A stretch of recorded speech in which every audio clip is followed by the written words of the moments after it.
rocks, on me. I got him.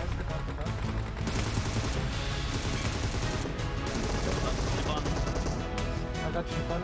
Should we insta get back up, or like, is the strat to like spend more time looting? I stole a knock. I got another knock on that too. Knocked on that. That's an enemy. Enemy. Vehicle. Nice. I'm gonna do it for you. Oh wait, that's Tyler. That's Tyler. Oh. This is them. Oh, there's so many people here. So bad. I hit him out. They're so low already. Yeah. On, man! I got killed by Rolex, but we got Tyler. Rolex is with the hammer. He was not in. I thought it was dragging.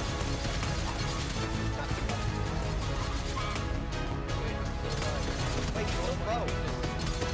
I'm deaded. I can't move. Okay, I got Brandon, and I got Jacob, and I got, Mo. Nice! Oh my god! That was kind of clutch. Let's go. You're so clutch, dude. You have any more coins or no? Nothing. Good another one? It's the 1v2 one. Let's go, guys. You want this one? We can wait for a Oh, little he bit. got me. He got me. He's pushing over, right? You got that, brother? Oh, there you go! That's what I'm talking about. Let's go! Let's go! That was crazy. You're actually crazy. Who's Jacob? Who's Jacob? Let's go. Got one. Got Jacob. Did you Jacob? Let's go, Rolex. iPad user? I killed Mo. Let's go, baby! You're Down you done. go.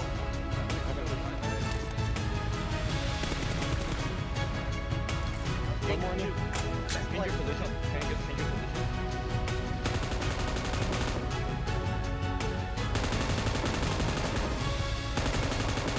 Nice.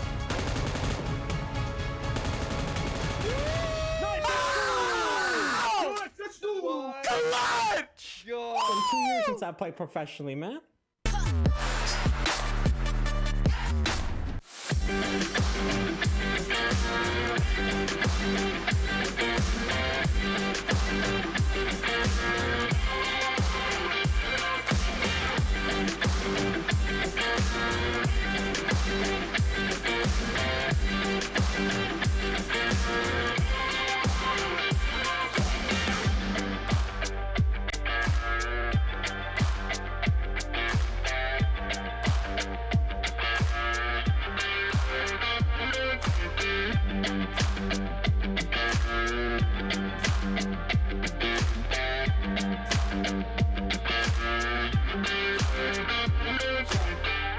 I love that for Pep Bro. It's like, you kill me, I kill me. And he kills himself. Zuxi, he was being a snake for quite a while.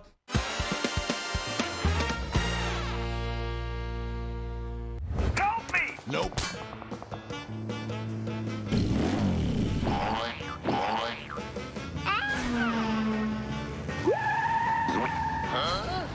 No! God, please, no! No! No!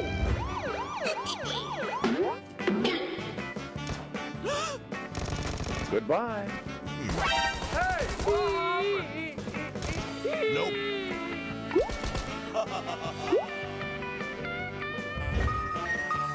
Help me!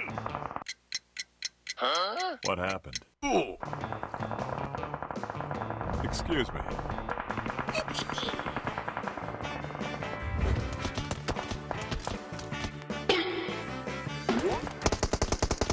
Huh? I love that for Pep Bro. It's like, you kill me, I kill me. And he kills himself. Zuxi, he was being a snake for quite a while. George, they deal with it regardless. Lord now, master. Huh? How is he not dead? He rolled under the tires there, but Nikhil goes. Just the other player do it! Make your dreams come true! Looking for the rundown, but no. Nope. Tires on. Set behind the tree, and he is taken down at the last.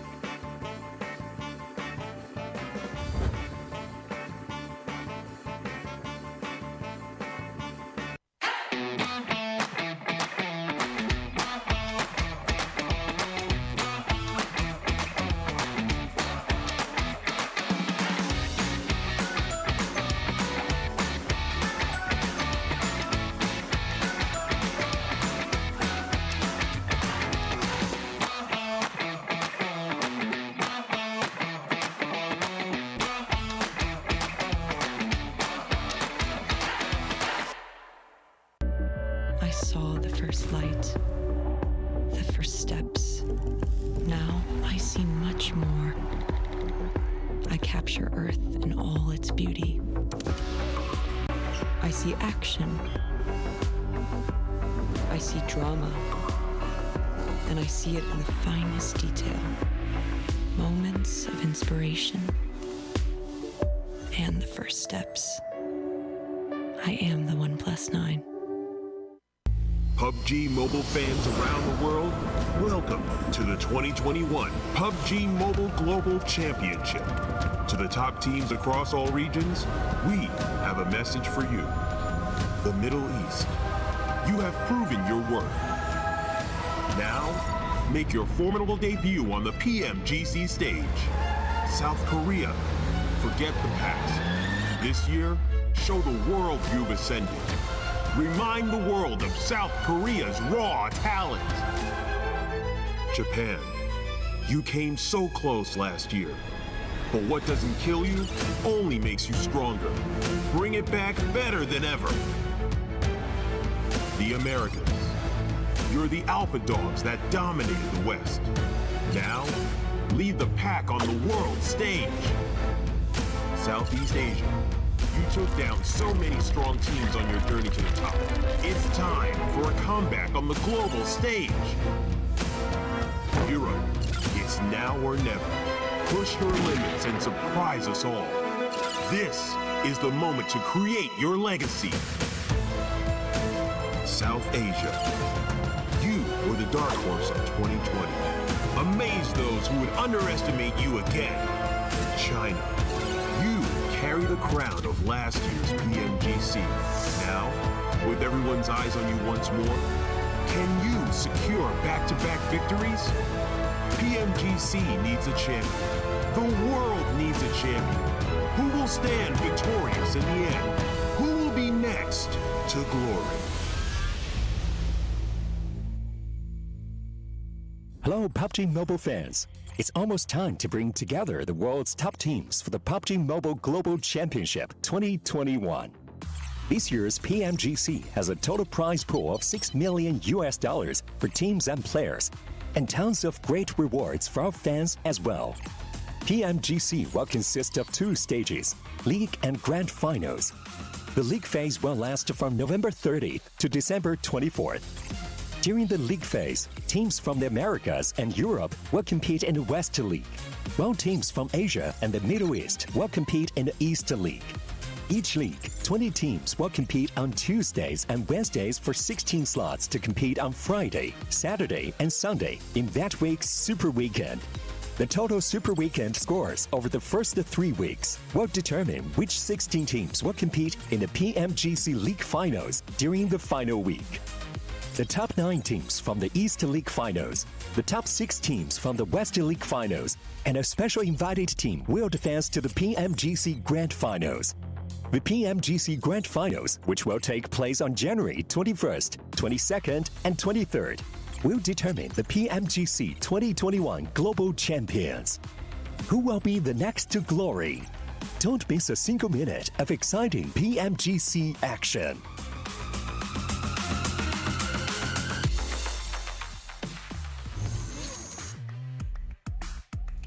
Welcome everyone to the kickoff here of the finals of the PUBG Mobile Global Championship 2021 East League. It's been 3 weeks running and we're finally into just 3 days of play from our top 16 teams across those 3 weeks. And those teams will be participating for a chance to get into our global finals, our grand finals, kicking off in January. But you got to be top 9 at the end of these 3 days to make it happen. I'm Jason Kappen, joined by Maxman and Kalaris there on the end. It's nice to have you two back here on the desk.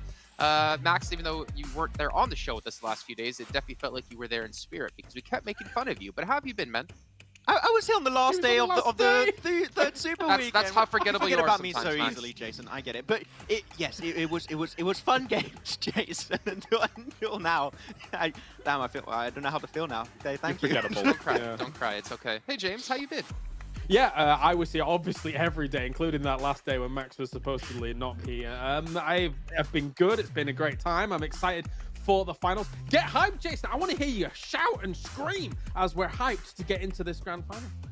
Well, as my family is sleeping completely around the house because it's 4 a.m. here, I don't think I can do just quite that, unfortunately. But you can see the format of the whole event. We're going to skip through just to the finals. As I mentioned before, it was the top 16 teams for the end of those 3 super weekends. And it's going to be 6 matches a day. That's the biggest change we're having so far here in the finals. Then when we get to the grand finals, things might change a little bit more. I'm actually not sure of the format of the grand finals. All I do know is the top 9 teams from East and the top 6 teams from West and 1 team from India will be participating in it.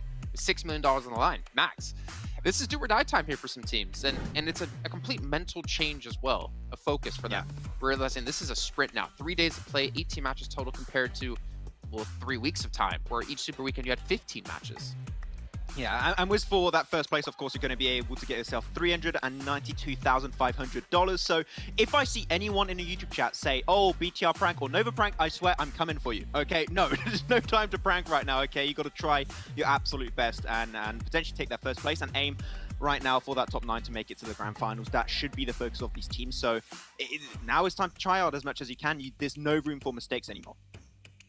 Yeah, no room for mistakes at all. And well, I mean, at least some teams here have had the experience of participating in these kind of, sprint tournaments, right? Last year we had Nova, who, I mean, they did all right during the league stage, but then when they got into the finals, they took home the whole prize here, James. And obviously the switch up here for some teams, and some teams in particular that were down towards the bottom of the table, the teams who will barely qualify, the teams who were, I'd say, outside of top 10, they have to massively step up if they want to have a chance to make it to the grand finals. But this is the important thing, right? As you mentioned, with it now being a sprint here in the final moment, the final throws of the tournament, this is now open to everyone. Everybody has been reset. It doesn't matter how good Infinity, Stalwart, Genesis Dogma looked throughout the whole of league play, because now they're at the same position as everyone else. So a good opportunity for those teams that didn't quite have the performance, as you're mentioning, to now rise up against these teams that we know. And a team like Nova that you've brought up, for example, can hang with the top of this lobby. It didn't happen in league play. Can it happen in these final 3 days? I mean, that's the question, right? I think, not to downplay the performance of some of the teams that we did have in our super weekends, but Infinity, I mean, they have been the most dominating, the most consistent team, hands down. They had the most points the final week with 186. They actually improved every single week in the points they were getting, and were first place by 97 points. Like, that's how good they've been. But you're right at the same time, Kalaris. If for some reason these 3 days are their off days, there's a chance they won't qualify. Exactly. Yeah, I mean, the fact that they were almost 100 points ahead of second place when it came to the overall Super Weekends number tally coming in, that's ridiculous. I think all of us right now are looking at Infinity as that championship caliber team, hands down, but a lot of different things can happen in just this 3-day period. So let's see. I think the thing that bodes well for them best, Jason, is that you said it yourself, they improved week on week on week. In a lobby like this, that's unheard of. That's ridiculous. I mean, also the fact, Max, they're improving on 155 points. Then they got to 165. Then they got 186. Some teams, and by some, I mean pretty much all of them, minus, I'm looking like 2 teams, ever broke 155 points in a super weekend. That's how good they've been. Infinity have just been so surprising for the entirety of this tournament. You also want to keep in mind that out of those 506 points, 140 came only from the eliminations picked up from Nuzi and Godtani alone, which is insane. With purely just eliminations alone, this team would have qualified in our top 16. That is how aggressive and how talented this team actually are. But now everything is reset back to 0 going into these league finals. So teams like Genesis Dogma, Stalwart, that maybe had a little bit of a slower start, they're going to come in guns blazing throughout this finals to try and get themselves that top spot. It's a good point you make, right? It's not about necessarily the #1 team anymore. It's about those top 9 teams, and it's about the teams who can just cross that threshold, because then you do have, well, pretty much a month's time until you actually have to play again for the grand finals. You have time to prepare, time to improve. And speaking of improvement, I mean, Nuzi and Top, some of our real standout players so far across the entire event. I mean, averaging 1.6 eliminations per match is pretty damn good. And it feels like when Nuzi would ever pop off, he would pop off pretty damn hard. Yeah, indeed. Very, very impressed by what Nuzi has been able to put up here so far. I mean, I think in terms of damage above people here, he was #1 across the entire league with 22,000-ish damage done across the 66 games, actually, that he played. And then the guys just below him, Action and Top, actually all played 69 games. Nuzi had a few sit-out games because, of course, they were having Nia in through some of those league day plays. So the fact that he is still #1 with less games played is extremely impressive here for Infinity. I mean, it's just, I feel like we can't like talk them up enough just because of the individual performance, their team performance, but someone has to be out there that can dethrone them. And I am curious to see if, you know, maybe like Stalwart with top, you know, action. We saw them have so many stand-up performances as well, Max, that Stalwart could be that team to do so, but it's about hitting that level of consistency, as you've mentioned before. Yeah, I mean, at their peak, they didn't quite reach the 155 point you said earlier, but they got really close on their second Super Weekend, was 151. And I think that Stalwart and Infinity currently are the two teams with some very simple mechanics, and yet it works so well that you're going to have top and action always trying to be those two entry fraggers going hella aggressive, Scry looking for the opening opportunities, trying to look for the off angles, and then you're going to have Pico, of course, that not only is great with that long range Car 98, Mini 14, such and such, but also is going to be just a great IGL to control those players. So if there's a team that I would expect to potentially be first and contest that position away from Infinity after what we saw in those Super Weekends, I think Stalwart is definitely one of the closest with Genesis Dogma to potentially make that happen. Yeah, actually, Clark's talked to us a little about Genesis Dogma, because this team, like, definitely towards the later end, the later stages of the Super Weekends, I feel like they had a massive step up here, especially, like, in the last week. Yeah, I'm very much so a convert when it comes to Genesis Dogma. I didn't really come in having huge expectations for them, but I think that they proved on this stage that you have to put them up against the likes of teams like Infinity as well as Stalwart. I will say there was a slight slide towards the end for this final Super Weekend that they played, but that didn't really deter me from the fact that looking at these guys like Satar, for example, they are able to hang with this lobby at quite a considerable rate. So they're definitely one of the challenges. I'm a little confused how Newsy has a 2.5 KDA there in the team breakdown, but in the head-to-head he had a 1.6. So I think there must be something wrong there, but definitely the 2.5 is got to be the accurate one because of how strong he's been. Yeah. Well, either way, take a look at the matches. Again, we have 6 happening now instead of 5. We're going to be going over to Sandhawk twice, Erangel 3 times, and Miramar once. And that'll be the schedule for today. But again, extra time for teams to perform. And realistically, Max, I mean, with 18 matches, I know it's like really hard to predict. It's like predicting a lottery. It's predicting who's going to win every chicken dinner. Like, realistically, how many matches do you think a team can afford to really be off if they want to make top 9? I thought you were going to ask me if 4 rivals were going to get chicken dinner, but no, that's also... we know the answer to that.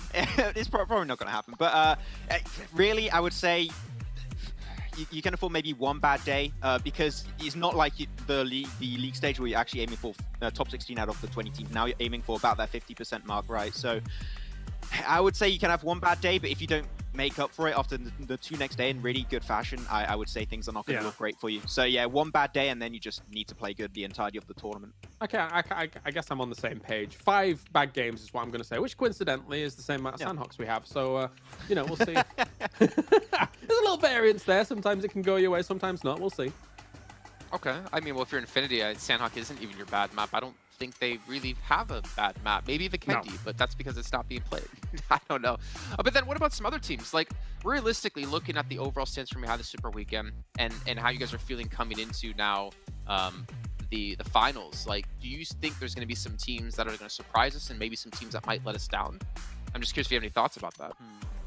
I mean, I think the one team we're expecting to be a lot higher, right, is Nova, of course. Like, they're not able to make in that second Super Weekend and having, what I would say, pretty weak third Super Weekend to close it off and barely qualifying. Like, they got dropped on by BTR and Painan. You also got that third party happening from Enigma Galaxy and Sanhok. Like, and then you have that win from FaZe towards the end. That could have been in a completely different ball game from Nova. So way too close to the wire. I think they're going to come back with this one with a different mentality. Hopefully, they are going to be gunning for that top position, aiming for that 300, for that almost $400,000 for first place. So I think Nova, we're going to see a big drastic change in how they're going to approach the tournament right now. There needs to be a step up from them, right? It was all Paraboy. I mean, Order had some moments, but it was all Paraboy. The other guys need to step up around him here, Jason. Yeah, I completely agree, and hopefully we do see Nova step up. Maybe they got themselves some 1+s because that is actually our sponsor here at PMGC, and maybe help improve their gameplay with its flagship performance and immersive 120Hz display and the hyper touch technology made specifically for gamers like them. OnePlus 9 Pro are their best shots to climb the leaderboards and hopefully get a top 9, because if they want to be in the finals, well, they sure as hell better do so, because they're the only team here that can defend that title from last year. But what about some other teams? I mean, I'm looking towards Reject. I feel like sometimes they can be hit or miss. Rico Infinity team as well as a team that I feel like could potentially fall to top 9 here when we go into this event. I'm trying to think of some other teams off the top of my head. I think BTR even is a team I'm not really sure which team's going to show up today, because we've had so many different versions of them. Top 9's an interesting conversation, right? Because that is quite open, I think is fair to say. For me, if I don't see a Team Secret getting into top 9, I think I'd be a little bit disappointed. I think with the form that they showed, aside from not being able to qualify for that last Super Weekend, I think they could quite easily attain top 9. But right now, they weren't in top 9. So I think that's a little bit of a surprise to me, considering their form. They would have been if they'd have qualified for that last Super Weekend. But, you know, I think we'll see them pump up here. I mean, on that note, Max, and as you start to talk about some teams as well, what's interesting to me is the fact that you have DRS, you have Secret, who didn't play in the last Super Weekend. So they've had, well, a really long break. They have had, what, 7 days, basically an entire week of time off. And now they have to come back into this with only 3 days to play. I feel like have that mental switch flip back on and them to, like, wake up is going to be very difficult. Yeah, you had some scrims that have been played, so of course they were trying to get into the heat of things a little bit more. But as we know, scrims don't always translate into what is actually going to get played out during a tournament. So there's that little bit of training. They hopefully checked out every single game, which I'm pretty sure they did, and they did a little bit of VOD review to make sure they come in fully prepared into this one. But yeah, DRS Team Secret, I mean, especially for Team Secret, I agree with Zukalaj, right? This is a team that we potentially would like to see in the top 9, but compared to last PMGC, I think Team Secret has just been a little bit more silent. And unfortunately, an averaging result, it is not going to cut it to make in the top 9, unfortunately. You're in the most competitive PUBG Mobile tournament of the year, and unfortunately, if you're just average, you're not going to make it to the grand finals in January. So I want to see Team Secret go plus ultra, hopefully, throughout these 3 days of play and try and push themselves a little bit further, because they've been too silent to my taste. Is that an anime thing? It is, yeah. Okay. I was just trying to slip it in, but yeah, you got me. But yeah. This is why I forget about Max being on the show, because he says stuff like that. I'm gonna go Bankai. Okay, cool. Yeah. Okay, I'm sorry. That was way funnier than I actually needed to. I don't know why I just saw you, like, your hand motions in there. But, you know, talking about consistency, talking about, obviously, well, inconsistencies, I'm taking a look at, like, the weekly points. And obviously, you have teams like Infinity getting better and better. You have 628, which I was thinking in my head, like, just without looking at the numbers, do I see them as a consistency team? Do I see them as a hit or miss team? And funny enough, like, they got 101 points, 115 points, 115 points. So they've been pretty consistent, but just on, like, a different level of consistency compared to, like, the likes of Infinity. But again, it is 9 teams, right? So realistically, only 7 won't qualify to be better than 7 other teams. But I am worried for teams like Damwon. Maybe I shouldn't be, though, because obviously they didn't qualify the first Super Weekend. Second Super Weekend, they got 102 points. It was kind of average, right? They got better. And exactly, right? They got better. And we were questioning, can they get eliminations? That seems to be where they really struggled to perform. I mean, it came down to Sung getting them their first chicken dinner by just staying alive and getting a 1v2 with the team not looking at them.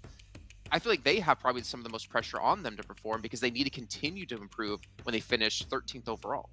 For me, Damwon, if they were able to get top 9, that will be a pleasant surprise. I think when you look at this lobby as a whole, yes, Damwon has improved, but do they still have the raw strength that a lot of these teams have up at the top? And I don't know if it is quite there just yet, especially now with just a small kind of microcosm that we're going to be kind of focusing on here with just these 3 days alone with this sprint that's going to be happening. I would like to see them top 9, but I don't know if it's going to happen here. Yeah, I think that if they make it in top 9, they're just going to make it in maybe like 7th, 8th, 9th position. I think that's how we can expect it for Damwon to go. Though there have been some improvements on their side, especially down to their macro.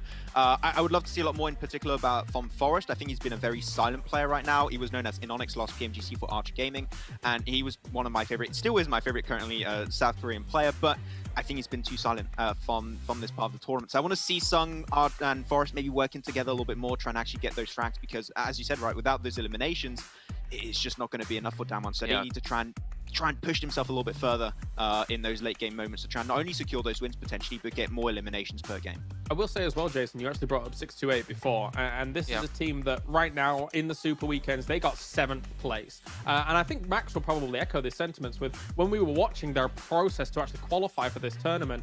I think they look better than a 7th place team right now, but not in this tournament just yet. No, we're not doing that. We're not doing that. What do you think, Max? I agree. They looked a lot more impressive in PL Phase 4, right? The last final games, you had Yin Yang doing some great clutches to control that position. So it's good to see, but I think that a lot of the Chinese teams came into this one, like you're looking at your Novas, you're looking at your 628, you're looking at your Tongjiao Baos, you're looking, okay, these teams, we expect them to be, potentially towards that top 5 position. We haven't seen that type of domination right now, but now we're in the position where things are going to be a lot more serious. Are we going to see 628 Nova Esport wake up big time? We're going to see today, but I'm expecting these two teams to hopefully be a lot higher, and if they are not today, I'll be generally suppressed, not suppressed, sorry, impressed by how the other regions have been able to perform above them. But the Don't world suppress my caught Max, Jason. man. The world Go ahead, caught sorry, up. James. The world has Yeah. called to them, in fact. Yeah. I think so, but I still am hesitant to say that because when it came to, again, like these sprint events, like they're so well drilled when it comes to this, and for 628, like I can't think of a better team when it comes to these high pressure situations of 3 days. I think they had 2 points going into the last season of PEL, and because their performance in that one event at the very end, they managed to qualify and to get into PMGC. Like that is a standout in a good and bad way, right? It shows they haven't really been consistent throughout the whole year, but it shows like when it counts, when they need to step up, they definitely will. Or at least in that case, they will. We'll see if they will here, obviously, the next 3 days. But it leads me to even another team here, Cryptics. I mean, consistent, 73, 80, 78 points. But realistically, 73 points, I don't think is going to be enough to qualify you. And they have to perform better here in these 3 days than they performed in the last 3 weeks, which is going to be a tough ask. Cryptics is a team that I find very interesting because they have, when it comes to it, really good rotations. They find good entry points, they get good positions under control, but they just tend to play very slow. Like, for example, sometimes I see them play Cube and they just wait it out and let a lot of teams pass them. They're not trying to go for those great sprays, potentially even with some DMRs if they want to try and get those extra eliminations. I think they have opportunities that happen in front of them and they just don't seize those opportunities. I would like to see them to try and, just like that one, be a little bit more aggressive from time to time. I think if they can try and adapt on that a little bit more, I think they'll be great. One improvement, though, is that we're not seeing El Chapo heal a lot in those Sanhok games, which I'm happy to see. I'm seeing El Chapo actually play some Sanhok games, so that's great. But I think that they can still potentially play positions a little bit better, and if they can do so, I think that they could try and potentially push for that top 9. I think there's some predictability factors as well in Cryptics, right? If you think about what they're going to do on like an Erangel, which is the most the long form battleground that we're going to be on for at least 3 days, if you've got yourselves your kind of eastern circles, we know that they're going to be rotating on that. If they're western circles, we know they're going to be rotating on that west coast, right? So that gives you already information, as all the other teams. Okay, where's this team going to be?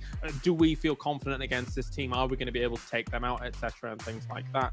I think that Cryptics, I think, is going to have to put in that little bit extra to get top 9 here in this lobby. Yeah, and I completely agree with that, to be honest. And I feel like we should be open to mention this, that definitely in the last Super Weekend for the teams who were going to be qualified through top 16 with no chance of falling out, it definitely felt like they were playing a lot more relaxed. They weren't as serious. So if Cryptics could only get their second highest amount of points in that third Super Weekend where teams were messing around being cool, obviously when you don't have pressure on you, you can actually perform really well. But knowing that they still only got 78 points, which wasn't even as good as the week before that when teams were more relaxed, that's not a good sign for them to potentially break through the top 9. Yeah, but one cool thing actually about them on that last Super Weekend, they were willing to go for them of the hot drops we were potentially speculating throughout the tournament. They actually dropped South Jaws to try and potentially get rid of FaZe very early on. Unfortunately, they gave the edge to FaZe and gave them a few eliminations, which is not really the way we wanted that to go down. But I think that was a good change in mentality. Hopefully, it can continue going into these finals now. But another team that I find is very interesting coming into this, right, is G Xavier. And I don't know what you both think, but when we went back to it, Jason, we covered the World Invitational at the middle of the year. They did great in that tournament. Like, they got 3rd place. They're very impressive into the eastern region of the PMWI, and them arriving in 14th, barely able to qualify into this stage of the tournament despite doing so well in the World Invitational. I expect way better things from D Xavier. They have a composition that's literally golden when it comes to it. It's unfortunate, I have the impression that they're just slow on many aspects of the game and how they tend to breach and how they tend to rotate. They respond to circle shifts very slowly. If they can just speed up things a little bit, I would like to see D Xavier making top 9 because I think that they've shown great prowess throughout the year, but they just slow down a little bit towards the end. I think we should be fair to something about the standings, right? Is that obviously some teams have played 2 Super Weekends, some teams have played 3, which obviously is its own information on itself, right? Because D Xavier couldn't qualify in week 2.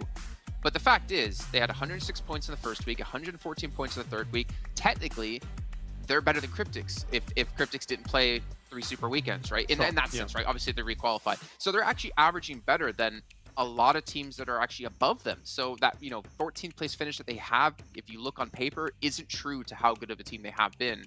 But I will say, obviously, week 2, it was a blunder for them, obviously. They tried some, some switching around of rosters. I do think for D Xavier, when I look at this team as a whole, if you dissect their 4 starters, I think that there is wide skill variance there. And that's no disrespect to a player and things like that, or he or they. It's the fact that sometimes when you have a roster like this in this kind of lobby, it is accentuated and you see it more because you're going up against such a skilled lobby. These kind of variants in skill, for example, on some of their players. So am I hopeful for a top 9 for them? Not right now. I would like to say, yeah, absolutely. But again, are they a top 9 place team, Coloris? Not currently, no. I think there still needs to be more work put in there, or maybe a little bit of circle luck. But we'll see how it goes throughout these games. Okay. Well, one team we haven't really touched on, MS Chonburi. Max, I don't know if you wanted to touch on them a little bit. We've hit almost every team besides them and like Nigma, and we hit 4 rivals a little bit. But do you have any thoughts about them coming to this? Because they did play 6 overall, and technically they should be on track to break top 9. Yeah, they've been a very consistent, strong team throughout the tournament. I believe Pons is one of the top, what was it, damage dealers of the lobby or something? He had one of the top stats throughout the tournament. So Pons has been actually very impressive, and which is one of the players we expected to do well for MS Chonburi throughout the tournament. But I like how they've been playing these. They like to play edge a little bit more, so they're not the team that's going to go with those big elimination games. So that's fine. They went for just some really consistent games every single time, and if they can replicate these performances in the finals, I think MS Chonburi can make it very easily. They're not taking those fights versus DRS and Yesnaya Polyana anymore. They've taken a very nice approach. I'm a fan of what MS Chonburi has been able to pull off so far, but as always, I want to see a little bit more. I want to see those wins getting converted from them, and if they can do so, I would be genuinely happy to see MS Chonburi make it to the grand finals. Okay, well, does that mean, Max, man, that you're going to predict them to win match 1? No. Unfortunately, no. Not going for 4 rivals either, because I've unfortunately, my hopes have been crushed. No, I'm going to go with Stalwart, actually, for my prediction, because I've been Stalwart fan since day 1, and I'm going to continue being a Stalwart fan because these guys are too good, and they're going to be my pick for the first game. That is where your curse was broken. Claris, what about you? Well, I've just realized I haven't written anything in the chat for this, so I have no clue. I mean, I guess we have to go with Infinity, so I'll follow the Jason standard and see what happens.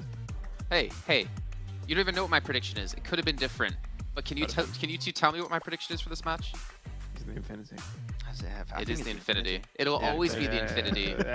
It'll be the Infinity every match, every day throughout the entire finals. We get to grand finals, maybe I'll rethink things a little bit. You know who doesn't need to be rethought? Blind Imperium. We're going to drop into the first match today. Gentlemen, take it away. Thank you, Jason. I feel like Jason would be a fantastic Buzz Lightyear, you know, with the Infinity and Beyond thing going for him. We're going to be jumping into a wrangle.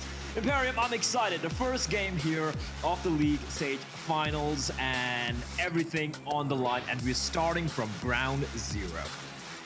Indeed, the points have been reset. The teams have had a couple of days off to prepare, to rest, to relax, to do what they need to do to get into the mindset for the finals. You have 18 games, 3 days, top 9 make it through. There's also a decent bit of money involved, if I'm not mistaken, Blair. Yeah, just the casual first place getting shy of 400,000 smackaroos or something. That's not too bad. It's not too bad. I could do with that. I could do it even like 1% of that. Anyway, it's not like we're getting paid for this, are we? Like, we just do this because we love the game. Of course, yeah. You know what they say? You pay peanuts, you get monkeys. You know, that kind of thing. You know. Okay. But yeah, moving into this kind of playing path, it's not too bad going from the northeast down to the southwest. It's a little bit more south than what the teams would like to have overall, especially for Cryptics. And the Phazon does, to an extent, complement that, where we're seeing some action right off the bat. I love it. Like, firstly, the zone is the diametric opposite of where the team sort of liked it to go, considering the playing path, as you pointed out. Now, MS Chonburi, they get the knock. Are they gonna continue to push on ahead? No, they're just gonna try and pick up a little bit of loot. Meantime, the res has taken place. So yes, early, a little bit of action taking place, but I do really doubt if MS Chonburi are going to go for the full commit over here. Speaking of teams, right, we have some heavy hitters coming in, and I did notice how our desk were very, how shall we say, safe. They were playing it very safe with the teams they were picking for the first game, for the first chicken dinner. The Infinity getting a double, you know, Killaris agreeing with John, you know, I don't even know what's going on there. And then we had, I think it was Max who went with the Stalwart, definitely, firm favorite to at least get a chicken dinner here on day 1. I want to ask you, who are you? I wouldn't say rooting for, but who do you think might potentially kind of upset the predictions? Or Well, okay, so upsetting the predictions, I wouldn't say so much because I would put my eyes on Genesis Dogma for this game number 1. But as far as upsets outside of the norm, I want to say Team Secret. Because they didn't play in the third Super Weekend. I think they are a bit of an unknown entity coming into these finals with how overall lackluster they looked. And we do have to consider the fact that they won their respective PMPL point slots. They won the SEA Championship when they didn't even need to. This team has the capabilities of pulling it off. We just didn't really see it in the league stage. Technically, we don't need to, right? Because that's not really where it matters. Now is where it matters. So I'm putting my eyes on Team Secret for this game 1. you're brave. You're very, very brave, I am. and I respect that. I'm gonna go one step above, and I'm gonna say, Max, this is for you. 4 rivals. Let's They're gonna start off with a bang. That's all they're gonna do. They're gonna start off with a bang, and they're gonna get that chicken dinner. And you know what, Max? That's what you get for not picking them. They're gonna get it, and you're gonna regret your decision to go with Stalwart. Outside of the initial action that we had, it's been all quiet on the Western front. Cryptics did drop on that Western coastline, which was, I thought it might have been a little bit close to 628, but it was a little bit further up north. They've got their vehicles and they're making their way to George Paul. I was speculating if anybody was going to take over the South George spot in which FaZe had under control in the PMGC League stage. For this game 1, it makes sense that Cryptics are going to have a bit of a split drop around South George and North George. Might enable them to rotate a little bit earlier in this game, although we do have to consider that they're late getting to their drop phase because of that playing path and how they traversed on it. This kind of circle, though, I'm really looking also at Rico. When the circle is very heavily in their drop sort of severity, in the past, I've seen them perform extremely well and take advantage of that. So I'm looking to see how they're going to set themselves up in the first couple of phases inside this game 1. I'm excited to see. The team I'm also looking forward to has been Enigma Galaxy, right? Like, you go back to the first Super Weekend, and if you're someone who just tuned in for the first week and you skip the second and third, you're coming into the league finals and you're like, yeah, Enigma Galaxy, I don't think they're going to do much, but you would be so mistaken because they have been incredible. Sure, they have the much more pacifist approach, I might even say, compared to a lot of the teams at the tippity top, but they make it work. And I always stood by the fact, it doesn't matter how you get those points as long as you get them. And I think Enigma Galaxy, they exemplify the particular style, of always surviving till the very end, having this consistent placement points, as we do have Infinity, going for the early rotation, which could kind of put them up against Reject here. Reject, I don't think want to worry too much about gatekeeping them on the edge of the circle. This kind of phase on is, I suppose, beneficial to gatekeeping because you know, with how the river is in play in the middle of the circle, you don't really want to commit too deeply into this phase 1. So staying more on the edge makes sense. Waiting until phase 2 pops up, but Infinity make it across safely. To go back to Enigma, I believe that they are the most improved team in PMGC. The reason why I say that is what they went through will challenge any team to the highest degree. Any team. And I mean, like, in the strongest possible way. To have a day like they did in the Super Weekend, mentally you question yourself so much. Am I good enough? Am I capable of doing this? Are we actually a good enough team for this? And to come back the way Enigma have, I firmly believe they are not only the most improved team, but they probably arguably have one of the best IGLs in this PMGCs, because that's what that is the role of an IGL, is to really get that team back on track, is to say to that team, hey, we are good enough. Scratch it. Get it out of your head. We focus, we rebuild, we move on. And that's exactly what Roof did with the rest of his team. Oh yeah, for sure. Yeah, the guy, he has a knack of leading by example, and I love it. I do enjoy watching the team, and I gotta say, coming to this event, you go to week one during the league stage. You look at Cryptics, you look at Enigma Galaxy, you look at Rico Infinity, and you're like, all of them look pretty solid. But I feel like Enigma Galaxy have managed to kind of,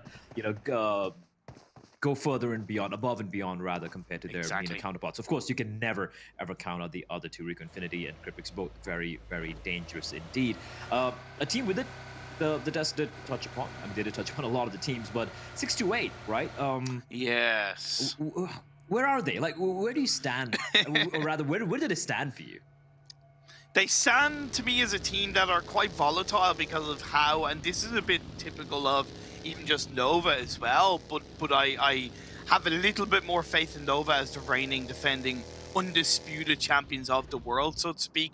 But with 628, there's that volatility on how they are constantly moving around, how they never fully feel settled in one area of a circle, and they tend to play quite heavily split. In the finals where every team is gunning for it, that might hurt them. But I also know that they're by no means a weak team. They have the firepower, they have the ability to get the results needed. So they're a little bit kind of, I think they're safe for the finals, but yeah, we'll have to wait and see. Well, Reject, rather just Divine, Wise Lonesome, having to take this 1v1, this is not comfortable. Rage is arriving to help him out, but the knock has taken place, and Rage just might be walking straight to his doom. He's trying to make his escape, but the bullets just rampage, just slamming into the car, rather, and somehow, even though the vehicle is smoking, he will pull off the great escape. He's going to group up with Sarah, but yeah, I did have a feeling that Reject might be in an uncomfortable position earlier there, and unfortunately, they were split, right? Like, you had Sarah towards cliffside, and I guess he wasn't very aware of to how close the Infinity members were. We do see the next zone taking place, and you can see it's a kaleidoscope of teams here. We have a multitude of them all gravitating straight towards School and Rozok. This could get interesting. Could even be a Pachinki final zone. Don't tempt faith, my friend. Don't tempt. I've already picked 4 faith. Rivals here. Okay. I mean, what else could go wrong? True. Potato Hill is looking to be somewhat occupied by BTR, at least compound that's down to Potato Hill on that eastern side. It's not bad. It gives some good sight lines on towards apartments. It's going to look to take advantage of teams rotating variably on that eastern side. The phase 2 shift, I think, was extremely good for a lot of these teams because it did go heavily down south, so it really kind of eliminates a good bit of that river in terms of the late game. Not saying it can't head back up north on phase 3 and we have that kind of inconsistency of, is it going to be north of the river, south of the river? But at least for now, despite the kind of harder now reactions from a lot of teams up on the northern side of phase 1, it's a healthy shift. Yeah, I think most of the teams are going to be pretty reasonably happy with the way things have panned out, considering the plane path and how the zone kind of potentially would have screwed them all over. But yeah, the rotations, it does pan out for a lot of them. Very centralized zone we're seeing over here. I wouldn't mind seeing another Rozok zone. And we've seen, what's the team now? I think it was week 1 and week 2. There was one particular team, or a couple of teams, who just used to make life miserable for everyone from the Water City or near Rozok. Yeah. I don't remember, was it Rico Infinity or was it Damwon? Team Seeker got a massive game from the from the Water's Edge. True. Yep, they got a massive game. I think it was the 33 or 32 pointer game. Record breaking at the time, if I'm not mistaken. So that is something to think about. They're not there, but they could head in that direction. Nova still around the Cube compound on the northern side of the river. Cryptics are down by that area in which Team Seeker got a massive result. Enigma Galaxy have a lovely kind of 2-2 split on the buildings outside of School to the south and just north of Pachinki, but they do have to think about who might be around them, such as 628, possibly Infinity, if they can grab that information. Thus far, just the one casualty in the server. 12 minutes in. See Freak in the distance. Very, very comfortable he is usually with the Mini 14. There are a couple of players, in the lobby when I see them with the Mini 14. I'm like, yeah, they're gonna do something wild. Starwood Esports comes to mind. You have Enigma Galaxy as well. I do wonder though, I mean, after 3 weeks of league play, and then you have the super weekends and everything, where the points are accrued over a longer period of time, Imperium. When it comes down to everything mattering, this is a sprint. It's no longer a marathon, right? It's a sprint. That's to get as true. many as possible. I do wonder if somehow things are gonna get interesting, and interesting is gonna be the zonal shift. I kind of thought it would be maybe towards, you know, the southwest, towards the western side, but instead it's gonna be heading back towards Yasnaya. And DRS, if they ever imagine heading back towards their little city, MS Chonburi have potentially cut off that particular rotation. So things are going to get interesting here. And this is what I liked about MS Chonburi's kind of rotation in Phase 2. It wasn't super fast, but it was also on that eastern edge, which would have played a big part. 4 rivals, Pemboru, you got to take advantage of that. Takes a couple of shots towards Team Secret up on top of the roof. He has to traverse down one gaming for a deep rotation through this circle. Don't really know where they're going. They're going right into the path of DRS. Damn One Gaming pushing in and making quick work of Mafia Ninja. Where Wow. he was maybe trying to be a ninja, but there's nothing his teammates can do. And now we do have a bit of a stalemate between Damn One Gaming and DRS. And mark my words, DRS are just not going to let it slide by. They will be looking to take that fight. They have to take that fight. In the meantime, Nova. Now, this is what worries me about Nova. Defending champions and all of that, you know, they had a bit of a squeaky bum time qualifying here for the league finals. They've either looked great or they've looked very lost. And we've seen this, you know, transpire on the same day. Like, one game, they'll be like, damn, they're just looking so fantastic. And the next game, you're like, what are you guys doing? Where are you guys going? I know. There's justifiably a good few questions on the head of what Nova are able to do, what they are going to do, and it makes sense.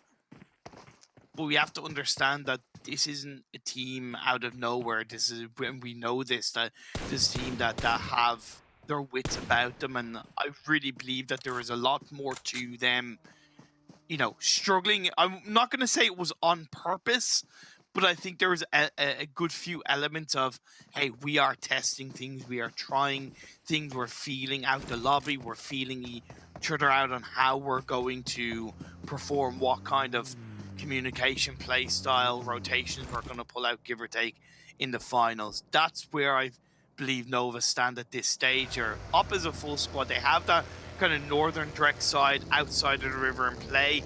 I think they have good grounds to control onto the likes of Cryptics and Rico Infinity, but it looks like they're going to clash up against each other before they clash up against Nova. Oh, careful there, Senkai, having to do a little bit of combat driving. A quick circle, and fortunately he's going to be escape. He's going to escape comparatively unscathed, but not El Chapo. Getting knocked down. And that could be the opportunity Rico Infinity are looking for. They know exactly where the other members are. Towards a Wizard Tower, just a preemptive couple of nades being lobbed in. And that is a brilliant second one. Senkai taking quite a lot of damage. And if they can just eliminate the vehicles there for Cryptics, they can be surrounded, hounded down, and just naded into oblivion. Lazy Boy gets caught out. He was just trying to find some information, but brilliant rifle work coming from SK Ton. And I gotta say, Cryptics, it's not looking comfortable for them against their MENA counterparts. Why isn't the rest of Rico pushing in on this? Come on, be the proactive team you need to be. There you go, indeed. Pushing in. It's only the sniper tower. The final 2 players of Cryptics are up. I know they want to thread their waters a little bit lightly coming into the sniper tower, but body advantage plays a big part, and they have that body advantage. Yeah, and then they have a lot of time as well, man. Like, there's no one's going to be coming this direction. It's not even inside of the zone, right? And as long as they take care of Cryptics, there we go. It's going to be Fury, Death, no glory for Cryptics. They get eliminated. First team in the first game here of the league finals. For the East, of course, and yeah, they go down without even getting a single knock or an elimination. In the meantime, Damwon Gaming, their reign of terror continues. They're going to be going up against Nova, but right now we have a tasty battle. Stalwart Esports going against Nysel, who's all alone. He's got his teammates nearby, but remember, we saw a 1v4 just a few days back, so anything could happen. Maybe not this time. Nysel gets quickly finished off by Scry. I tried to set it up, Imperium. I tried to set it up. Tried so hard and got so far, but in the end, it just didn't matter. He went down, and that leaves Genesis Dogma up as a duo. The Phase 4 circle shifting over to the kind of southwest has kind of forced a couple of teams to go to the apartments building. I'm not a fan of that, really overall, but I do definitely appreciate how proactive Stalwart are being on that, getting the kill onto Genesis Dogma, getting a couple of shots on the BTR, just creating that level of suppression that they need to. Oh, that's a brilliant nade coming in from Fithan. Knocks Sarah to his knees. This is looking a little worrying for Rico Infinity, honestly, because, you know, they get the squad weapon. Cryptics to have all 4 alive, and then to just fall to reject after having all 4 members intact would have been quite disastrous. Fithan out in the open. Okay, very, very brave, but is buying his teammates time, and they will eventually get the reses. Asketon needs to patch himself up. Prestigo still bleeding out, and I believe is too far out for Rico to go for the rescue. They could still attempt it, but at this point, considering he's on the edge of that particular bank, I don't really feel it's a worthwhile endeavor. Oh, TG13, he was only going to go so far in that vehicle, and he gets knocked by 4 rivals. That confirmation coming through. MS Chambori down to just 1 player. Dima of DRS sent it into the water. Desperate times calls for desperate measures. As Appy getting a couple of shots on the fan. This is some great proactivity from 4 rivals on the edge of Rosshok. If you're going to play a city position, 9 times out of 10, it should be on the edge of that city, and the spread of the 2-2 split the 4 rivals have is pretty damn perfect. Absolutely. Just playing a simple game of defend the castle, and 4 rivals doing a good job suppressing fire from Appy. He's got his teammate inside of the building on the first floor, keeping an eye out for anyone trying to sneak in from the left-hand side. In the meantime, we do have a number of members getting knocked down. Nova down to just a 2-man squad, so a Rico Infinity, you can clearly see in the water. Damwon Gaming have 3 knocked. That's rough for them. Forest? Oh, Forest so far away. Yeah, he's on the southern edge of the circle, kind of BTR looming down on his position. Xavier holding another angle. I am worried about BTR, and it's at this point I think they could go for a pretty deep cut rotation around that eastern side, even into the blue a little bit, and come into the circle. It wouldn't be like the best place to go. There's very little hard cover inside this phase 5. Outside of the Xavier's compound and Team Secrets, there's nothing.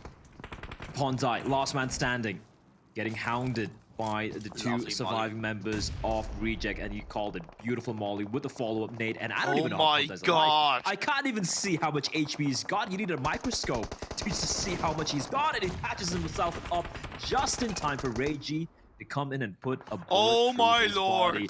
In the meantime, Infinity are getting absolutely obliterated by 628. Only 1 standing. But a third Great party work from Logan, and the third party comes in from Nigma Galaxy. Is that Nigma Galaxy? And my Secret God. as well. They're getting third party by 2 teams altogether, and that might be the little bit of respite they're looking for. Yu Yang in the meantime taking the fight, and 628, they had Infinity on the ropes, but they get wiped out. And Infinity, they're getting the reses in. They're back on their feet again. Oh my God, I really feel bad for 628, not gonna lie.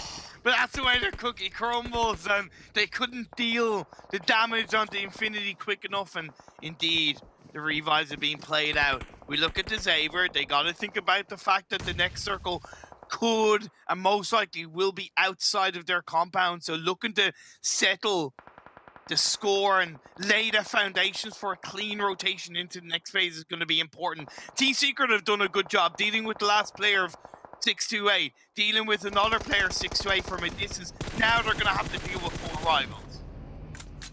Amongst all the chaos, you might be forgiven for missing out. The DRS also have been eliminated. I'm still trying to gather my jaws as to how, you know, Infinity managed to survive. Right? Still the intact unit, right? 4 rivals going for the very brave rotation. 1 by 1 they go in, but the nade's going to be sailing on in. What a beautiful nade coming in from Jumper and Team Secret. They continue to harass, but Fredo gets spotted, and it's a nice trade coming in from 4 rivals. Finally, they're able to get a knock. You need to get the res on the Pembrew as well. Team Secret, though, they can completely ruin 4 rivals' days here. The nades, 1 good nade could even find a double. The 4th member arrives. It's going to be Rithal joining the fray. The res still taking place. It is still a 4v4 standoff between Team Secret and 4 rivals, and in the distance, Infinity, all 4 members up and running, and they're looking to gun a few members down as well. Rithal getting taken up by Infinity, as they're going to be third partying on towards this 4 rival Team Secret fight. You also have to think about Rico, from behind. Possibly Nova from the other side of the circle. We'll have to wait and see. Four Rivals for now somewhat protected against Team Secret. Infinity are going to have their numbers. They have to climb over and knock on towards action. Stalwart, they're still in the game, but they have to try and get into the circle, and the Xavier, they're going to try and stop them. Nova down to one man. As Reiji will fall. I think that's it for the side of Reject.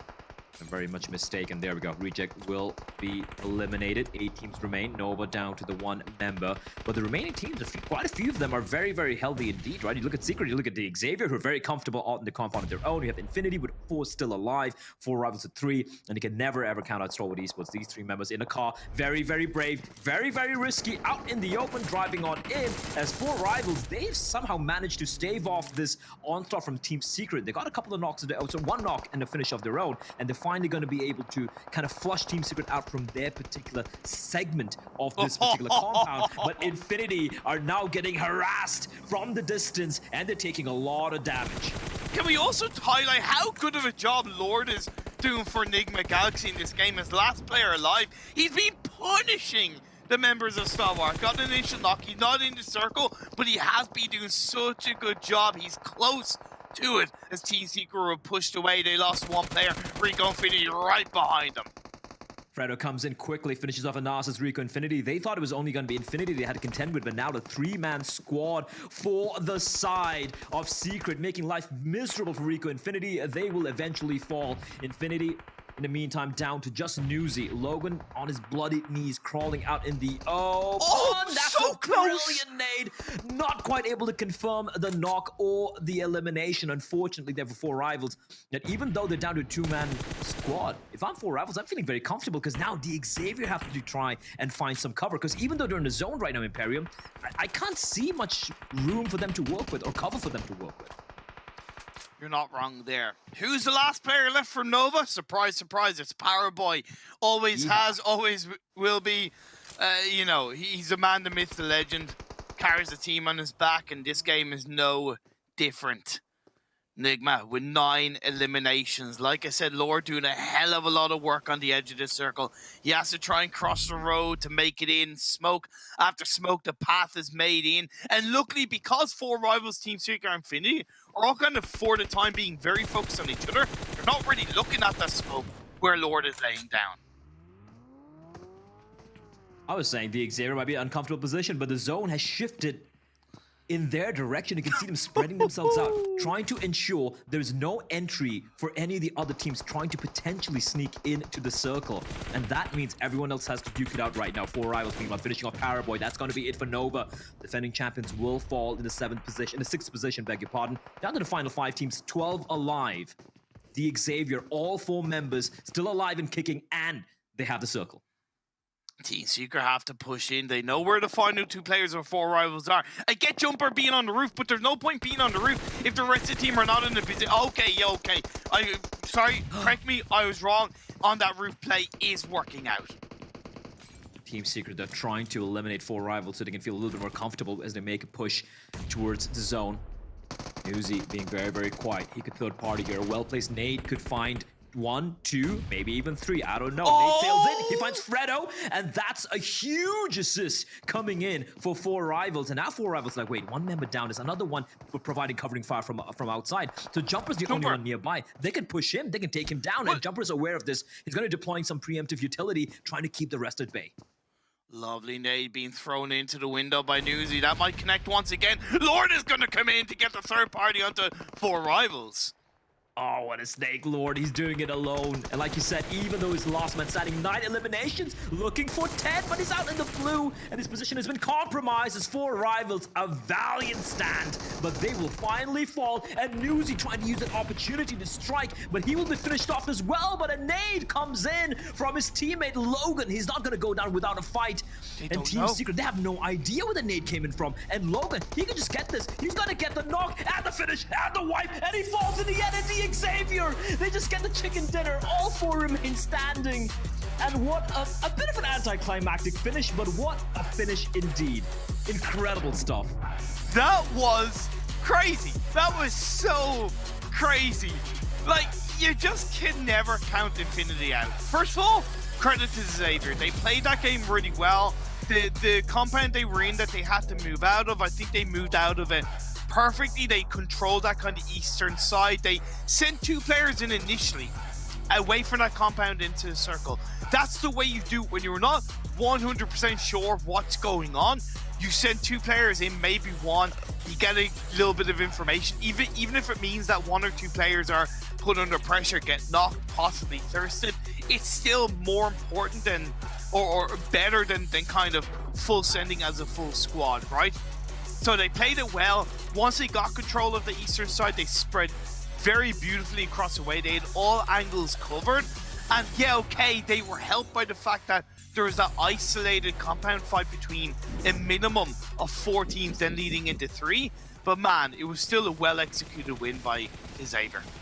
Yeah, I mean, sure, they were gifted the zone, you know, as it does tend to happen at times. But like as you pointed out, they played it to perfection, leaving almost it felt like no chance of any of these teams able to steal it away. But I feel like this game was also, you know, apart from the Xavier getting the very well-deserved chicken dinner there, a tale of a couple of individual heroic plays, right? We saw Logan from Infinity there at the very end, not just avenging his teammate, but getting the wipe, you know, the 2K or a 3K, I'm not too, I think it was a 3K there coming in. So 3 extra points for his team. And of course, you cannot forget Lord from Enigma Galaxy. know. Dude, he was one man alone. 1v3 Stalwart.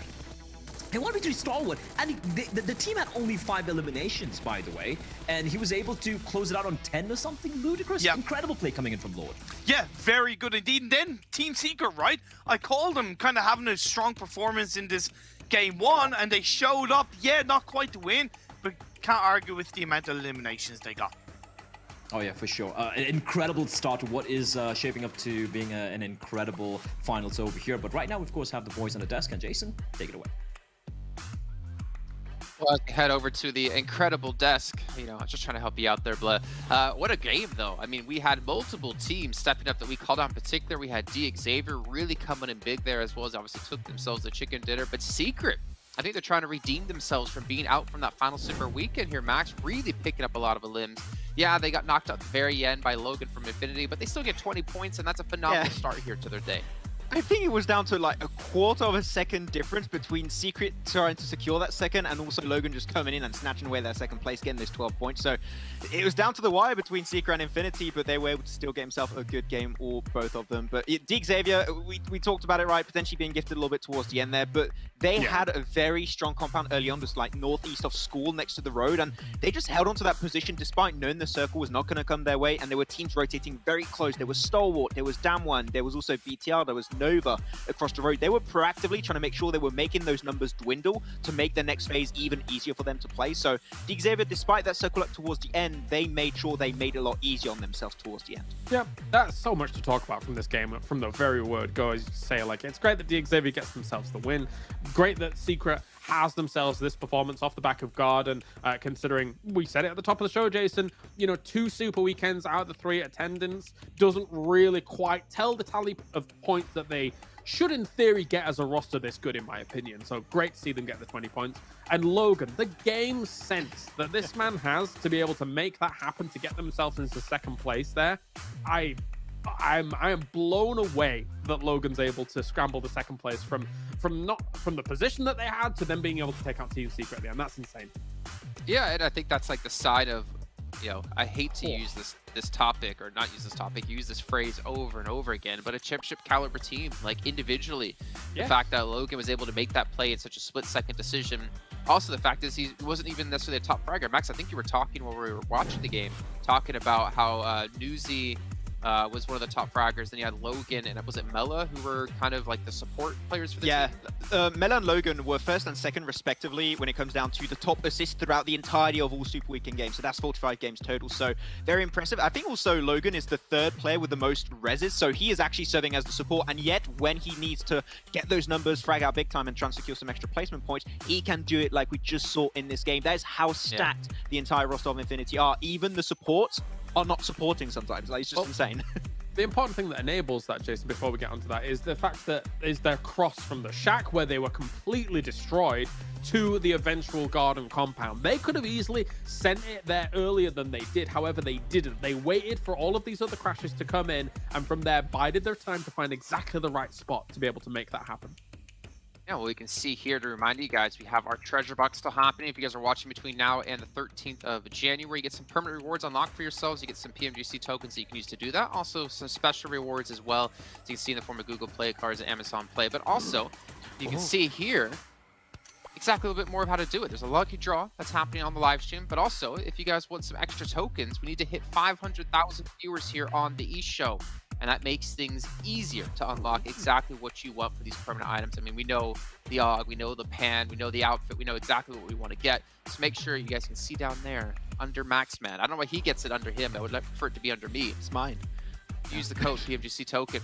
And then you can use that as well in the live chat, so you can actually follow on what to do from there. So again, a lot of stuff for you guys to win. A lot of games still yet to come today, as we have 5 left to go.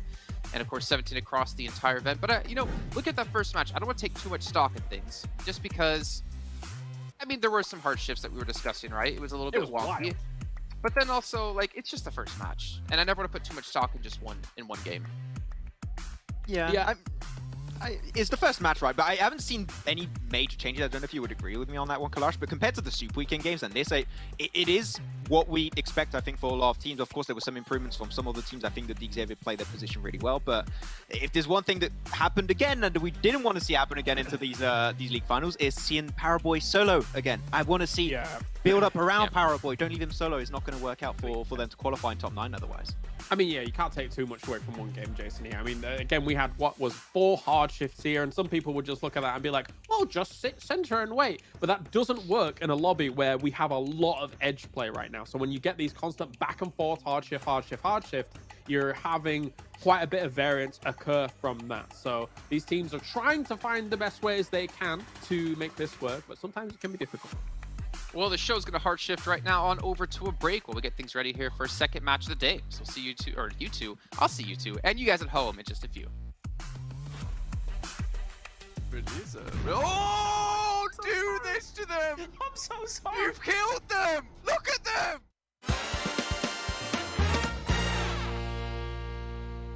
FaZe still in contention though. FaZe up a real possibility. Really? I think it really is. Oh, no! Oh no. It's FaZe down! No, I'm so On sorry. your face! I'm so sorry. Why would you do this to them? I'm so sorry. You've killed them! Look at them! They're dead! Huh? Oh!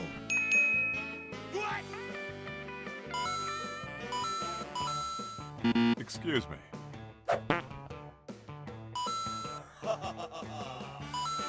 He's waiting out. Just needs to move forward. They are out in the open. He's waiting for the tree to provide some cover. You can see he wants to move out to the right-hand side here. He's going for the shots, lines up, the one for top, looks for the knock and action.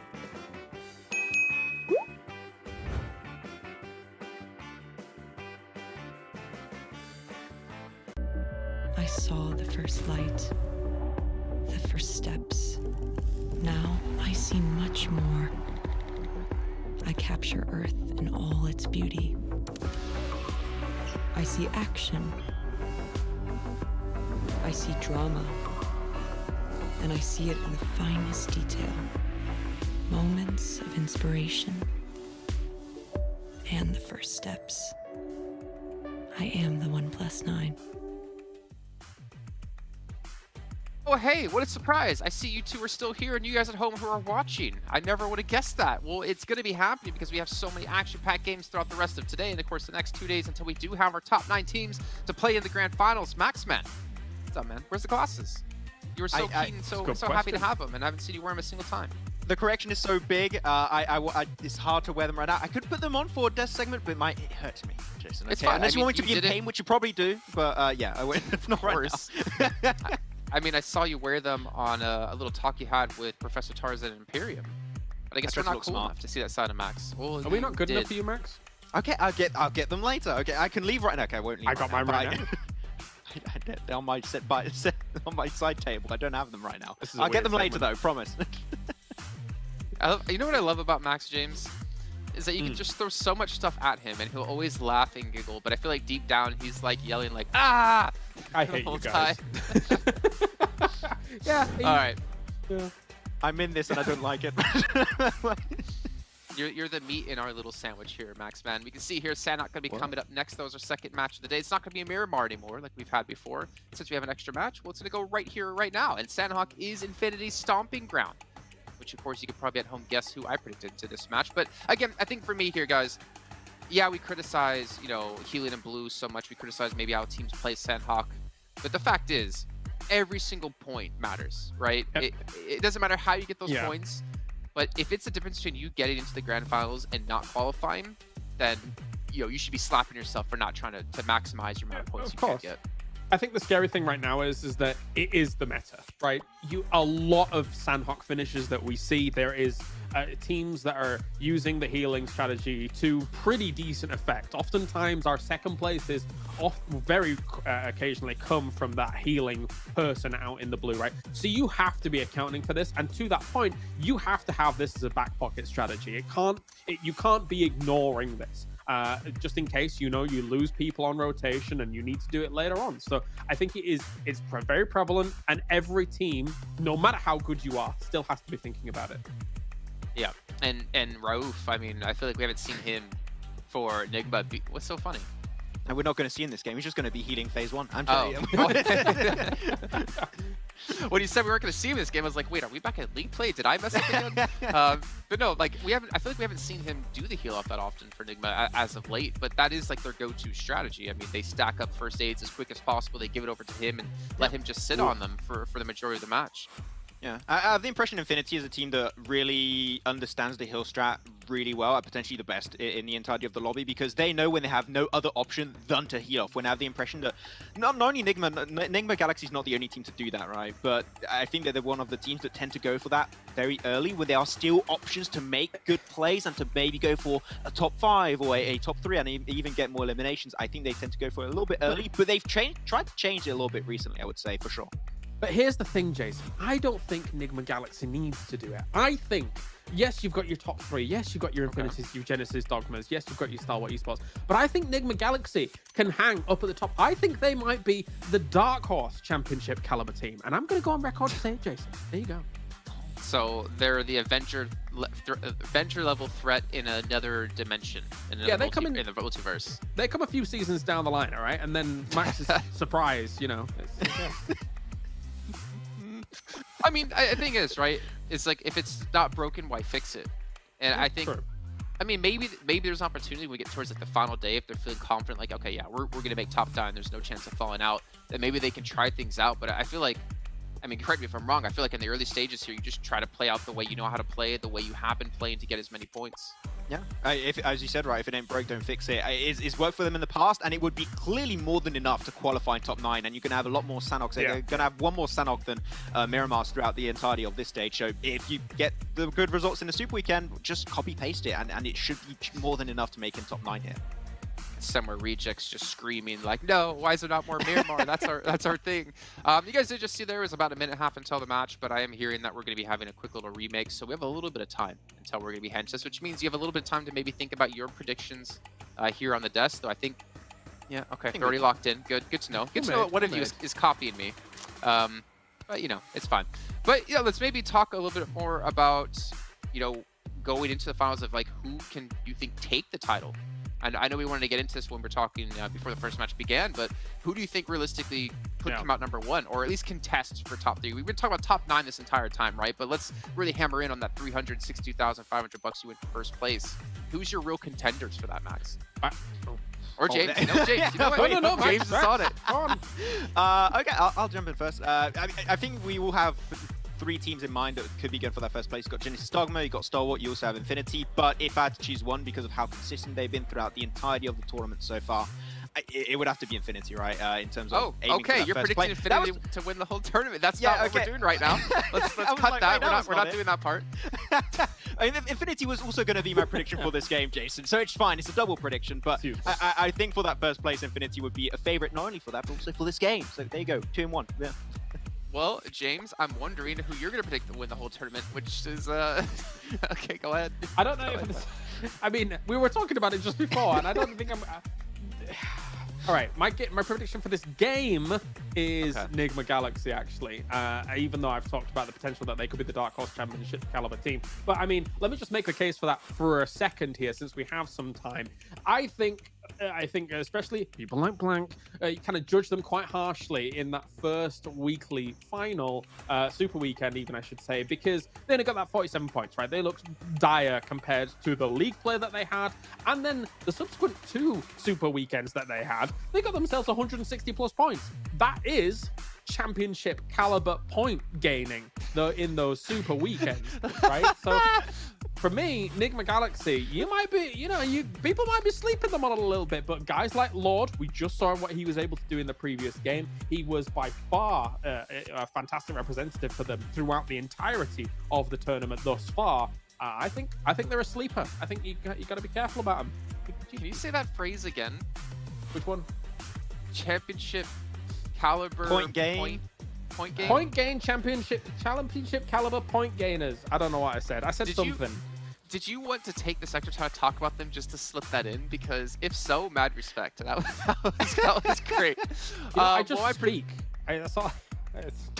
Just pull the Michael Scotts. You just sometimes just keep talking. You don't know where you're going until you get there. My prediction was Infinity for this match because I'm going with Infinity every single time.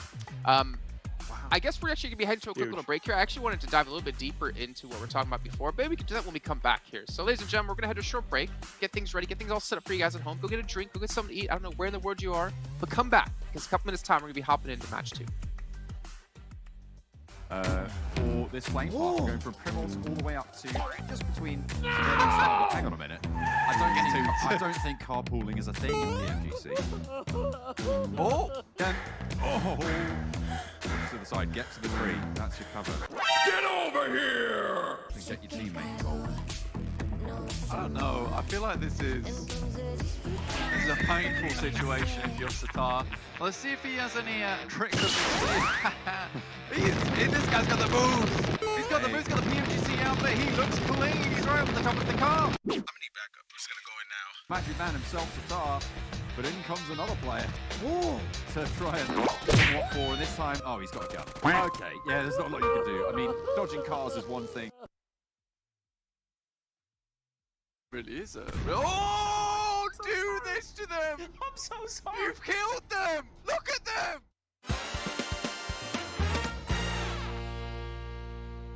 FaZe still in contention though. FaZe up a real possibility. Really? I think it really is a real... Oh, no!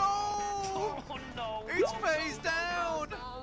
No, I'm so sorry. Your face? I'm so sorry. Why would you do this to them? I'm so sorry. You've killed them! Look at them! They're dead! Huh? Oh!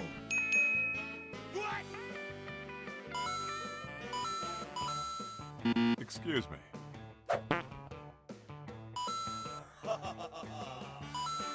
He's waiting out. Just needs to move forward. They are out the open. He's waiting for the tree to provide some cover. You can see he wants to move out to the right-hand side here. He's going for the shots. Lines up. The one for top. Looks for the knock and action.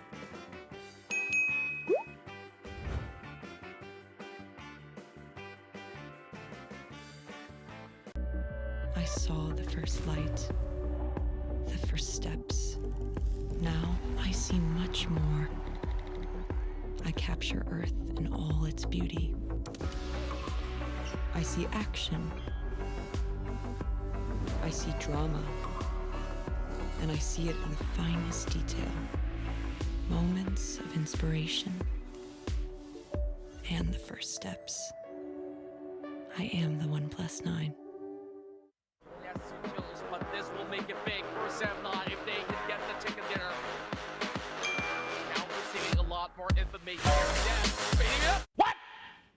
What? He got it back in! He got it back in! Semnot with chicken dinner! What? Refiring what?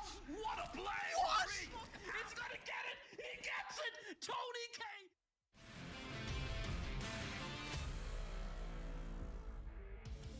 movement on the vehicles, and Frankie, a prolonged spray coming in from Ponzai, but he will be finished off by NC2. Stalwart now against their the counterparts in the name of 628. The two STEs going up against each other, but 628 have a massive advantage. It's a 1 versus 4 for Scry, and as incredible as this player is, it is looking very, very unlikely. Happy about this one. Somehow they've managed to keep all their players up. It's been rough though. I think a lot of them are down. Sadly, this is why Damwon here is towards the bottom of the tables, is that they are just crumbling under the might of Nova at the moment. Wow, that's brutal. That is brutal. The nades just keep pouring down, and that is Damwon here eliminated from the game. 3 teams remaining. One gaming. A nade from 628 will connect onto Tony K. Looking to be stolen away by Fnatic. Is there anything sweeter than a normal elimination? It's stealing an elimination away from another player. That's a double knock by Fnatic. Rico, what is up?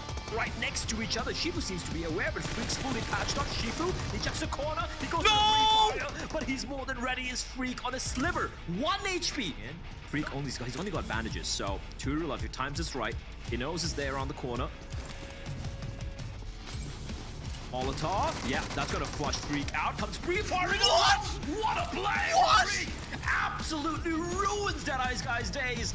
Yeah, Emma Chonburi have evacuated the premises, and Tony K.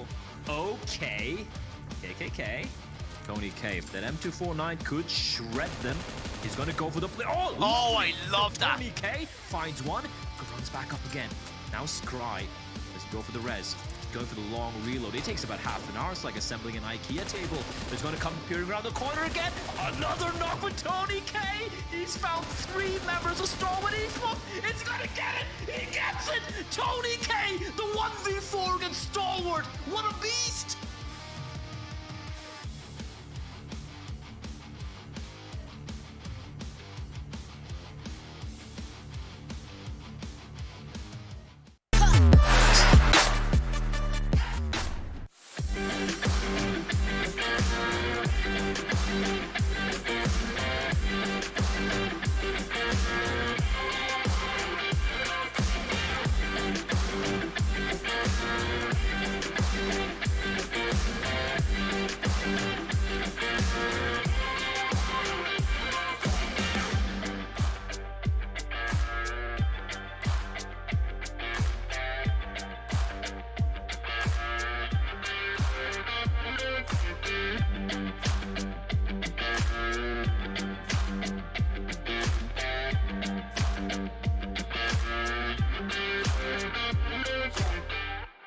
Going to be holding off the entirety of DRS, pushing in onto this onslaught now. Knock has taken place. Just going to be falling on top. This is a very smart play. Oh no, Nima! Help already from the inside here from Yasma Poliana. Nice. They could move closer. They could try to stick together. They find the revive coming from those stereotypical locations. Yeah, boy. So we saw these teams drop on by. Don't do it. Don't save it. The paraglider is okay. Mello though in a position to maybe receive open arms Reggie in a battle of his own. Roger that. Wall does get done. Will get down. Back up. Help me! Roger that. Sarah, in the meantime, has managed to push all the way up. But it's the holdout coming through from the Deadeye's guy, straight through the window. Plants some.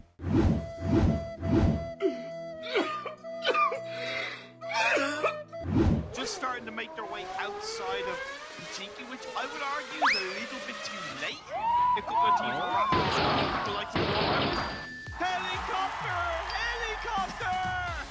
Extended more, and I'm sure others will join in on the mix. If there's ever a time to say, helicopter, helicopter! It was at this moment that Nathan knew. He f***ed up. No!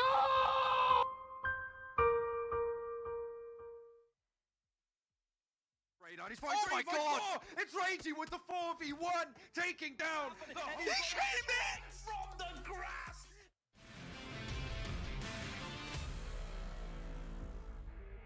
crawling his way up top. Zuxy's gonna find the line on him. And Sung, he's just waiting. He's just waiting for MSC. Oh, he spots Zuxy! Oh, he's just waiting for them to eliminate each other. And he's finally gonna strike the moment. Zuxy gets a knock. Zuxy's found it. And now it is all on Sung to make this happen. And he's from the grass. And Sung steals the chicken dinner away from everyone. Wait for Stalwart and FaZe to somewhat engage on each other. They get in that vehicle and they wrap around the underside. It could work out. The one thing that's going to stop them is Beer 11, who's flanked on the outside. Allow action to stay alive. That's the next one is a Molotov, and Oh, it's that's spreading. perfect. Oh, top! He can't even drop and roll. We can jump into the water, but that's not going to quite pan out for him. Tries to stymie the flow of Bigatron players as they move forwards. Gets a cheeky little angle as Lapis goes down. Yeah, I mean, for Yuhai, he has been the one leading this charge at the moment. Zuxy finds Divine, and now it's just a matter of time before the rest of Reject do fall. I think BTR realize they need to do something quickly, but it's Ray Giosio to find the double.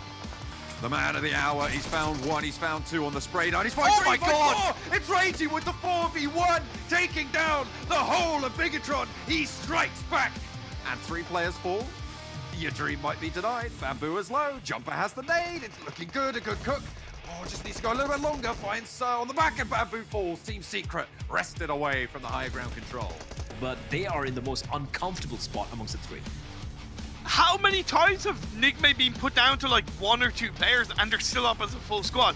I know it's impossible for the likes of Infinity or DRS to push on them, but that's incredible resilience.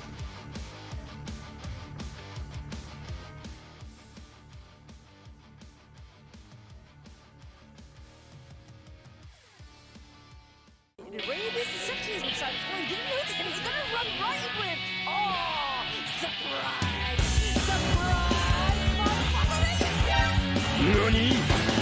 お前はもう死んでいる。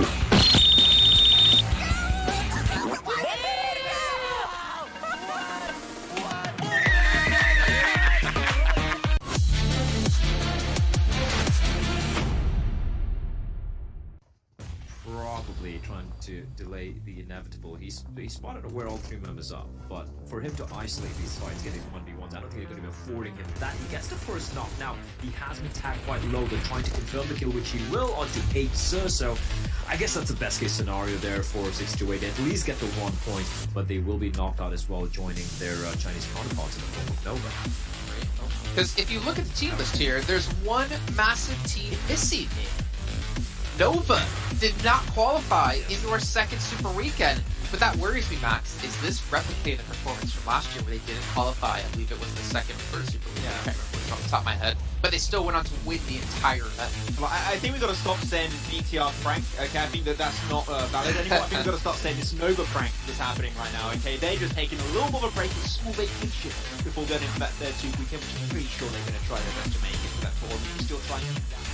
Paraboy was the top 4 in terms of elimination at the end of the league play, and in terms of overall damage, he was top 3 right behind Action at top, which are you going to be Action at top after how good of a league play they had? Pretty hard, but the fact that they've not qualified and the Paraboy is that high is so impressive. A little bit too deep, but this is the opportunity phase we're looking for, and Tony K run and gun, the dogs will come, and Team Secret will be eliminated. Genesis Dogma helping them out, and FaZe Clan third place. Great work for MS Chonburi, and it's all on Stalwart, it's all on Pika, the 1v4. Looking unlikely, they're pushing in, and they make a quick work of it. For a moment there, Imperium, it's Stalwart Esports. I've seen him pull off almost 1v4s, but FaZe played that one to perfection. It is technically the first back-to-back win in a single day from the team, and it's FaZe able to get it, and they had such a good play from the very start to the very end. They played Ricardo and puts up a world of opportunities in terms of where you want to rotate, how you want to rotate. You go from good high ground position to good high ground position to just maximize the information input.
So far up the leaderboard. Into the side of those buildings, misses the nade through the window. Struggling to make entry now into the UMP. Help! PJ Duello. Ow! Somehow Imperium stays alive for the time being. Oh, Fredo, that's not a good thing at all. Was it Max? Well, Max, how do you like that? Well, Caleris first. Yeah, Max. Fine. How do you because they're guaranteed a top 4. Attacker and Longs, but they just might be arriving straight to their doom. A Molotov taking so much damage as well, crossing from Liquid Galaxy. Freaking lord, he can never count it. He did! Victor the kill for FaZe as Fredo's getting like, wait. How? Oh no! Control of the building, rising. I got a bad feeling about this. Nope. Huh?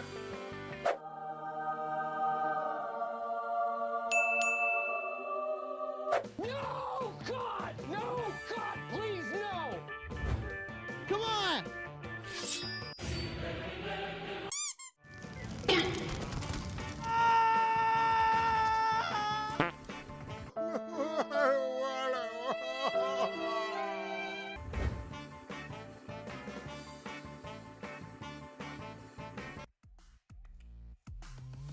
All right, well, the break was a little bit longer than expected, but just wanted to fix some technical issues to make sure the lobby is good to go, and so everything will, or so this won't happen again in the future. But we are back here, and we're going to be hopping into our next match in... I did it. I did the thing. Okay, I was not supposed to take that much. I feel so uncomfortable. You know what?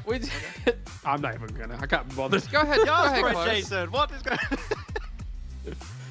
That's close. What do you want to say? You know, he made so much effort for you, Jason, and you just no-showed him. You just blank. Okay, then they're gone. A blank pie of a face, just nothing. Just. I mean, it's like I'm his estranged father, and he's like just like begging for my approval and everything. You know, I could be that's like, how oh, it Max, is. I feel like you would look really good with a shaved head, and then tomorrow, I don't know, this next segment he shows up with his head completely shaven. That could be interesting. Speaking of shaven, well, DRS qualified, so Imperium didn't shave the beard. A little bit unfortunate. I was hoping for that, but let's kind of focus back into this one a little bit. Maxman, you want to talk about some changes in drop locations, especially for one team in particular. So, Claris, can you talk about what he was going to... No, I'm just kidding. Go ahead, Max. It's just so much fun to bully. I'm so sorry. Damn, it sounds fun. I mean, you do so much. But yeah, if there's one of the changes that I thought that might be happening, because we have one more Sanhok than Miramar matches, so it is pretty consequential for you to make changes on the map to potentially try and bring some success. BTR, Nova, that drop always happening, that hot drop happening in Painan, sometimes even third party by Enigma Galaxy. I think that it would be a very good and positive change for one of these two teams to potentially switch it up and go for a different drop location.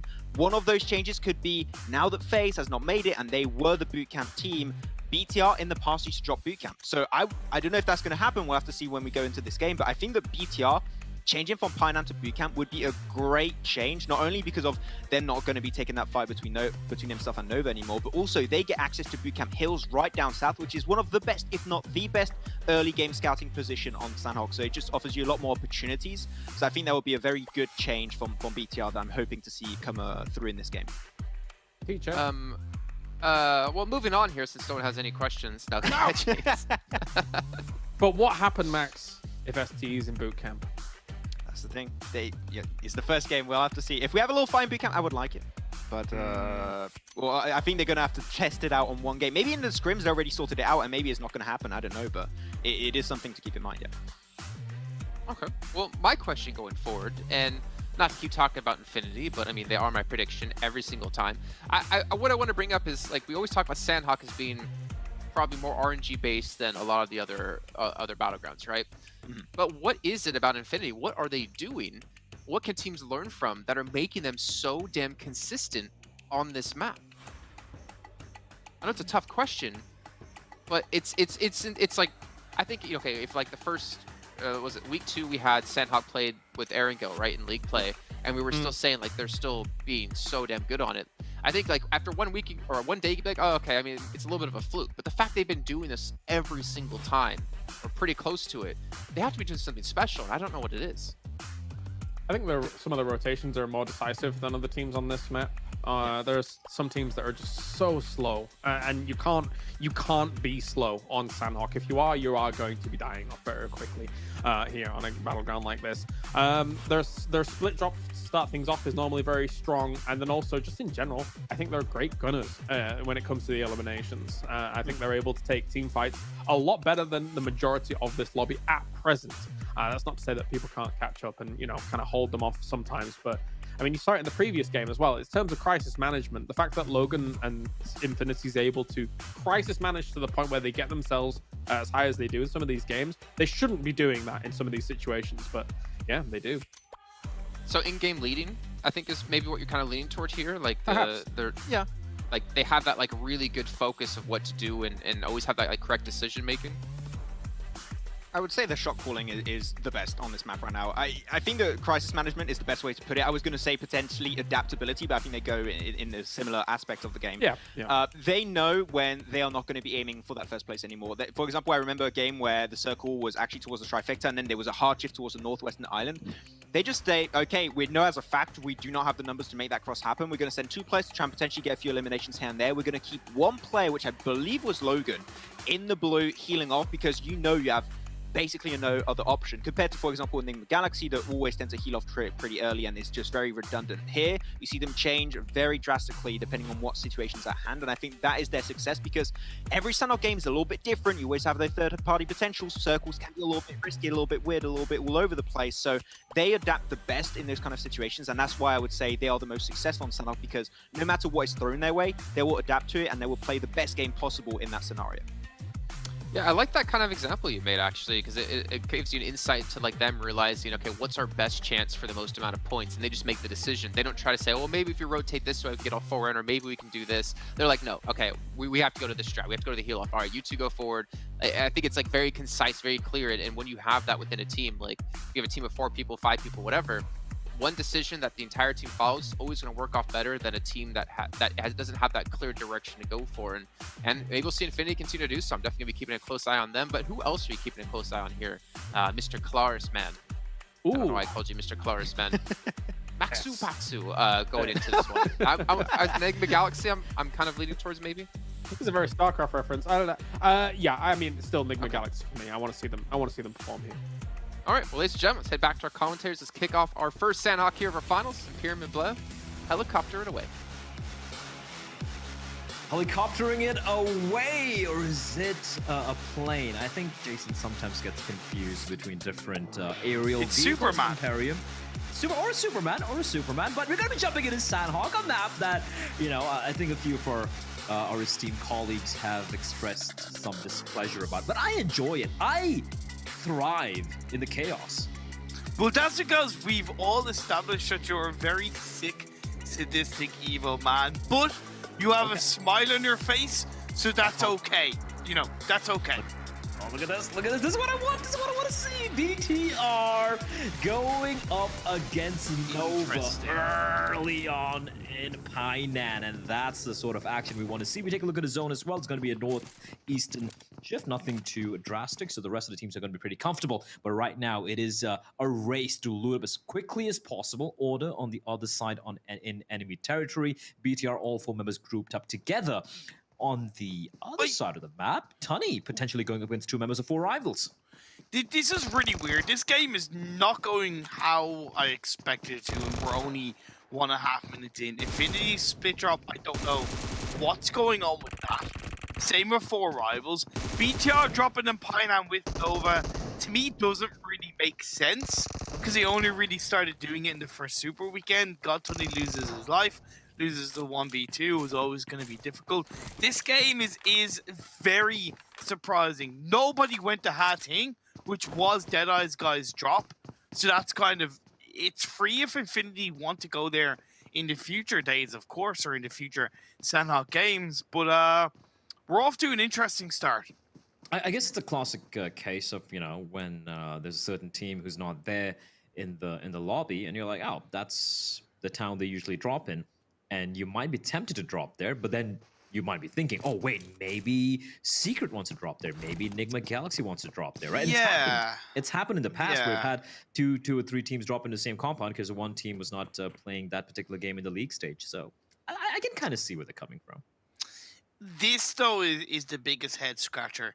Because for BTR, like, I don't think anybody wins this, right? Mm-hmm. Nobody comes out looking good of this situation unless BTR landed and took the fight within the first 2 minutes. Whereas we're now 3 minutes in, they're at a stalemate. Luckily, their position is on the edge of the circle. However, in the next 3 to 4 minutes, you could have Reject, you could have Down One Gaming, you could have Enigma Galaxy, you could have Cryptics, all looking in their direction. So, to me, they're on a bit of a losing battle, so to speak. Yeah, it is. It reminds me of the game we had in Sandhawk. I think the last Sandhawk game we had the opportunity to cast during the Super Weekend number 3, where it was all the battles taking place in Painan, right? We saw, I think it was FaZe was there, BTR, so one team would wipe the other team out, they'd have one member survive, three or 2 members surviving, another team could come rolling into town and eliminate them, and so on and so forth, kind of like a domino effect of death. It's still a bit of a standoff, though, right now towards Painan. Obviously, Nova not looking to necessarily take that fight if they don't have to. So they have options available. They could try and maybe cross from the water, right, and group up together and take that fight. So bit of a lull in the action. Something I didn't want to touch upon, this is a while ago, because of course we had a little bit of a long break due to the unfortunate technical difficulties, but I like how Jason called Maxman the meat in that particular sandwich between him and James. Who would be the meat in our sandwich? Would both be the meat.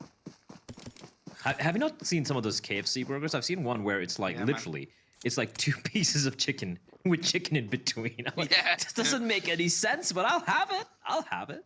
Hey man, we don't make sense, but we have it, man. We have it. That's the way it works. Technically speaking, you could make a sandwich out of 2 pieces of meat. You put a little bit of, like, I don't know, I like mustard, right, or something in between. Boom. It's like slapping 2 pieces of bread together. There's a sandwich, so why not slap 2 pieces of meat together? Exactly. Some cheese or whatever, and boom, it's a sandwich. The definition of, well, actually, I don't know the actual definition of a sandwich, but it seems that a definition of sandwich is an item of an edible item that is brought together by two others. Apparently, sandwiches require starch. If that chicken is breadcrumbed, that has starch in it, because breadcrumbs have bread which has starch in it, right? I don't know. I was wondering where we're gonna go with that. I know. I think we've stretched the sandwich discussion quite a bit. Although, you know, the really cool fact, I'm quite sure a lot of people are aware of this, is that sandwich is invented by the Earl of Sandwich when he asked for 2 pieces of bread with meat in between. So I don't know if you're just taking the. No, it's an actual fact. Earl of Sandwich. Google it. Google it, kiddies. Anyway, getting back to the game. Yeah, another fact is that this game is going on with this phase 1 that's predominantly on the mainland. We're not seeing anything crazy in terms of teams being caught out in the rotation. Nova and BTR are still locked in Painan. DRS have a good spread around the Camp Bravo area and to the west of Camp Bravo. They need to consider that Team Secret are most likely going to be traversing up that coastal line. You do see this battle between Genesis, Dogma, and Cryptics. I was really worried about Cryptics. Well, I suppose I'm back to being worried because Boons gets a knock on the Marshall, but I was even more worried when one of the players was just kind of running around. Lazy Boy was just looting up, and they should know that Genesis Dogma land around this area. Do they normally land a little bit deeper to the docks region? Yes, but guess what? This is the PMGC East Finals. You gotta take the bull by the horn. Genesis Dogma are a team that have looked good in Sanhok across the PMGC East. Cryptics, they took it for granted massively, and now they're getting heavily punished. I'm feeling a bit nervous for Damwon Gaming, because Daoshi's position 6-2, he could spot them, and I think he's got an inkling, right? He's got a little spider sense He tingling. might have an idea, yeah. Yeah. We could easily see all 4 members of Damwon meet find themselves watery grave as Newsy leading the charge, pushing up into the direction of Rethal. These guys got back up far at the back lines, Pembrew's there. They're right next to each other. Lovely nade. Nice lob of the nade. Rethal should be caught off guard here. He's down to half HP, less than that. In fact, they're trying to find him around the rock, but as long as it stays there, covering fire is going to be provided by his teammates from the distance. Of course, the player being Pemburu, but he's been knocked down, and Pemburu is also going to be finished off, and that is a rough start here for 4 rivals. They've lost 2 already, and Infinity, they're looking for more. That simple play that Newsy made with the 2 nades. My bad. I'm so sorry. I thought Pemburu died. He's still alive. Never mind. Yeah, it's cool. But here's the thing. That little movement from Newsy, that was so clean because he knew that a player from 4 rivals was kind of covering behind Werthal. So he didn't want to go on his own deep around that rock, so he chucked a couple of nades either side, waited for Logan, then pushed in. That little bit of decision making, that little bit of movement goes such a long way. Like such a long way, you have no idea. And it's a big part of what's made Infinity such a strong team. Right? That teamwork is massive. So well played, Infinity. Yeah, Logan and Newsy, as long as those 2 are still alive, you can never quite count out the Infinity. And also considering it's Sanhok, man. I've seen, just one member alive in the team pull off what was looking like the impossible. In the meantime, I'm keeping an eye on the rotations. Damwon Gaming has they've been able to avoid 6-8. 6-8, fortunately for Damwon, they actually moved into the interiors of the island, just as Damwon are about to just pass them in the water. And that entire BTR Nova standoff we had, Nova actually took the aquatic route down south of Painan, and they've managed to get in deeper, and in fact, could potentially gatekeep BTR, maybe at Quarry. I kind of respect both teams in that regard, but especially Nova. The way they disengaged away from Painan was fantastic. They shifted a little bit down south. I thought they might have become enthralled in the Genesis Dogma Cryptics battle, but Cryptics weren't really in a position as a team to get any kind of revenge in Genesis Dogma up to the play for the edge of the circle. Nova then shifted up to Painan Hill and have made it safely in. Phase 2 pops up though, and it does center quite nicely. It doesn't really shift in a major direction. It sticks predominantly to the eastern coastal line, where DRS have a lovely spread. Team Seeker have moved up in the direction which I expected them to move up on, and 6-8 have made it in across the bridge into the mainland on that coastline position. But there's a big cluster around Paradise, and this is where I'm worried about Rico Infinity, because Paradise Resort is up on that northwestern edge. If the next phase pops down kind of southeast, them disengaging away from Paradise Resort with arguably Presigo is outside of the resort, but arguably a lack of information, they could get caught out. They could. I'm more marveling at Enigma Galaxy. It's a second zone. They're already out in the blue. I love how Enigma Galaxy's playstyle on Sanhok is so different from how they approach the other maps. On Sanhok, they're like, all right, boys, how many first aid kits do we have? 50? Yep. Not enough. 70? Meh, I can live with that. 100? Perfect. More! Give me more! I bet if they take a fight, they'll kill their opposition, and they won't bother with the guns. They're like, yeah, just give us all the first aid kits, because they're all the way out in the blue. I know it's only the second zone, but virtually every other team, as you can see, Cryptics as well, you can see in their blue, but at the edge of the blue, right? They're about to just enter the safe zone. But Enigma, they're playing the long game, as BTR could be walking into a bit of a trap. Jimmy will strike, and simultaneously Paraboy finishing off Highboy, and BTR, they're getting sandwiched, but it's a sandwich of death. Powerboy charging it from behind, trying to rake the grass with that gun of his. Not quite able to land a shot, though. And the reply comes in from Liquid onto Jimmy, but Liquid's been spotted and finished off. And one member remains with BTR, Luxy. And this is unenviable. He could still go up against him. It's still a 1v2, which is winnable. But with the zone shrinking, he doesn't have much time to work with. Let's be fair. Classic mistake by BTR. Right? It's just a classic mistake. I'm sorry, but like, you dropping Painan on another team that you know is there. You don't see them for the first 11 minutes. 11 minutes you don't see them. You gotta know, you gotta presume they are in front of you. You have to absolutely presume that they are in front of you. And BTR just walking into the circle as if it's a Sunday morning walk in a forest. Come on, you're better than that. That was a great setup by Nova, a fantastic setup. Really deserved team fight win. But BTR, you're so much better than that. I know. I mean, like, listen, I'm an idiot. I think everyone knows that, and I know it as well. And I called it early on. I'm like, yeah, they probably just might circumvent it and wait for them to, you know, walk into the zone. And that's literally exactly what happened. So, yeah, BTR, you can't be as bad as I am. Come on, you guys can do better. So, second game of the day. We still have 4 more games remaining. We have 18 games in total, and BTR have shown that they can deliver. The zone is going to shrink further. It's going to be a little bit more of an eastern shift towards Camp Bravo. We can already see skirmishes starting to break out. 6-8 having to go up against a DRS, but if they don't kind of, you know, finish off this fight early on, there's going to be some third party going on. Team Secrets nearby inside of Camp Bravo. But what are DRS doing, right? What are DRS doing? I understand they might not have predicted the Damwon Gaming rotation because that was a botation. But they should have predicted the likes of Team Secret, and they still have a spread.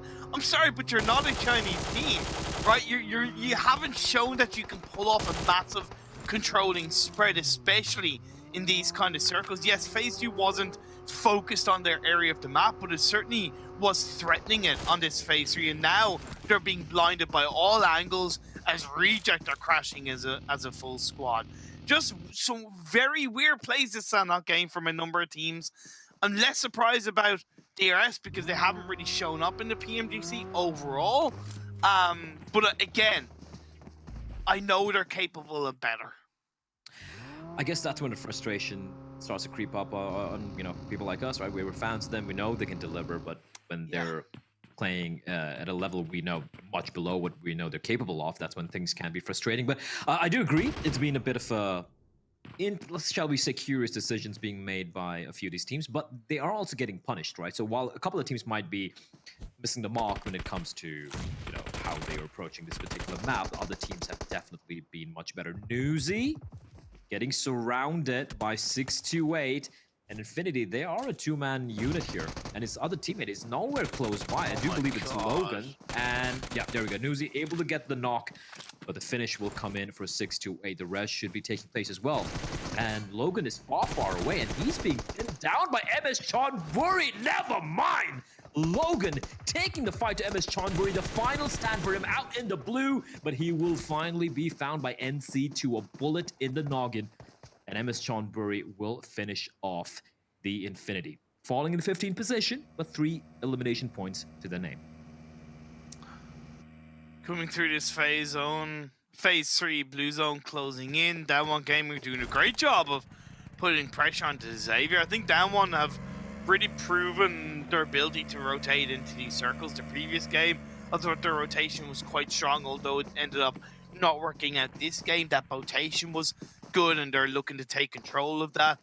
And they have a bit of traffic around them. The Xavier, 628, 4 rivals, kind of team secret. But for the time being, they have a good bit of control and a good bit of isolated protection around them. Genesis Dogman now hunting as a duo for the last players of Cryptics. Lovely pre-nade being choked up by Senkai. Genesis Dogma, always dangerous. Top finding Sankai. Oh, it spots Lazy Boy Shin from underneath the hut, and quick finish coming in for Cryptics. They just have 1 member standing, and I do believe he is still out in the blue. So Cryptics being whittled down to just 1 member. And 628 trying to go for a brave rotation, but they're going to be going past MS Chonburi, but somehow 628 coming out on top. Bullets whizzing past MS Chonburi. And Yu Yang's position here, while it does provide him a great angle to take multiple fights from, he's also kind of a sitting duck, but MS Chonburi not quite able to reply back. One man standing now for MS Chonburi, and he is being hunted down. Smokes will be deployed, but he will be found, and he will be finished. But it is going to be 6-8, also losing a member, because guess who's arrived to the party? Stalwart Esports and Paraboy. He is not in a very happy spot. Stalwart dropped in boot camp, have spread their way in, moved in little by little. Back in the PMPL South Asia, Sanhok was their secret weapon. They've had some good performances on this map, but not in the dominating way we expected. Order does turn around and get a knock onto Hamodi, so you take that. Powerboy prone down, gets a knock on the Pika. 2 fights at once. This is Nova in their element. Oh yeah, lovely stuff coming out top, though. He knows where Paraboy is, but the bullet's not quite able to find it. Smug has got to go prone for the reload. Fortunately, Action is there to provide him some support, and Paraboy will eventually fall. But it wasn't easy, though, for Stalwart Esports, beg your pardon. They do lose one. In the meantime, for Nova, Jimmy in order. They did have to go up against Enigma Galaxy out in the blue, and they're paranoid. Order's paranoid, like, are they still out in the blue? They probably are. 3 members of Enigma Galaxy still very much alive as we head towards Camp Bravo once more with Team Secret. This time, having to hold off the onslaught from Genesis Dog. Budget bootcamp finish, question mark? We did see Team Secret hold on to this position right from phase 2 reject in the last circle shift, sent it in as a full squad, did lose 1 player, but they survive as a trio. Genesis Dogman now behind Team Secret inside that Bravo city, building, compound, whatever you want to call it. But Team Secret, I think they could have opted to go for a little bit more of an edge of Camp Bravo position, because right now they're ironically sandwiched between at least 2 teams, and that makes it so much harder to control because you can get backstabbed very easily. Yeah, that's not a happy sandwich. Definitely not comfortable. There are 4 teams in Camp Bravo, although the 4th team is just 1 member of DRS. I don't know how he's stuck in that. It's Mafia Ninja. Of course it's Mafia Ninja. Living up to his name, as D Xavier are getting harassed by Damn One Gaming, who are right now in 3 eliminations, and they have all 4 players intact as well, considering how late is in the game. Enigma Galaxy, considering how out in the blue they were, they're smack center of the zone. How have they done this? It's like they just teleported their way inside right next to Camp Bravo. It's a miracle, Imperium. We're not used to seeing them inside the circle this late in the game. Normally they're out in the blue healing, so it's going to be interesting how they deal with it. There's going to be a little bit of focus on their shack, but with the open area around it, it's going to be more edge of circle play to 3 to 4 teams that are inside Camp Bravo. Genesis Dogma, how are they going to enter into this circle? They can opt to maybe go around the underside of Camp Bravo. However, before that, they deal with Stalwart. Stalwart a danger, always such a dangerous team inside of Sandhawk will beat comparatively an early end, 13th place. Lamborghini, sole member, trying to keep his team, at least try to get them a top 10 finish perhaps, but it's looking like his days are numbered if he runs out of those kits. Because Damn One Gaming have their eyes firmly focused in his direction. Look at Rico Infinity though, oh my lord. 3 members knocked down, all bleeding out in the open. Prestigo finished off as well as DRS. Now they need to make a move. That's the first elimination for DRS. Nima right next to his teammates, so they're going to be inside of the zone, so they're kind of comfortable for the time being. But those bullets have given their position away. Enigma Galaxy could potentially start to move in to where they are. In the meantime, Team Secret still holding their own. It's not a comfortable sandwich, but there we go. The nade from Satar. Lovely indeed, Imperium. And they're going to be moving in, but a reply nade getting lobbed in by Fredo, not quite able to find its mark. And Genesis Dogma desperate to finish off the knock, not aware. Shots! Wait, and he's gonna find a double booms, and Daybot will fall. Shots looking for more. Free firing around the corner. Comes Genesis Dogma. No way. But he's No doing way. everything by his lonesome. 3 knocks for him, and Team Secret, the rest of the squad arrives to finish off the final member. Team Secret, they hold on strong. Oh my lord, that's a tough task. Great start by Genesis Dogma, but it seems like they could have been a little bit too deeply without the information. We move on over to Nima looking for a nade into the shack of doom for Roof. He's trying to heal up. He has no blue to keep himself alive. He has no first aids as well. Only has bandages left going, but that's a glorious 3-pointer by Guy Alzen. And right now, Nigma, they're probably yelling at each other like, I told you we should have been out in the blue. Why do we have to go inside the zone? See, that's what happens, says Reject. In the meantime, they are aware. They know exactly where Team Secret are. And look at the spread. I love this. Sarah's going to make first contact. Duelos is going to be in the blue just to catch them off guard. They don't expect this. A well-placed nade could completely destroy Team Secret. And Duelo is going to love a nade there. It's coming in from behind. Divine's going to find Jumper. Sarah pushing in. Very, very brave. But he will be finished off in Team Secret. They are now getting harassed by Down One Gaming from the distance, and Divine, the final man standing for Reject, and Team Secret down to just 3 members, although one of them has been knocked down to his knees. Smoke's being laid out just in time. Last player Reject is inside the blue. Will Divine be able to return the favor on what Team Secret did to what was the former Blue Bees back in the PMGC 2020? That's not the case. The Down One end their run in game 2. Man, I kind of feel bad for Reject. They had the perfect trap set up there for Team Secret. But Down One Gaming, the South Koreans, ruining everyone's day. That is brilliant from Forrest. Finds Nima. Galzen has got a decision to make. They are not in the zone. The circle is shrinking in, and Down One Gaming are aware of that fact. They're going to try and keep it pinned down. Molotov's getting tossed in as well. This is fantastic from Down One Gaming, trying to eliminate DRS. Junie is the anchor point inside the circle. They know with the amount of players that are left alive, they have the majority. They finish Galzen off at the clean squad wipe. We're down to our final 3 teams. Order getting taken down as well. Here we go. Down One Gaming, a 4-man squad going up head-to-head against Team Secret. Nades being lobbed in. Team Secret, they don't really have much cover, so just going to try and deploy these smokes. But Fredo's going to be found, and just like that, you blink and you miss it. 19 eliminations for Down One Goddamn Gaming. What is this? What is this? This is going to be the PMGC record-breaking individual scoreline, presuming they win this game. Smashed it. They're knocked it out of the planet. And guess what? It all started with a botation. Oh my lord, Down One Gaming, they have come to play. We talk about how Sandhawk can be very iffy, things might not pan out your way. Like you said it best, like that rotation coming in, they decided what their game plan was going to be. As a 4-man unit, they played it to perfection. 19 eliminations in the league finals. Down One Gaming on Sandhawk. Take a goddamn bow. That was magnificent from the South Koreans.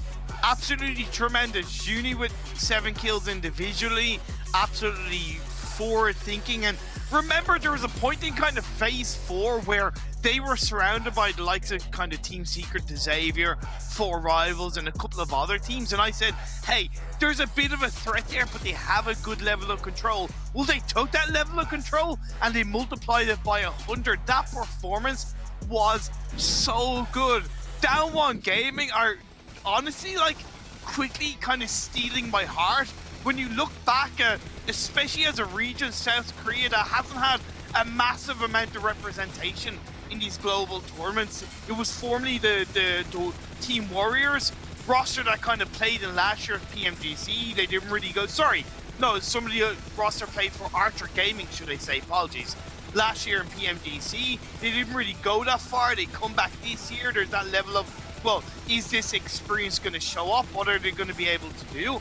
And I have to genuinely say, for a team that came into the 2021 PMGC relying heavily on placement points, they have ramped it up, they've become more aggressive, and they are definite contenders for the global championship spot.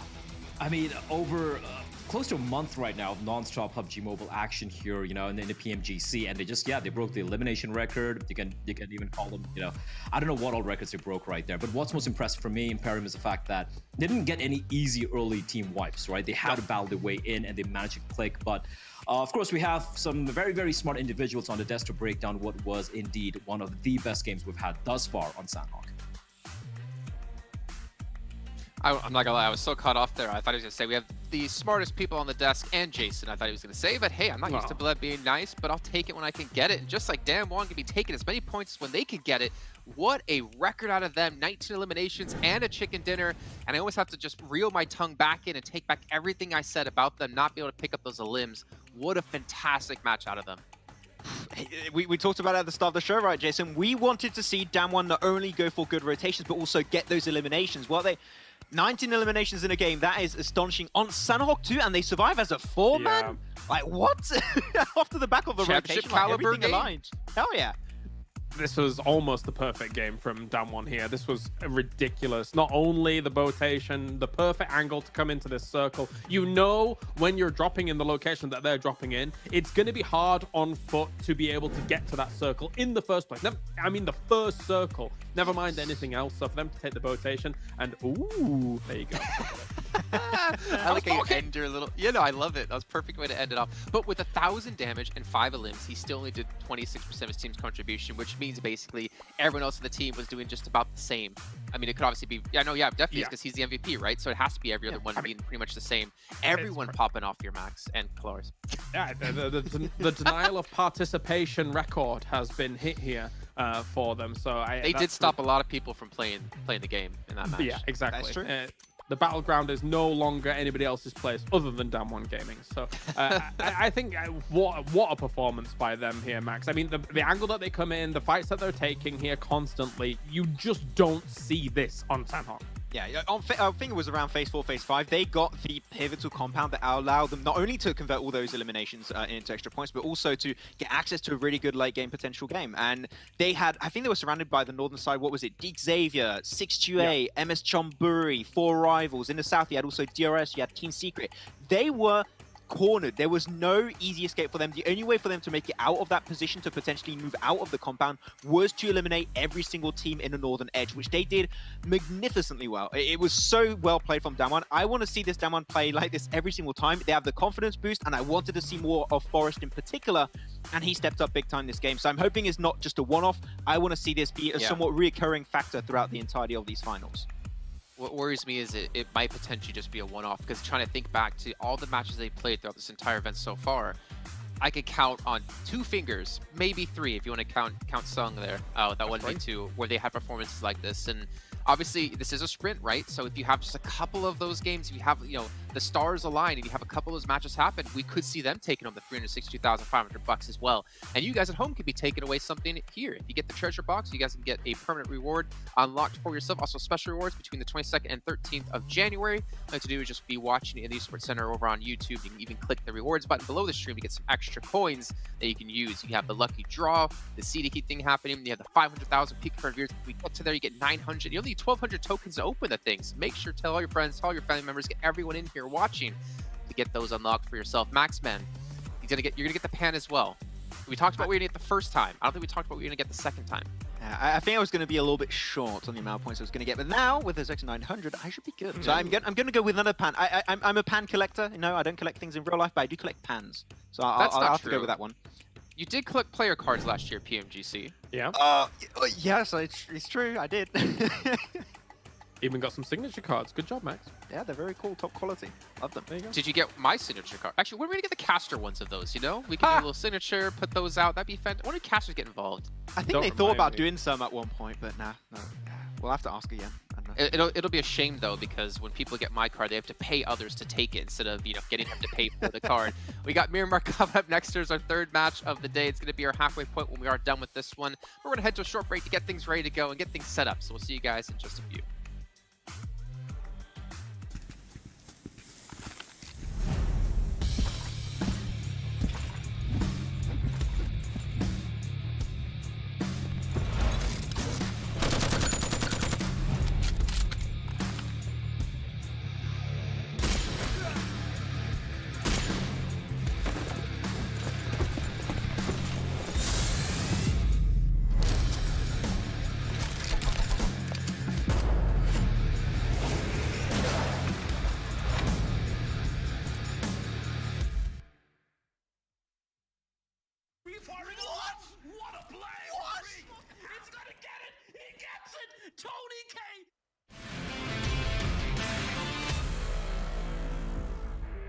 Movement on the vehicles, and Frankie, a prolonged spray coming in from Ponzai, but he will be finished off by NC2. Stalwart now against their the counterparts in the name of 628. The two STEs going up against each other, but 628 have a massive advantage. It's a 1 versus 4 for Scry, and as incredible as this player is, it is looking very, very unlikely. Happy about this one. Somehow they've managed to keep all their players up. It's been rough though. I think a lot of them are down. Sadly, this is why Damwon Kia is towards the bottom of the tables, is that they are just crumbling under the might of Nova at the moment. Wow, that's brutal. That is brutal. The nades just keep pouring down, and that is Damwon Kia eliminated from the game. 3 teams remaining. One gaming. A nade from 628 will connect onto Tony K. Looking to be stolen away by Fnatic. Is there anything sweeter than a normal elimination? It's stealing an elimination away from another player. That's a double knock by Fnatic. Rico, what is up? Right next to each other. Shifu seems to be aware, but Freak's fully patched up. Shifu, he jumps a corner, he goes for the free fire, but he's more than ready as Freak on a sliver. 1 HP. And Freak he's only got bandages, so 2 real life, if times is right. He knows it's there around the corner. Molotov, yeah, that's gonna flush Freak out. Comes free firing. What a play! What? Freak absolutely ruins Deadeye's guy's days.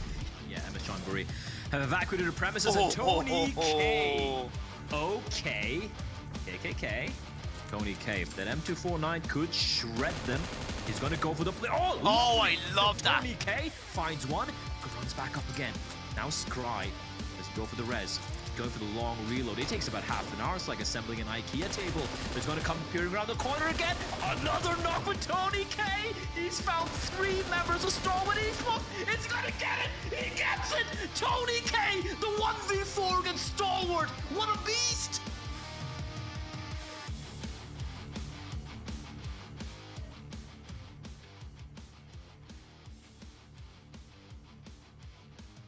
Really is a... Oh! Do this to them! I'm so sorry. You've killed them! Look at them!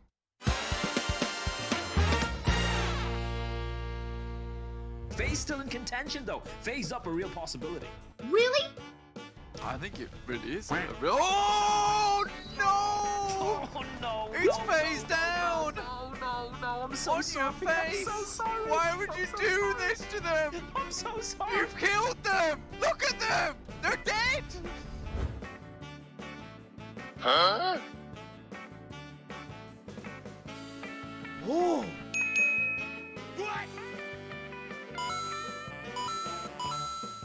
Excuse me. He's waiting out. Just needs to move forward. They are out in the open. He's waiting for the tree to provide some cover. You can see he wants to move out to the right-hand side here. He's going for the shots, lines up, the one for top, looks for the knock, and action.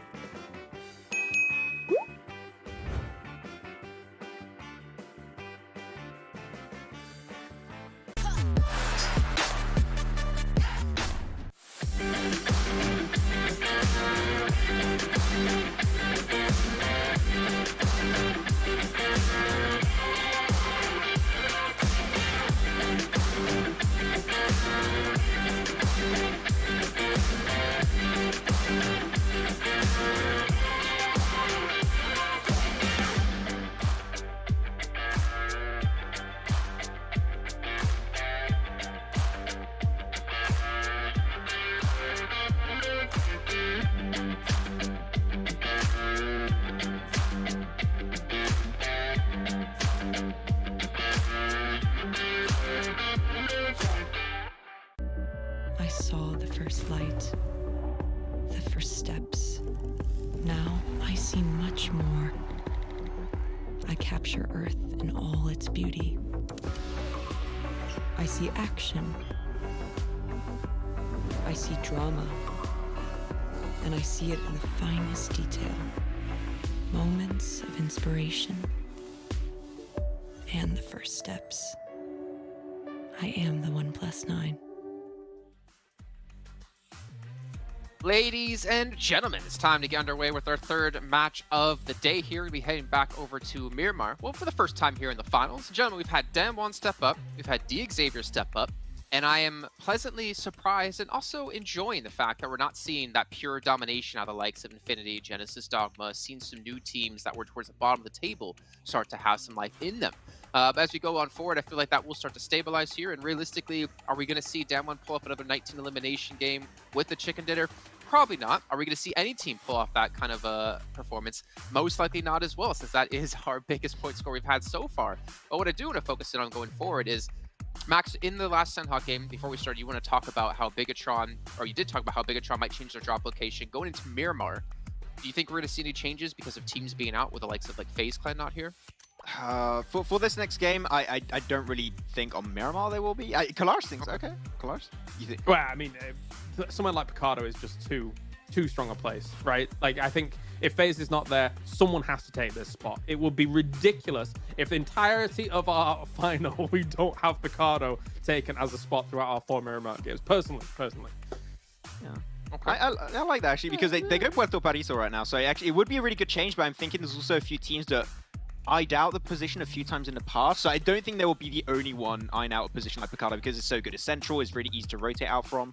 So we'll have to see. I mean, I was going to think there's one team that could have contested it was Dead Eyes guys, but even them they're not here, so it actually makes it even easier. So actually, that's a good point that we could potentially see Picardo under control of BTR. I think that would be actually a really good decision for them to go for. So we'll see. Okay. I'm trying to actually take a look really quick and remind myself of how the finals have gone so far in terms of like the scoring, right? Because we did have Damwon at first place, but obviously the fact that they got a lot of points. What was it? 34 points in one match is going to shoot them off the leaderboard. They had 4 points before that, so that just really give you context. They went from basically bottom of the table to the top. Things are extremely close right now. But we have Team Secret in second place, and we've seen 2 third-place finishes out of them. Claris, you were talking about them before, expected them to be up higher, obviously with them not qualifying a third Super weekend. Yeah. They fell down the rankings, but is this the Secret you were hoping for and you were expecting to show up now in the finals? Definitely. I still think, 2 games, small sample size, we can't extract too much from it, but again, 2 third places is a brilliant start for them. I think when you look at league play, then leading into Super Weekend play, 2 days is once again a very small sample size where things can go awry and then you just can't qualify for that and then you just lose out on a ton of points. However, if you think about Team Secret, what they did in their 2 Super Weekends, 125 points, 102 points, you could have quite easily bagged themselves another triple digit if they were to get into that as well. That puts them easily in that top 9 down the line if that happens. So I still expect a Secret to continue things here. I don't know if they're going to be your championship caliber team, but I think that they'll be rocketing. They'll be doing great. Yeah, we're at the stage of the tournament where a singular win will allow you to just leapfrog a bunch of the lobby and just push yourself up. Yeah. Right now, if you are, for example, MS Chonburi, you only got 1 point in 16th position. One really strong chicken dinner was a few eliminations. You could be 3rd place above Deep Xavier, right behind Team Secret and Damwon, because they started to create a little bit of a disparity between 2nd and 3rd, which is getting close to somewhat 20 points already, which is impressive at this stage. But it is true that right now things could get a little bit all over the place as these games go on. But as we start getting towards day 2, day 3, that's where things are going to solidify a lot more. And you want to be in that top 9 as quickly as you can when those things start to solidify, because it's going to be tough to make drastic changes towards the end, because you know that teams will not going to allow that to happen too easily. I feel like here, though, is where we really get to see like the grit of some teams. We obviously have been talking so much about, like Nova, Bigatron, etc. Secret. I guess some Secret members, like they've already played in PMGC before. They've been in these situations before. But the teams who came in like PMCOs or lower tier or haven't played this kind of level of play yet, this is where we really get to see like the true grit of them as players and as a team. Like the Infinity, they didn't play in PMGC last year. They kind of almost came out of nowhere, and now look at them. Like they were beating everyone by almost 100 points. I think it was 97 at the end of our normal time. And we get to see, like, can some teams sink or swim? And I feel like that's kind of the story of esports sometimes. Like, this could technically be some of these teams' only opportunity ever making a PMGC. They don't perform well, maybe they disband, maybe players leave, maybe they bring in new players. You got to make the best of it here, and at least for Damwon's sake here in match 2, they've done just that. They've returned members from last year and are looking to replicate that performance going forward. Yeah, it's a Cinderella story for a lot of these teams, right, coming into it. You want to try and potentially be the new Zeus, where you just come in from PMC and then you qualify and you go the entire way, potentially almost becoming world champion. But yeah, Damwon so far, oh man, these numbers are just insane from these guys. We talked about it. We want to see this team do potentially well. They are, I think, the team that I talked about the most negatively last PMGC because there were so many things to work on for not, of course, the entire team, but at least when it comes down to Fabian, when it comes to Forest, it was also known as Inonix in the past. This team looks like a completely different beast compared to the last one, and as we said, it's only one game where they go themselves those 19 eliminations. It's great, but I do want to see some kind of consistency we were not able to see throughout the Super Weekend and the league play. So I mean, it's a good start, but I want to see still a little bit more consistency from these guys. Yeah, no, exactly right. I think consistency is the thing for me as well. We talked about Reject and how they stepped up so drastically from Japan from last year to this year, and now Damwon have the opportunity to really show up and really perform. And well, speaking of performance, OnePlus, sponsor here at PMGC, with flagship performance, an immersive 120Hz display, and the HyperTouch technology made specifically for gamers. The OnePlus 99 Pro are your best shot to climb the leaderboards, and potentially some of these teams' best shots to break through into top 9. But it is time to get some predictions here, gentlemen. I'm going Infinity. I'm gonna start off every time because I'm picking Infinity every single match. Who would have guessed? But I will change it up one of these days, and then you'll be like, you know, the surprise face. I don't know the meme name. I don't know. Shock peak Two-Face? Yeah, that's yes, that one. Exactly. Maxman, who's your prediction here for this match? We're going to Miramar. I want to see the resurgence of Reject right now. They're a little bit lower in the rankings, so I think the Miramar should be the map where they can come back in. And Sara is insane on the DMR, so I think that this is definitely the map where we can see some big eliminations coming their way. Okay, Kalaris. Take your time here, because we have a remake, so... Oh, well, okay. I will give you my prediction, but then also talk about Damwon afterwards. But that's not my prediction. I'm going to go with 4 rivals, because I want them to get a win! Please! I'm appealing to the my better half over here, Mr. Maxman, in trying to get them a win, and maybe I can help them where Maxman has failed. I appreciate it. Maxman tried. We're trying, but I do want to talk about Damwon here as well. I think that Damwon right now, we have seen a meteoric rise from them in terms of overall skill throughout this tournament, and I think a part of it does come down to the fact that if you look at their region, if you look at South Korea, you can't effectively put 16 teams in lobby in South Korea in kind of that bubble and get the skill of this lobby. However, South Korean pro gamers, very, very powerful in general, very reactive, very good to be able to kind of effectively learn very quickly. When you put them in this lobby with these teams, they are going to assimilate that information very fast, and I think that's what we're seeing from Damwon. Also, my little dog goes crazy. Yeah, well, I mean, so last time she did that, wasn't she correct in her prediction? She was. Maybe 4 rivals. Whoa. Oh, the stars are aligning. But I like that note you actually brought up. Maybe we can talk about that really quickly. The fact that, like, if you are in South Korea or you are in Japan, you are kind of really limited based off ping of who you can compete against, right? And you're kind of held back in some sense of the quality of teams that you're playing against. Whereas you look at like Southeast Asia and you're playing against, you know, some of the best teams in the world, all within, you know, ping's reach. Crazy so good down there. Yeah, so it is like a little bit unfortunate, and that's what makes, you know, other games so even more interesting. I guess obviously when you get to international events, it makes things a little bit easier. More international events, I should say. But like how they've been able to get so good at so many different games, just being limited by ping so often. Yeah, I think that's true. I mean, especially when you keep in mind the fact that normally they're going to be localized in their own region a lot more.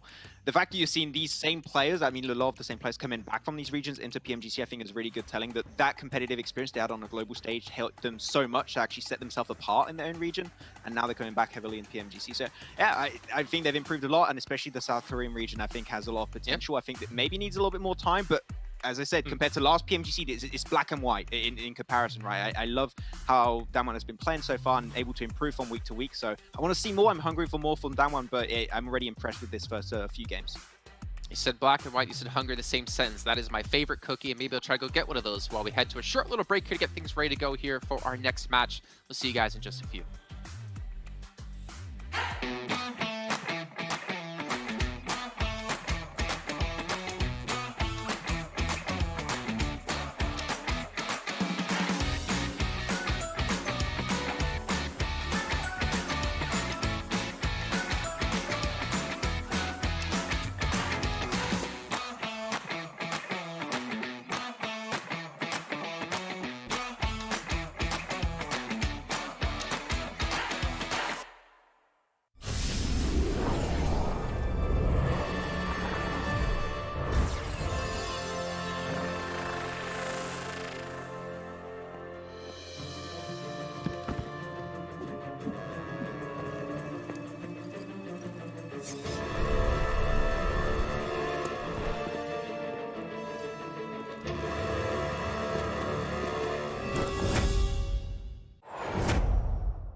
really is a... Oh, do this to them! I'm so sorry. You've killed them! Look at them!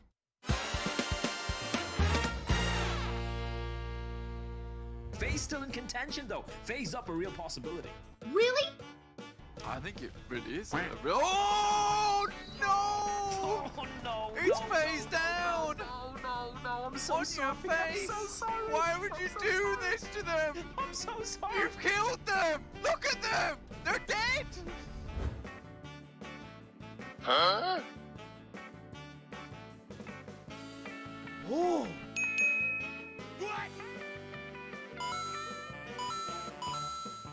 Excuse me. He's waiting out. Just needs They to are- move forward. They are out in the open. He's waiting for the tree to provide some cover. You can see he wants to move out to the right-hand side here. He's we going go. for the shots. Lines up. The one for top. Looks for the knock and action.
I saw the first light, the first steps.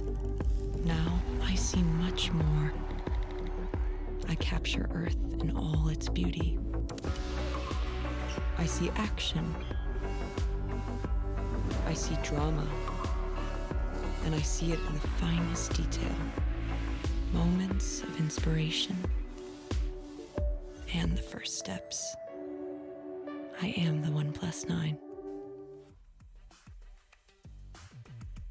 Welcome back, everyone. We're going to be jumping straight on in. We've got rid of the analysts. You know, they keep talking non-stop. Imperium keep delaying the games. And we're like, you guys get out of here. We're going to start with the game. We're going to be jumping on in with the third map of the day, of the first day of the league finals. Imperium, it's going to be the first Miramar.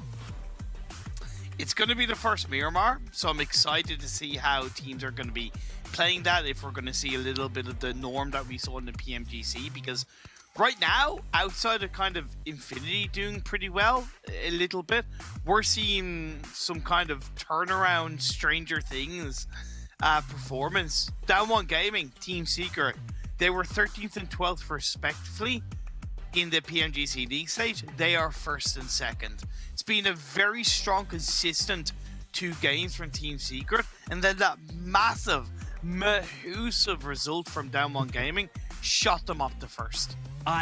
Listen, man, I know Down One Gaming have impressed us quite a bit, but I did not see this coming, right? Like 19 eliminations, just completely making everyone else look just average by comparison. And it's a game where we had so many good performances coming out from a few of the teams we mentioned, like Team Secret. We of course had Nova as well, playing fantastically, but they were just kind of forgotten in the sands of time. Because when you go back to this game in the future, you're gonna be like, yeah, that was the game where Down One got 19 eliminations. The question here for me, Imperium, sure, it's very good to see Team Secret, be consistent over 2 maps. Down One Gaming had a pop-off game. Is it sustainable? Because they haven't shown that yet in the previous 3 weeks. That's a really good question, and it's a legitimate question to ask. I would argue that it doesn't need to be massively sustainable. A strong day one performance of a good 60 to 70 points would put you in a prime position over the next 2 days to be less sustainable. But it is something that we're always looking for, right? When we look to see the best of the best in the tournament, it's the teams who are pulling out game after game of solid results and then backing that up with a big 25-30 point game, typical of what we've seen from the likes of Infinity and Genesis Dogma. And talking about those two teams, they are two of the strongest teams on Miramar, with the Infinity getting 13.2 points per game and Genesis Dogma getting 9.7. And the one map that saved Team Secret's overall ass in PMGC, and you said this to me, was Miramar. So I'm hoping that's going to be third time in a row strong result from the Team Secret boys. Yeah, for sure. And let's see if they can continue that. I'm enjoying this. I'm enjoying how, you know, we've seen the trend being set by the likes of the Infinity and your Stalwart Esports and your Nicola Galaxies. And then suddenly just a complete flip around in the league finals, where you said it yourself, we are starting from the beginning itself. Everyone's on 0 points at the beginning of the day, and you're going to be grinding it out. So whatever, you can't rest on your laurels. Whatever points you accrued in the first 3 weeks, whatever incredible showings you had in the league stage in the Super Weekends, it doesn't matter now. You've made it here thus far. You've cracked the top 16. Congratulations. But he's starting the same place everyone else is starting. And right now, the likes of Damwon Gaming, the likes of Nova, the likes of, as we mentioned a couple of times already, Team Secret, they're showing that they have kind of turned things around, that they are a whole different team here as Nima. I like how he's like, yeah, I want to see you drive that truck over these ridges to find me. Good luck.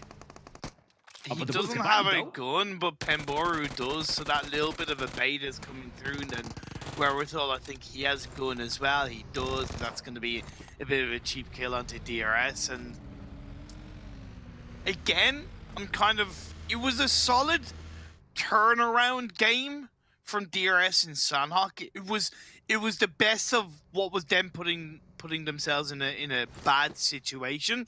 They got a healthy amount of points in that previous game, a total of 9. So it's above the average that I kind of would like to see from teams. But it's by no means confident performances as a team from DRS. But by no means being a confident set of games from DRS. And in this third one, losing a player early on, once again, some weird kind of drop situations happening. You should know that 4 rivals like to land around Hacienda. Vehicles are a priority in Miramar. It's going to leave you in a little bit of a tricky situation, and DRS paid the price.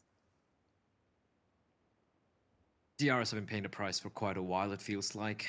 And this is coming from, you know, like, I've done multiple seasons. You have. Of the South Asian Pro League, and I've watched all these teams, especially the DRSs and the Deadeye's guys, and even Stalwart Esports. And I love how they actually have my god, that's so video clips. I know, it looks so cool. Why can't I look this cool? Anyway, it hurts me because sure, Stalwart is delivering, right? They're from Mongolia, but when it comes to the South Asian region, where there's so many fans, so many teams who have played and they've impressed me, and they're showing great signs, and you have Deadeye's guys not even qualifying to the top 16. Yeah.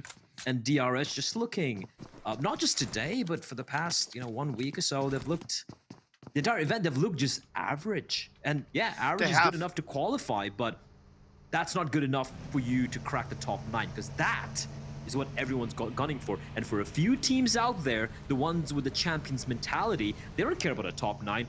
They want the 390,000 US smackaroos in their pocket. Ooh. They want number 1. And I gotta say, I have to be real, I don't think DRS they don't even believe themselves of getting that right now.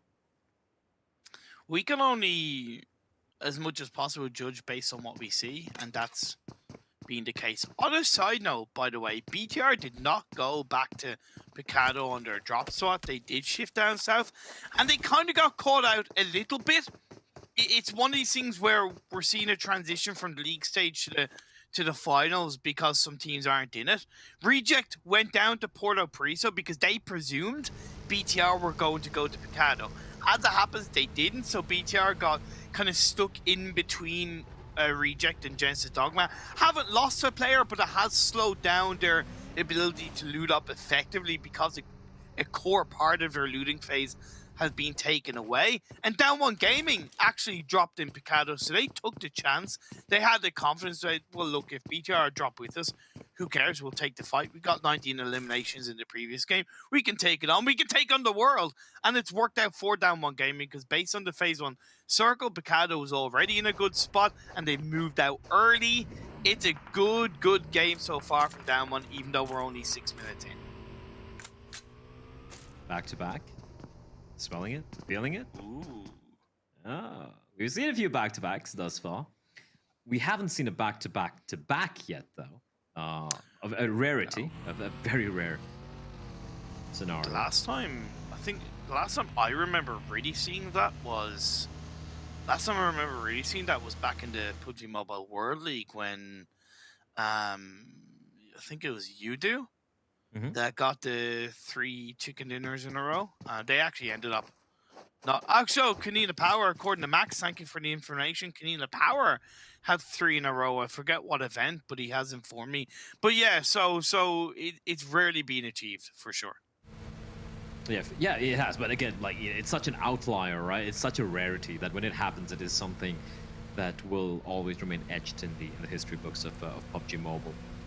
Yeah. Right now, though, I do wonder, like, usually you see a lot of the zones where it does skirt the prison island, but never winds up on them. But very rarely it does. I've only had one game where it's happened. But would it be interesting, like super cool, for it to end, south of del Valle or like Valle del Mar, towards the cliffs and stuff, and see how teams react to that? Because we all know how teams react to it when it's like the circle on the river or on Erangel, but don't really get to see how the tendencies are going to be on Miramar. And I really love the kind of southwestern side, or the south in general, of Miramar, those big mountains and hills on Minas de Val and Valdemar. So I would love to see a circle end in that direction. BTR are now starting to gather together and move their way in. They will probably be a little bit aware. They should be aware that a team is to an extent in front of them. Please don't make the same mistakes you did in Sanhok, BTR. Is that all? No, that's not all of them in one vehicle. It's just 2. That's fine. I was a little bit worried. Yuhai and Liquid rotating together as Luxie and Zuxi are close behind. It's a good bit of space inside this phase 1 circle, because quite a few teams have gone quite deep inside this phase 1. You have Down One Gaming in the center. You have Infinity moved away from Chumacero to the Church High Ground. You have MS Chambori moved out of Los Leones, out onto the western side, in between Los Leones and Chumacero. You now have Nova. It's a spread, but it's still quite a deep central spread, and Genesis Dogman close by. So again, quite a few teams in the deep center, leaves a lot of space closer to the edge for not only Reject and BTR, but DRS up in the north, along with Team Secret and Enigma Galaxy still looting up El Pozo. Yeah, and this is something we tend to usually see, although this one looks a little bit more crazy because, we haven't had any early fights. Usually, a lot of the Miramars we've had recently have been we've been gifted some of these early battles. Again, you look at the circle shift, it's nothing too drastic, right? The majority of these towns and these cities, we have Los Leones, we got Picado, we got Power Grid, Graveyard, a lot, even Chumacero, almost like 70% of it in the zone. So we won't be seeing too much of a shift. I think the big shifts, or rather big migrations, are going to be DRS. We're still trailing out in the blue. I think they spotted Team Secret, I'm not too sure, and that's why they're going to be taking a sweet time. Yeah, so they're taking a sweet time trying to make their way in from the northern side, and the Enigma Galaxy, of course, going to be making their way in from the southwestern side. Apart from that, everyone's kind of either, if not well entrenched, they at least have an idea where they want to play. I'm really glad you highlighted the areas that are very much in contention, because that leaves kind of clusters of maybe 1 or 2 teams here, 1 or 2 teams there. The migration as well from the likes of Cryptics and Infinity, and even to an extent Reject, but also Rico Infinity, does put a little bit of pressure onto the likes of 628 and Down One Gaming, as well as MS Chambori, because it puts those teams automatically closer together. A 2-2 split for Infinity right now isn't a bad thing, but I'd like a little bit more awareness of how this Phase 2 shifted, and if they don't gather themselves together, we could see them being kind of picked off and put under a bit too much early pressure. I know they've proven themselves, but it is still something to think about. I think also something we can think about a bit is how, like, it's been a little unfortunate. We have a little bit of, longer breaks between the games today. Obviously, apologies from our end. Sometimes, have technical issues with players connecting and everything. And you know what they say with Murphy's Law, right? Like, when something can go wrong, everything will go wrong. But I think it could be kind of like a hidden blessing for a few of these teams, right? Some of the teams who maybe had a little bit of a rough early start, they could have maybe turned things around, mentally prepared themselves heading into game number 3. Now, speaking about being mentally prepared, TG13 has to be very, very prepared to try and make his escape. A lot of smokes have been deployed, and he's got his teammates all the way arrayed across the little ledge there to provide him a little bit of cover fire. However, these nades could find him, and if they do find him, there's nothing, and I mean absolutely nothing that his teammates can do. Well, how much worth is it to use so many nades early on in this game? Right, Down One Gaming are not in as safe of a position as it looks. The one kind of big thing they have in their own arsenal is Uni. Uni needs to do a lot to really put pressure onto the likes of NC2 and Ponzai. Luckily, TG13 did disengage away with some good back-end support. So both teams, I think, playing this game fairly well. Down One Gaming not committing too much in the form of nades, but still throwing a couple out there. A lot of smokes being used by MS Chambori, so that's something we'll need to think about later on in this game as we shift on over to the Xavier, all quiet on the western front as they control the graveyard region. Some might say they have the graveyard shift in this Miramar game. Yes, I went there. Yes, We're setting up this entire thing for that, really? Yes. You know what? I respect that. I've set up certain puns and jokes just for 30 minutes from the beginning of the game, just to get that one line in at the end. I respect that, Imperium. I like you a little bit better right now. I thought it was impossible, but there we go. Modi getting knocked down by Daoshi in the distance. Got a little bit of cover in the ridge to provide him some temporary respite from the bullets being wrapped by 68. 68 impressed me, though. Even though, sure, they haven't got a chicken dinners or any like super top placings, they did get second place, obviously, in Sandhawk. But apart from that, I feel like they have been looking much more consistent compared to their Chinese counterparts. For sure, they look a lot more stable overall. Because of that phase 3 shift down to kind of southwest, and I gotta say, it's a bit of a painful hard shift, that ping pong back and forth between phase 2 and phase 3. It's put a little bit of pressure on a number of teams. MS Chambori feeling the burn against Genesis. Dogma Satar, the magic man for his side, will execute the knock into Jasper, and MS Chambori will lose a player. Good control. BTR are behind them. They're kind of playing spoiler potentially in the next couple of minutes as they hang on to the northern edge of Los Leones on towards the high ground. You can see Luxie, Zuxi, U-High Boy, and Liquid will most likely rotate into the city as they move it forward. Then Cryptics and Infinity getting pretty close to each other. This is good play from Nova. If you recognize there's a bit of a cleaner, tighter spread that's coming out from the Chinese side, they're much closer together. It's a core 2-2 rather than kind of 1-1-1-1, and they're really putting a lot of pressure on the likes of Team Secret, Stalwart, and Four Rivals. However, I'm also, forced to ask, why are there so many teams around Picado? Why? That's a good question. They're all down south of Picado, and Stalwart Esports, obviously, they are a team who, I'd assume they like Picado. I think the sort of team when the game first came out, they're the ones who would jump straight into Picado, just murder everyone, and they're like, "All right, boys, this is everything on the line. This is it. Today's the day. We have to deliver today, tomorrow, and day after. Let's just drop to where we're super comfortable with, and where everyone has to be scared and respect us." Appy has no idea the danger, just death rather, just looked at him in the eye and said, maybe later. Infinity separated from Cryptics by the road, but they don't seem to be aware that God Tunny is above them. This could get tricky. This could get messy.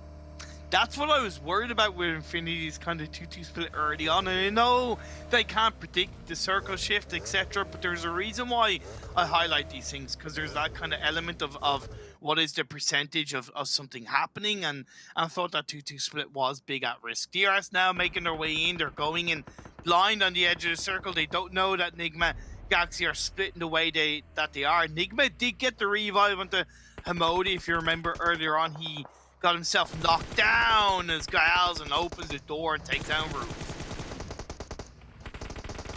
Galzen in the blue, coming in from behind, the spray coming in from Galzen, a quick finish, and Enigma Galaxy having to take a fight with 2 players simultaneously, and unfortunately that is going to ruin the day. And DRS, 3-man unit, they stay alive. Enigma, yeah, you said it. Amodi, last man standing. And you've kept saying this time and time again, Imperium, and I have to bring it up here. When 1 man remaining on a map like Miramar, with like a lot of time still on hand to stay alive, it is looking unlikely here for Enigma Galaxy. And they got caught with their pants down majorly. Phase 3, Phase 4, you got to know that when you hold on to an edge of circle position, there's still a strong chance the team can be coming in around you. And in my eyes, DRS should not have had no right winning that fight. But I gotta give credit to DRS because they came in, they wanted to fight, they took it. They may go down at the hands of Rico. The next circle does shift up. It goes ping-ponging back over to the northeast.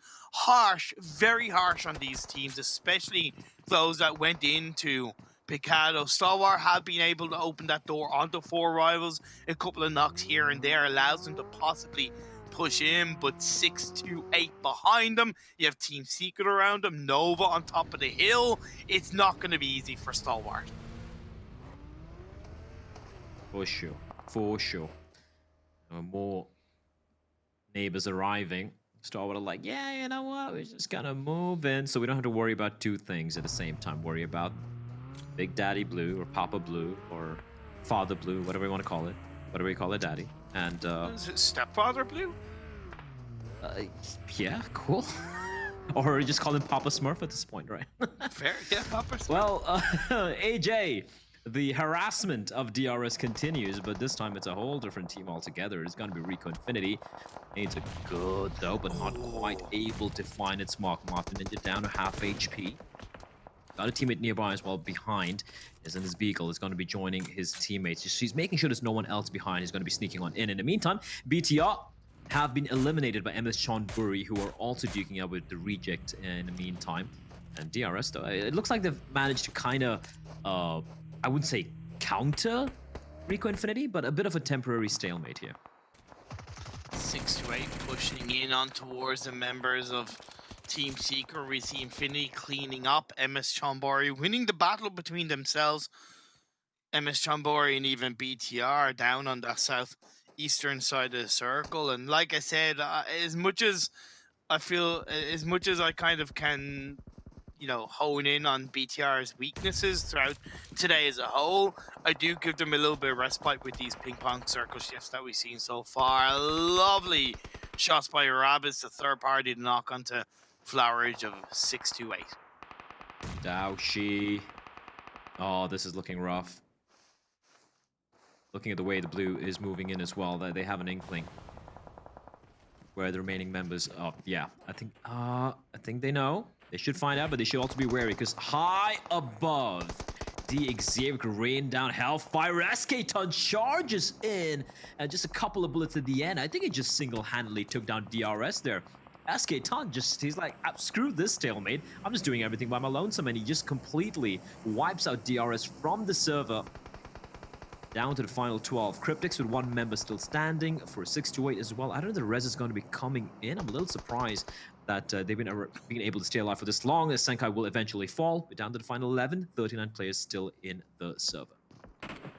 Circle has centered up on towards Nova's position, so they need to gather quick and fast. Jimmy was knocked at the hands of a Jensen's Dogma arm, so that allows Jensen's Dogma to push in.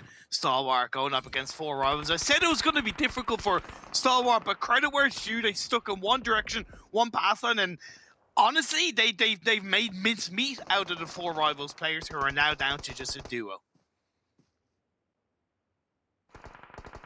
4 rivals, yeah. looking like a good position. And for Team Secret, imagine how rough it must be for them, right? They were in such a good spot. They had 628 who have also been eliminated, mind you, and suddenly from above, the Xavier just raining down hellfire from the heavens. Rabis I love this from out in the blue getting a knock, and this is very, very uncomfortable for Team Secret. They need a lot of work to do here. And Jumper, what is he gonna do? The res has taken place. Fredo's there as well. But Jumper just runs in. Yeah, they just seem to have every angle covered, Imperium. And Team Secret, they're just getting harassed. Look at the spread as well. Lamborghini over there. We have Rabis pushing in. Frankie from afar. And wait, a nice reply from Shots, but I don't think it's gonna be good enough. And Xavier had done such a great job where Lamborghini, although he's got knocked, was doing two jobs with that position. Not only was it an anchor point into the circle, but also a hold onto the high ground, being on top of the stairwell. So great play from him, and it's been able to put a hell of a lot of pressure into Team Secret. But fair play to the resilience of Team Secret. Still up as a duo. The revive coming out, which I don't genuinely agree with at this stage. Elise kind of ice shots exposing his own, but that's going to be a SpaghettiOs. Rabbids takes his own teammate down. Yeah, kind of fluffing it up a little bit here, but Team Secret now a full 3-man squad. Still a high ground advantage for the Xavier. The name was cooked a little too long, but they have no idea when Duck's going to be coming in, and they had no clue, and they will immediately be dispatched. Duck to finish off, I believe, all 3 members. And Team Secret, they got caught with their pants down. I think they were very clueless as to where Duck was going to be coming in from. But that's why I said they shouldn't have gone for the revive, because that allowed Xavier to reset, and despite them kind of getting a confirmed loss of a player, it still gave them the time and space to rethink of how they wanted to enter in and get that fight against Team Secret. It's something I see often, where they go for a prioritized revive when that shouldn't be the case. You go for the momentum of getting an initial knock, maybe try and confirm that kill, maybe try and get another knock and a kill, because the job is so hard at that point in the game. We move on though, the circle has shifted towards Genesis Dogma away from Nova, but they have at least been able to stave off Stalwart.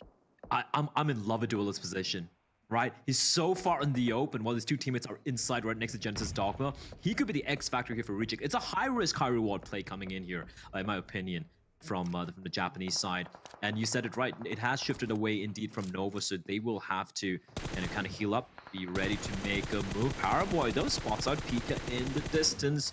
A prolonged spray, and Pika, he continues to put pedal to the metal. He goes quite just past Order, and Order, biding his time, looking to find a second player. Indeed, he will be dropped and quickly finished off as Top falls as well. I think that's it for Stalwart Esports. I think they just got eliminated in that particular rotation, and indeed they have. 4 teams remain, and 2 of them have all 4 players alive.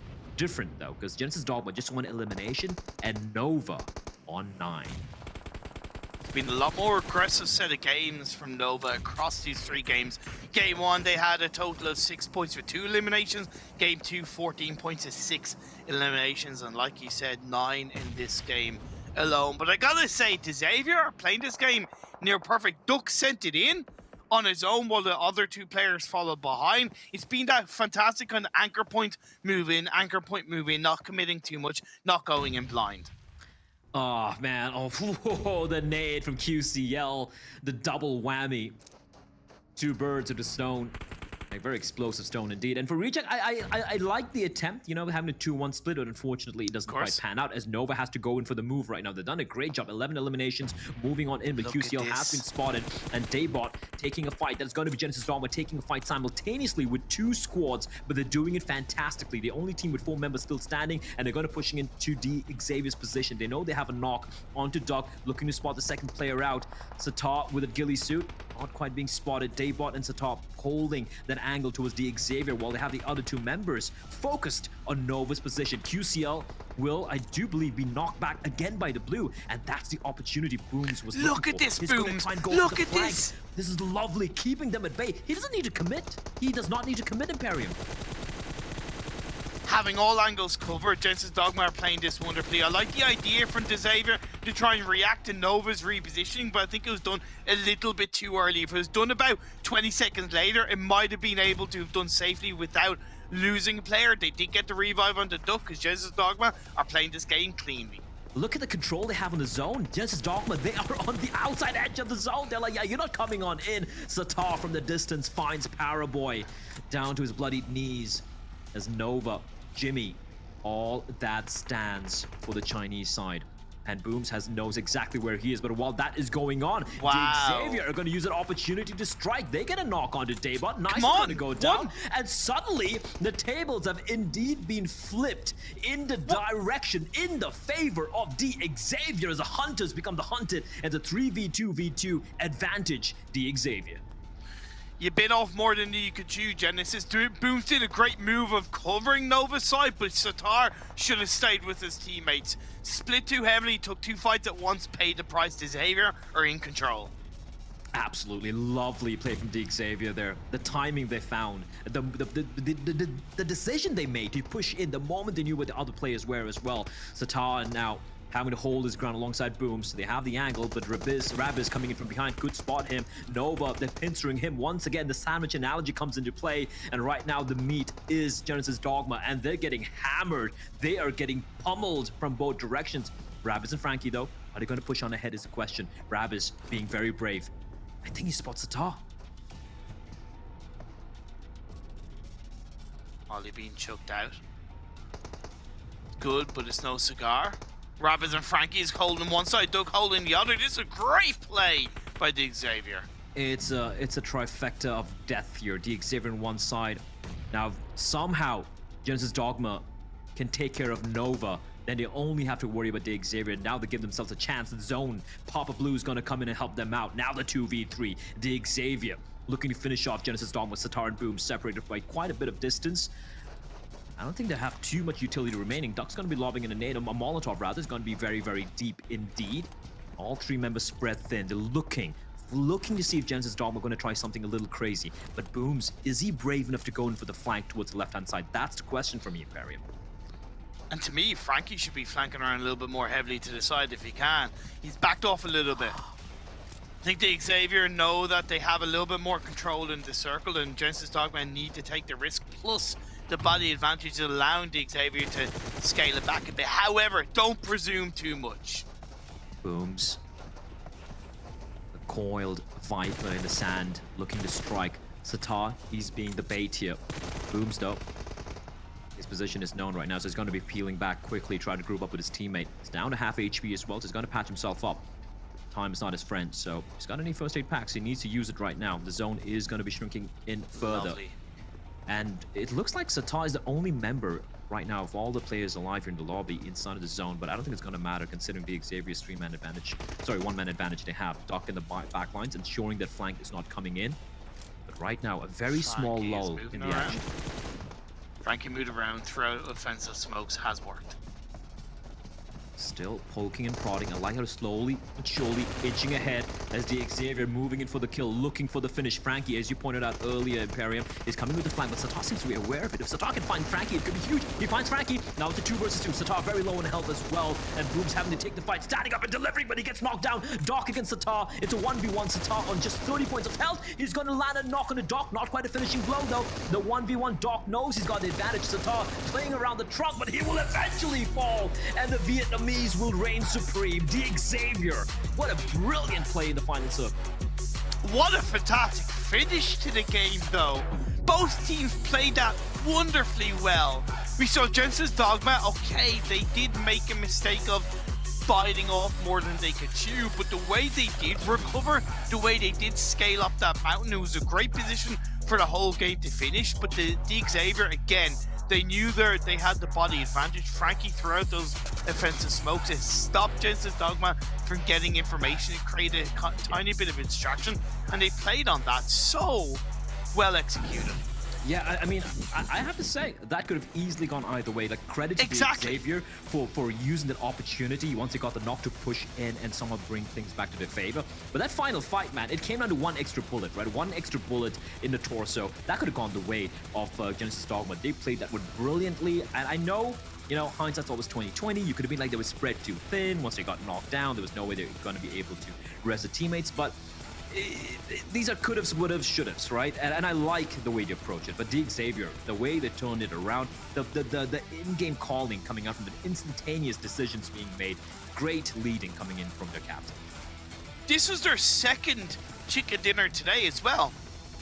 It's been such a good day for Xavier, and a lot of questions were being asked of their ability to play these games, their ability to control, and this is the kind of performances that we saw from them in the PUBG Mobile World Invitation earlier on in the year, and I'm here for it, man. I'm here for it.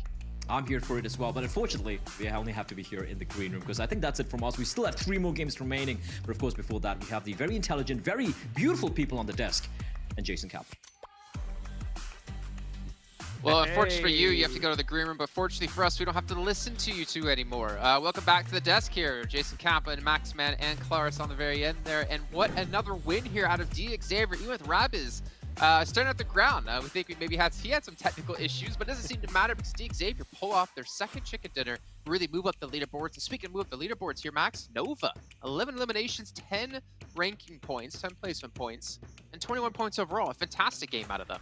Yeah, good to see from Nova. A little bit of a slow start on the 2 first games of the day, but here there was a little bit more backing up around Paraboy, which is always good to see. But I saw it very early on. This warehouse position where the circle's tending to end towards is where they play so well in the past. They've got so many wins in that exact position. They play the 2-1 split extremely well, the 2-on-1 split, sorry, extremely well.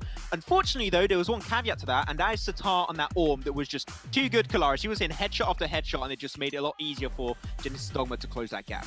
Yeah, he was trying to make everybody else disappear in this lobby, it seems. But yeah, not doing too badly for themselves. I will say as a point as well here, Nova actually subbing in effectively QC1 for King as a whole here. It kind of makes a little bit of sense whilst we take a look at some of these numbers as well. Obviously, they've subbed in for King. King had the least decent performances when it came to the overall roster throughout the League Play and Super Weekends. So they're trying to mix things up, trying to kind of solve things here in the final, which is super important. Yeah, but respect to them to do so. I think it's a very interesting time to do it. I feel like if you were going to do something like that, maybe do it in week 3 of the Super Weekend. Maybe not even then, because it was still very close to them to qualify. It was such an interesting time to do it. But we can see they've been able to move up to 4th place here at 41 points. So technically, if we ended off here, we would be safe. But Xavier, this is the thing that stands out to me. They have 2 chicken dinners. So out of their 31 ranking points, they have 30 from chicken dinners. I mean, they got 1 in the second match of the day. But they're only ahead of Damwon by 5 points. That just kind of blows my mind. Yeah. Even Secret as well. Yeah, it just goes to show how big of a game that was on Sanhok earlier for Damwon, right? Getting themselves that 19 elimination game is huge for them, able to try and really hold on to that second place right now. Xavier, they're able to get 2 wins. I'm super happy, right? We've mentioned it earlier before this game, but even more now that some teams that we were a little bit unsure of if they will be able to potentially make a really big impression in the finals to qualify in the top 9. We've seen Damwon, we've seen Xavier, we've seen Team Secret pulling in some really good results, and I want to see more of these guys in particular, because then you got the teams that were at the top all of the Super Weekend that are getting contested. You're looking at your Infinity, your Genesis Dogma. They're going to be shaking their boots a little bit and potentially not even 100% sure that they're going to have an easy pathway right to the finals. I feel like maybe I should rethink my picks here, because Infinity just don't seem to win when I pick them. But you guys at home, I mean, well, if Infinity's not winning anything, well, you guys can win something. The treasure box still happening at the moment. You guys can get your points accumulated by watching the Esports Center and over on YouTube. And through the 13th of January, you can unlock those sweet items. But then again, going forward as well here, you also get 900 PMGC tokens if we hit 500,000 peak concurrent viewers. Tell your friends, tell your family, tell your significant others, maybe even get your pets watching as well, and get them all in here if you want to get closer to unlocking those permanent items for yourself. And even you can use the PMGC token as a way to unlock more for yourself as well.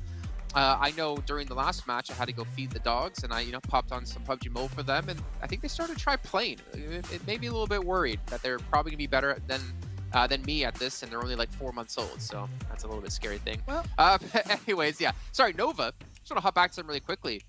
What's your thoughts? I brought up the fact that it's an interesting time to do it, but it also shows, I guess, they have no fear and also have a lot of faith in QC1. So yeah, to actually loop back on that properly here. So the 10 games that he actually subbed in for during League and Super Weekends, none of those matches were in League play. All of those 10 matches were actually during the super weekends, meaning that they already, I mean, because those are very important moments, right? They already had some faith there, not only to try and bring him in kind of high-profile moments. So to see him here in the in the final as well here, the super finals, whatever we're at. It's the mega finals, all right? To see him here in the mega finals, I think it speaks volumes. And so far, it's been pretty decent for him alongside the team. I mean, we saw the nade kills come in from QC1 as well. Yeah. So very good stuff. I mean, them barely qualifying right down to those last few games where FaZe could have potentially have taken it with a few more eliminations. I think they knew they had to make a drastic change coming into these VMAX finals, right? So it's good change for the best right now. I hate both these so much. You know what? I hate you both so much that I'm gonna throw it to a break here while we get things ready and I can sort you two out. We'll see you guys in a few minutes here for our fourth match of the day. They're going to be holding off the entirety of DRS, pushing in onto this onslaught now. Knock has taken place. Just going to be falling on top. This is a very smart play. Oh no! Oh no, Nima! Help already from the hand side here from Yasma Polyana. Nice. They could move closer. They could try to stick together. They find the revive coming from those stereotypical locations. Yeah, boy. So we saw these teams drop on by. No, don't do it. Don't save. Don't save it. The paraglider is okay. Velo, though, in a position to maybe receive open arms for AG in a battle of his own. Roger that. Wall does get done. Will get down. Back up. Help me! Roger that. Sarah, in the meantime, has managed to push all the way up. But as the holdout coming through from the Deadeye's guy, straight through the window, lands some.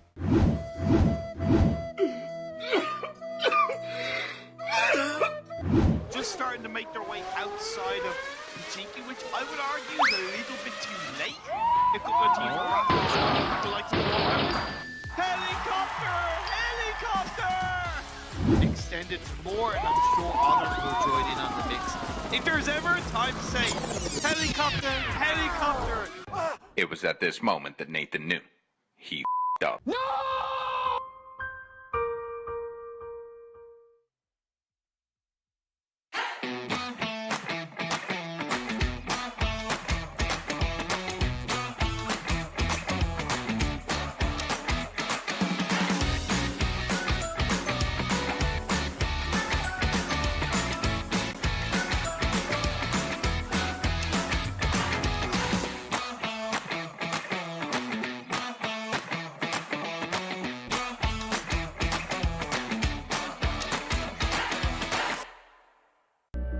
I saw the first light, the first steps. Now I see much more. I capture Earth in all its beauty. I see action. I see drama. And I see it in the finest detail. Moments of inspiration and the first steps. I am the 1+9. All right, it's time to head into our fourth match of the day. No VMAXs, no super finals. It is just our normal finals here. No. Right, guys? The ultra finals. It's the... Okay. What? Okay, yeah. Welcome back, everyone. And we've already had, again, a change-up of the guard here. We see DXavier sitting in first place, but to be fair, I feel like we kind of expected something like this to happen. And again, the volatility, only having 3 matches played. But I will say this, no matter what, of who's coming out on top right now, I am so happy to see that, like, teams that just were towards the bottom of the table in our super weekends have shot up the leaderboards, have really shown that they've taken this time, these extra 2 days, and really focused on some things and are really trying to put that into effect here. I mean, Nova changed up rosters. DXavier, like Damwon in particular, the rotation on Senok, as you mentioned before, they're really trying to capitalize off this. And again, top 9, you just have to beat out 7 other teams before. You just had to beat out 4 out of a whole pack of 20.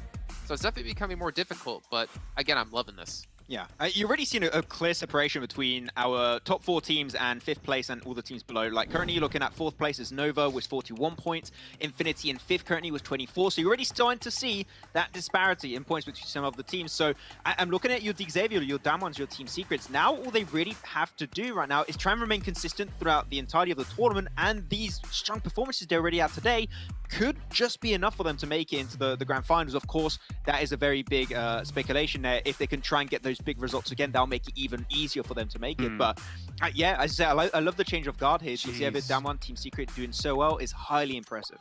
Satar obviously getting himself the most knockouts here at the moment. I think what he was working with the Orm in the previous game, so that makes a lot of sense when you've got that on point. But Jason, do you think DXavier's logo is inspired by a Skulltula from Legend of Zelda? You know, actually, funny that you mentioned that, because I was thinking the other day, I've done a question before with like how many of the logos are animals, and I looked at them and I was like, huh, not bad. It looks very familiar. You know what? I'm not going to say whether or not it is, but you know, probably. Probably, yeah. I don't know if we can say that live on air. And now that I do mention that, how many animals do we have participating here in PMGC? Oh, well, you've got Highland Wolf. No, it's got we got, what do we have? There's DXavier. Okay, think about it, because we need to do our predictions. The match is about to start here. That's technically true. So Maxman, while he's thinking about it, who's your prediction for this game? I'd like to see MS Chonburi. I think they're showing that they can do way better throughout the Super Weekends. Here they're currently in 14th position with 5 points. They need to step up big time here. So I would like to see MSC potentially get himself a good win here. Smart. He picked an animal logo. I like that. So I'm now you going know with one at least. there you go. There you go. I guess I'm gonna go with Team Secret. I think they've been looking pretty good so far, and I would like to see them convert to a win. That is an eye, so that does not count as an animal. Just saying. Maybe it's the eye of an animal. I don't know. Yeah, but okay. What animal is it then? A lion? I don't know. A human. All right, well, my prediction, it is not an animal. It is Infinity. If it was an animal, then it would probably be a Pokemon, to be honest. It is time to head over to our commentators, though. It's the first time we're going to see them today. And they're looking fantastic, looking ready to go. Their hair is looking on point. It's John Allen and Blue. I have no idea how he knows what my hair looks like. He hasn't seen us yet today, Blank. But either way, I appreciate the sentiment. It was very, very kind of him, I suppose. But we're going to be getting right into the action. Erigel on the way for us in our first game of these finals. Blank, pretty spicy. Looking very spicy. Now, I don't know how many animals we have in PMGC, but I know we have at least 3 absolute animals over on that deck, to be honest with you. But we're heading from Novo all the way up to Severny at the moment. Checking out where these drop stops are going to come through. Stalwart immediately out of the plane down towards Nova Lebnoya. Seems to be going well for them so far. Will we see the bridge camp of old? Sorry? Tracks right now. I am enjoying the beats. I feel like it's pretty good stuff. But at the moment, I hope the players aren't too focused on the music. They should be much more in the moment and seeing what they can get here. I mean, the easterly plane pass might make it a little bit harder for 628 to get to this bridge camp on time. So this might be a little bit of an opening for the Infinity to get across that bridge if they need to, if the circle pushes them that way. I didn't listen to anything you said. I'm just listening to the drop right now, okay? And to be fair, we do have the drop coming through on the map. Straight down here, we've got the boys coming in, seeing what they can do here in the PMGC League Finals. Reject already in position. God damn, this goes too hard. Are you all right? It has no right. You need to reduce that volume a little bit. Woo. We'll see if it's gone. Let's see if we can get you back on track because the circle has just popped. God damn. It's a westerly circle, so the 628 bridge camp could still come through. The question is timing for the Infinity as the plane path has now finished up to the north and the last players are cutting the strings on the chutes. That they are. And really, to be fair, you would be cutting the strings on the shoot, but you're also cutting it fine now if you're in the Infinity, right? Because you've got to go over to your drop spot over on the west side of Sosnovka. You got to make sure 628 don't camp you a little bit. I think 628 had a better angle at the start of the day, in my opinion, up until around Zone 5, in which case it took a 2-2 split across a road. I think that, you know, for 628, let's play how everyone else plays. You know, come on. Let's just regroup, play as a team. I know that these 2-2 splits, they work phenomenally. And I've watched PEL and the splits coming through from the Chinese teams, they are flexible. And to be honest with you, they work really well. But on third person, I think it's much better to have each other's back in this situation, be in close proximity, be able to support That's the main thing. Oh, all right, Yuhoi boy, you give it to him. You give it to him, man. I mean, you have been giving it to him in-game as well. Maybe not here in the PMGC League finals so far, but I still believe it can happen. Bring back the mullet, though, honestly. I did have to duck out the mullet. way there. I felt like, ooh, something's going wrong. And Zuxi might be having to duck in just a minute. Unfortunately, doesn't quite get out of the way in time. And will get flushed. Reject. They're dropping a little bit further east than they're used to right now on the northwest corner of that Bigatron farm split. Yeah, that was speedy as well. Now, you were talking at the beginning of the day, and we have a discussion about, you know, potential strats that are being held for the league finals. Now, they don't know what to hold it to. I think it's this point right now in the league finals. Now, I like this from Reject, an instant rotation off to that right side, catching Bigatron off guard. And what's better about this rotation, it's off to the northeast. Now, that's Bigatron's rotation path, right? It is from farm up towards the northwest side. So Reject head up, cut them off earlier on. And that's been happening multiple times today. And I do feel bad for Bigatron because of it, because it's happened to them from Nova. Now it's happening to them from Reject. They really get caught up by everyone. And I don't think this is a case of it being targeted. Everyone's had a discussion in a small room and BTR's been excluded. I think this is just unlucky at this point for them. Now Reject's heading back up towards Ferry Pier after picking up a nice cheeky kill early on in the game. And that'll add to their elim total. Be able to rack up a couple more points, hopefully. I mean, they break out fast west, right? So they have just sent out, getting into that center circle. I'm quite happy with this. And in general, it seems like today the theme has been getting small advantages early by playing in places that are going to be unexpected. The question for me is, will that remain to tomorrow and onto the next day, onto the 24th, our final day here? So will it, will that change be able to perpetuate, or is it just going to be the case that people are going to tighten up their boundaries? Because it looks like they're being tested right now. I think you get so comfortable, John, throughout the entirety of the league play, right?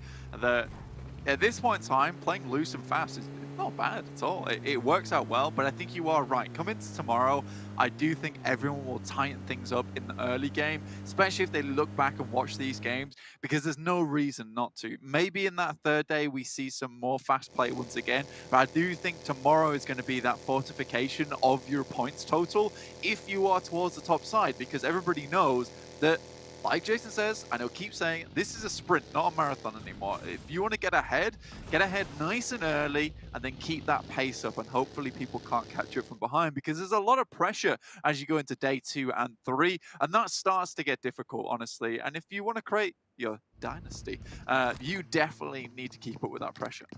You see, it annoys me that you say dynasty and not dynasty. Sorry, man. It's like, as a kid, I played a lot of Dynasty Warriors, and that's what we all called it in my town. Oh, I've never heard of that game. I only played Dynasty Warriors. Well, that's fair enough. We played different games. That's up to you. Dion Waymain, by the way. No, okay. Well, of course you are. Oh, dear me. Looking back at the game, though, Damwon Gaming, honestly, great start to their day. Now, I think Imperium said that they're a definite contender for the champions. I'm going to go ahead and say that I disagree slightly. And I think that if I was in that game, I might say the same thing. Purely because that game was ridiculous, right?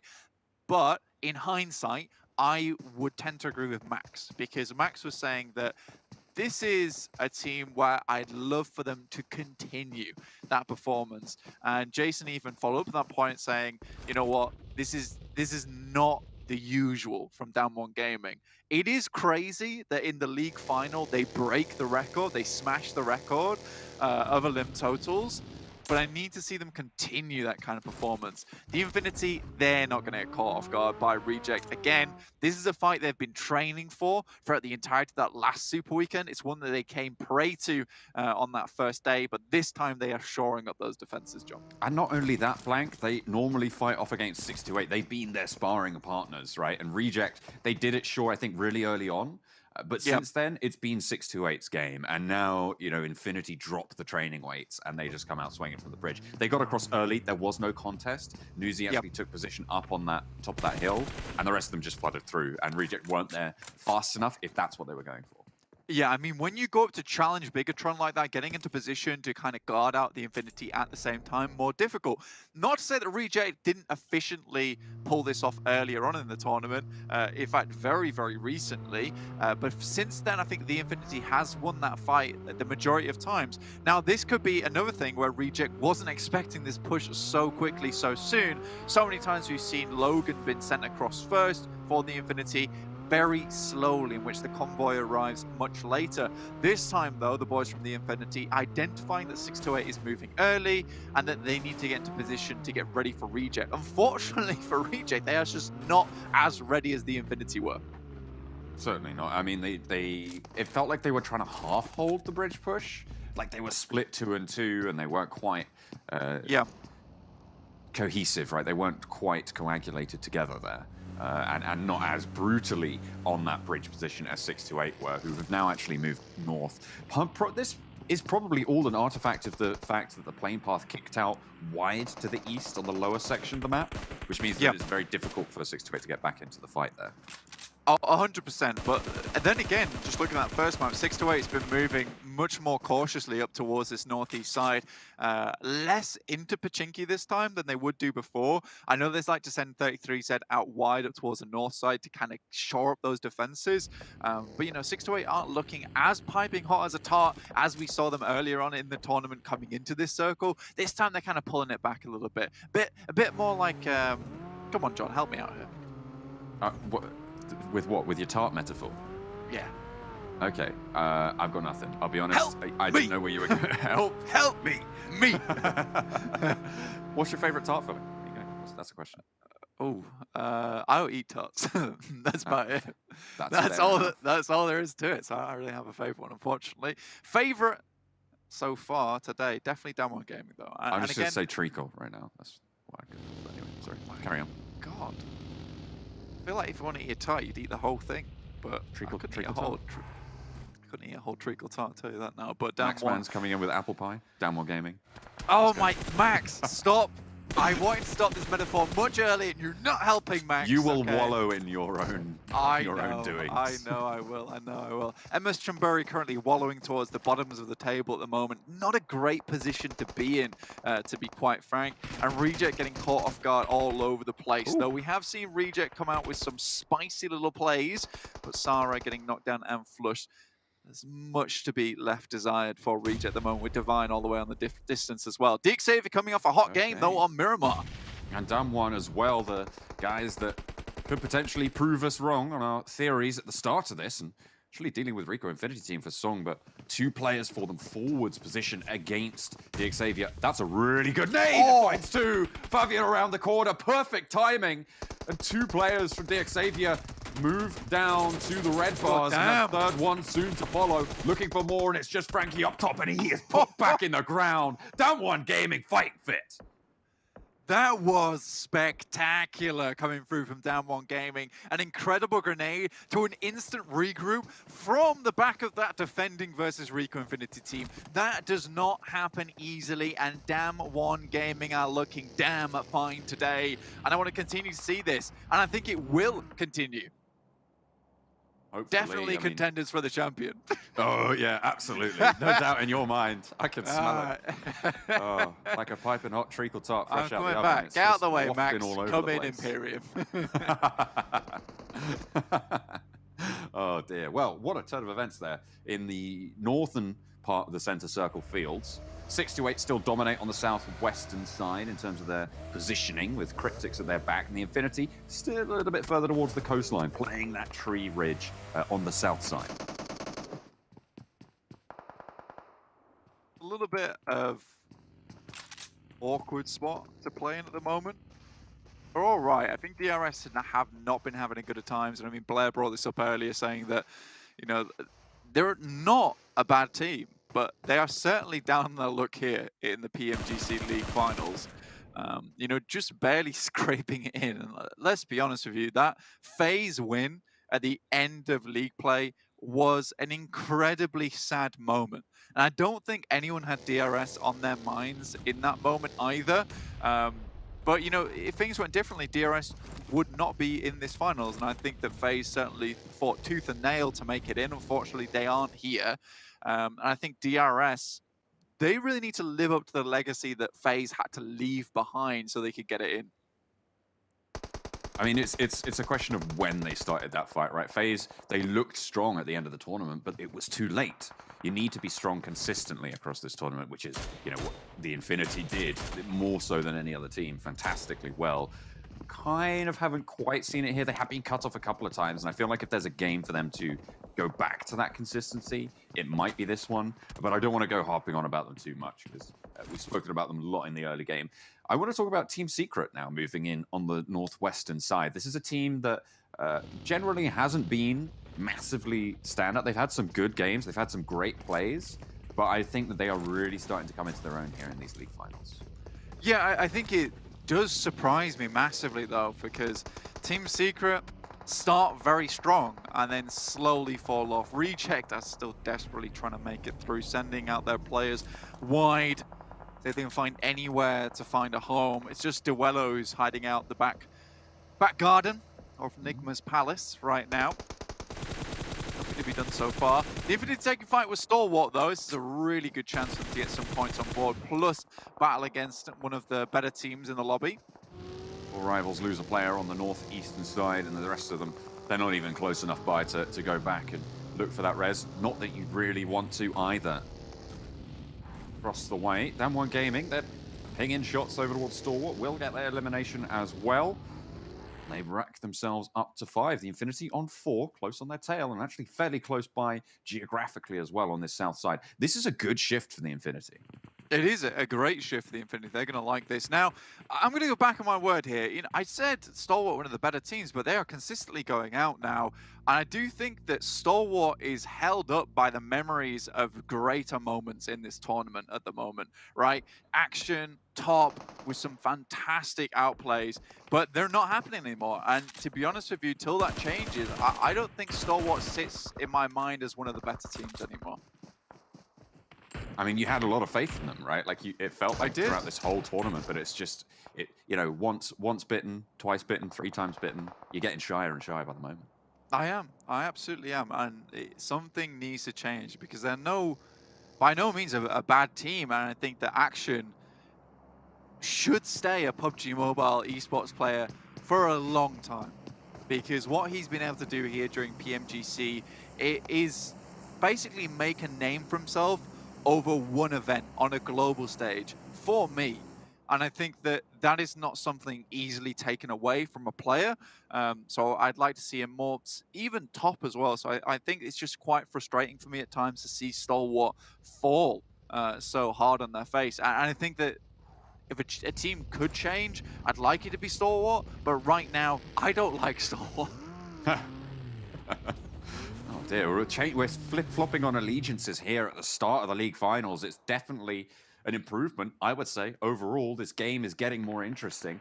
Team Secret moving in on the south side now. Cryptic's pretty close by. This northeastern push is going to be brutal, Blank. In about 30 seconds, I want to say. It's really going to come to a head. A little bit further to north, Nova, DRS, Reject the remaining player, Enigma Galaxy, got Genesis Dogma as well on the northeastern side. Everybody's looking for spots. And look at this. You try and make this break, MS Chonburi find out just how hard it is. Damwon, right now, they've had a corker of a start, but they're sort of out in the open here.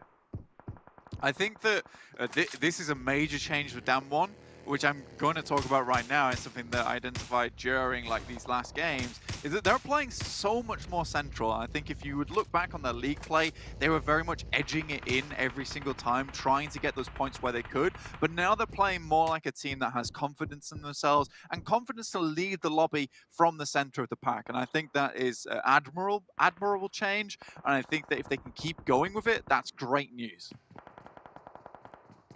Infinity do take a knock on the outpost. God Tunny out in the field, actually. So MS Chonburi deal with that position. Nova, eyes like hawks, trained on DRS's rotation. They know they're getting flanked on towards the western side, and BTR are already ahead of them. A little bit of a scrap on that hillside as Enigma Galaxy take some pretty heavy hits on the northeast, as well as the last players from Reject. They're just looking over towards Bigatron, just down to 3 players after an early unfortunate incident regarding reject. Bigatron, with not a lot of points to account for. This game has to mean a lot here on Angle. I know we've seen Bigatron in sticky spots before, so hopefully they can kind of pull themselves out of it, but with the fields that flood through the center of this circle, it's starting to look a little bit iffy for me, John. Little bit on the northeastern side. Put up a good fight, but Duello does go down in the end for reject. They get a couple of points, sure. Good news. Maybe a little bit less than they would have liked. The spray downs are brutal, but Cryptic's under pressure now. Rico Infinity team around the side. The jump out from Marshall finds one and a lot of damage over onto Anas. Escaton once more from the DP, but El Chapo stands tall inside the shack, and now it's just Fadan left for Rico Infinity team on the push. As his teammates getting sprayed down, Marshall can get res, and Cryptics, they send Lazy Boy out on a scouting mission to see if it's safe to go for the backup, but they might not even need it. 6-8 in the meantime, they have downside onto this whole affair. Incredible hold there coming through from El Chapo. Yes, the initial jump shot coming through from his teammate was beautiful, but the follow-up from El Chapo to wait a brief moment before coming back out again to surprise, that was incredible stuff. But 6-8, they're starting to move their way up here. Honestly, still quite split, and I need to see them come back together again. 33Z tends to be that forward scout for them. Playing from this western side, this is a hope against hope that the circle hardships, but Yu Yang's flying in.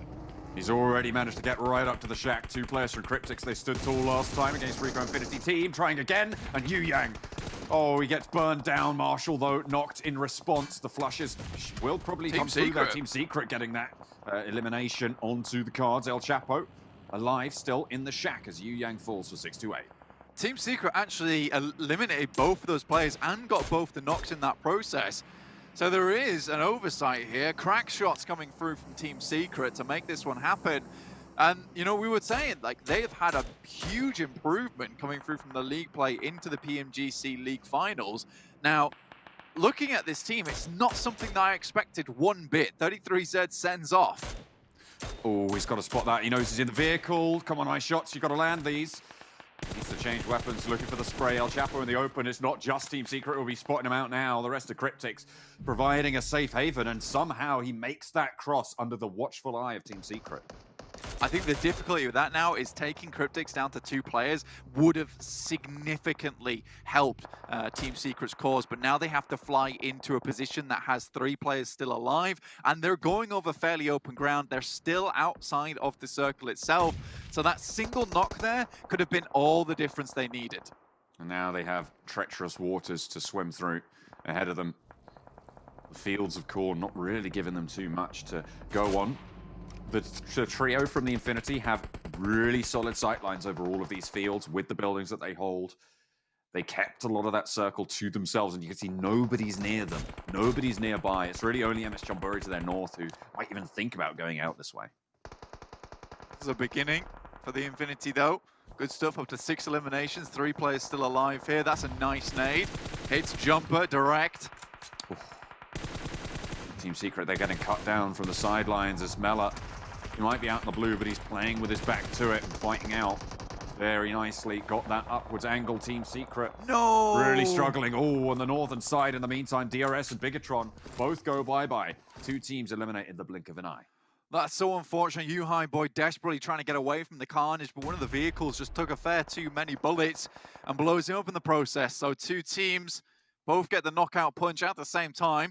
Team Secrets as iShot's creeping his way in, but I do think they're now just down to 3 players. With only 2 eliminations, they want to go a little bit further than just 8th place, but it's the Infinity causing the problems. They want to get this aggression on, but it's being stymied by the Infinity's players. Team Secret are just getting shut down. Sankei lands the spray. Kid now, I think that's last standing for Team Secret. It'll be very difficult to get back from that. Infinity moving out as well. And by the way, in the meantime, Damwon, Kia are the only team that still has 4 players alive. Black. They've been chilling, and they're still in the circle as it shifts over towards that southeast side. This opens things up just a little bit for the Infinity, and I think they have done enough on that southeast side to kind of keep themselves safe from the teams over towards that western edge. 6-8 under pressure. Pushing down on them. at the moment, as are the nades. 4 rivals they want to send out. They want these kills. They want to eliminate this threat at their back. They know exactly where he is now. Daoshi needs this spray down, but can't quite land all the damage he needs. And there's the off angle. 33Z as well, looking to try and suppress that line, but they were preoccupied. The buggy swinging out wide doesn't even get knocked, and that's beautiful for 4 rivals right now. 33Z leaves Daoshi in the dust. Last player standing, and in comes the swing again. The heal was good, and the flush is looking better. Cryptic's trying to stop this from happening, and they will be able to find one, but will they be able to get the rest? I'm not sure. It's a very heads-up move there from Cryptic to try and eliminate at least one player from 4 rivals. Pemburu trying to move in. Lazy Boy still on the swivel, but it's Logan. A beautiful spray down, gets one. Senkai under pressure as well now. Taking a lot of damage, but doesn't quite go down. Not to him anyway, as Junie pinches that one away. I just want to confirm these flushes as well. Ooh, who's going to get it? I'm not entirely sure he managed to pick that one up. It was Mela in the end of it. Senkai does go down, adding to the elimination total on the Infinity's tally. Damwon also have taken a knock. Pull that player back up again. They have the vehicles to move through with 4 rivals. Moves up to a new hay bale. Pemburu here in action. Drops a smoke, clears one side. Jasper has to drop to his belly to survive from the more shots, but this is Damwon Kia just holding down a shack by themselves. Now they have to clear some space around them. The Infinity, though, they are on a warpath at the moment, John. Are they trying to break Damwon Gaming's record already?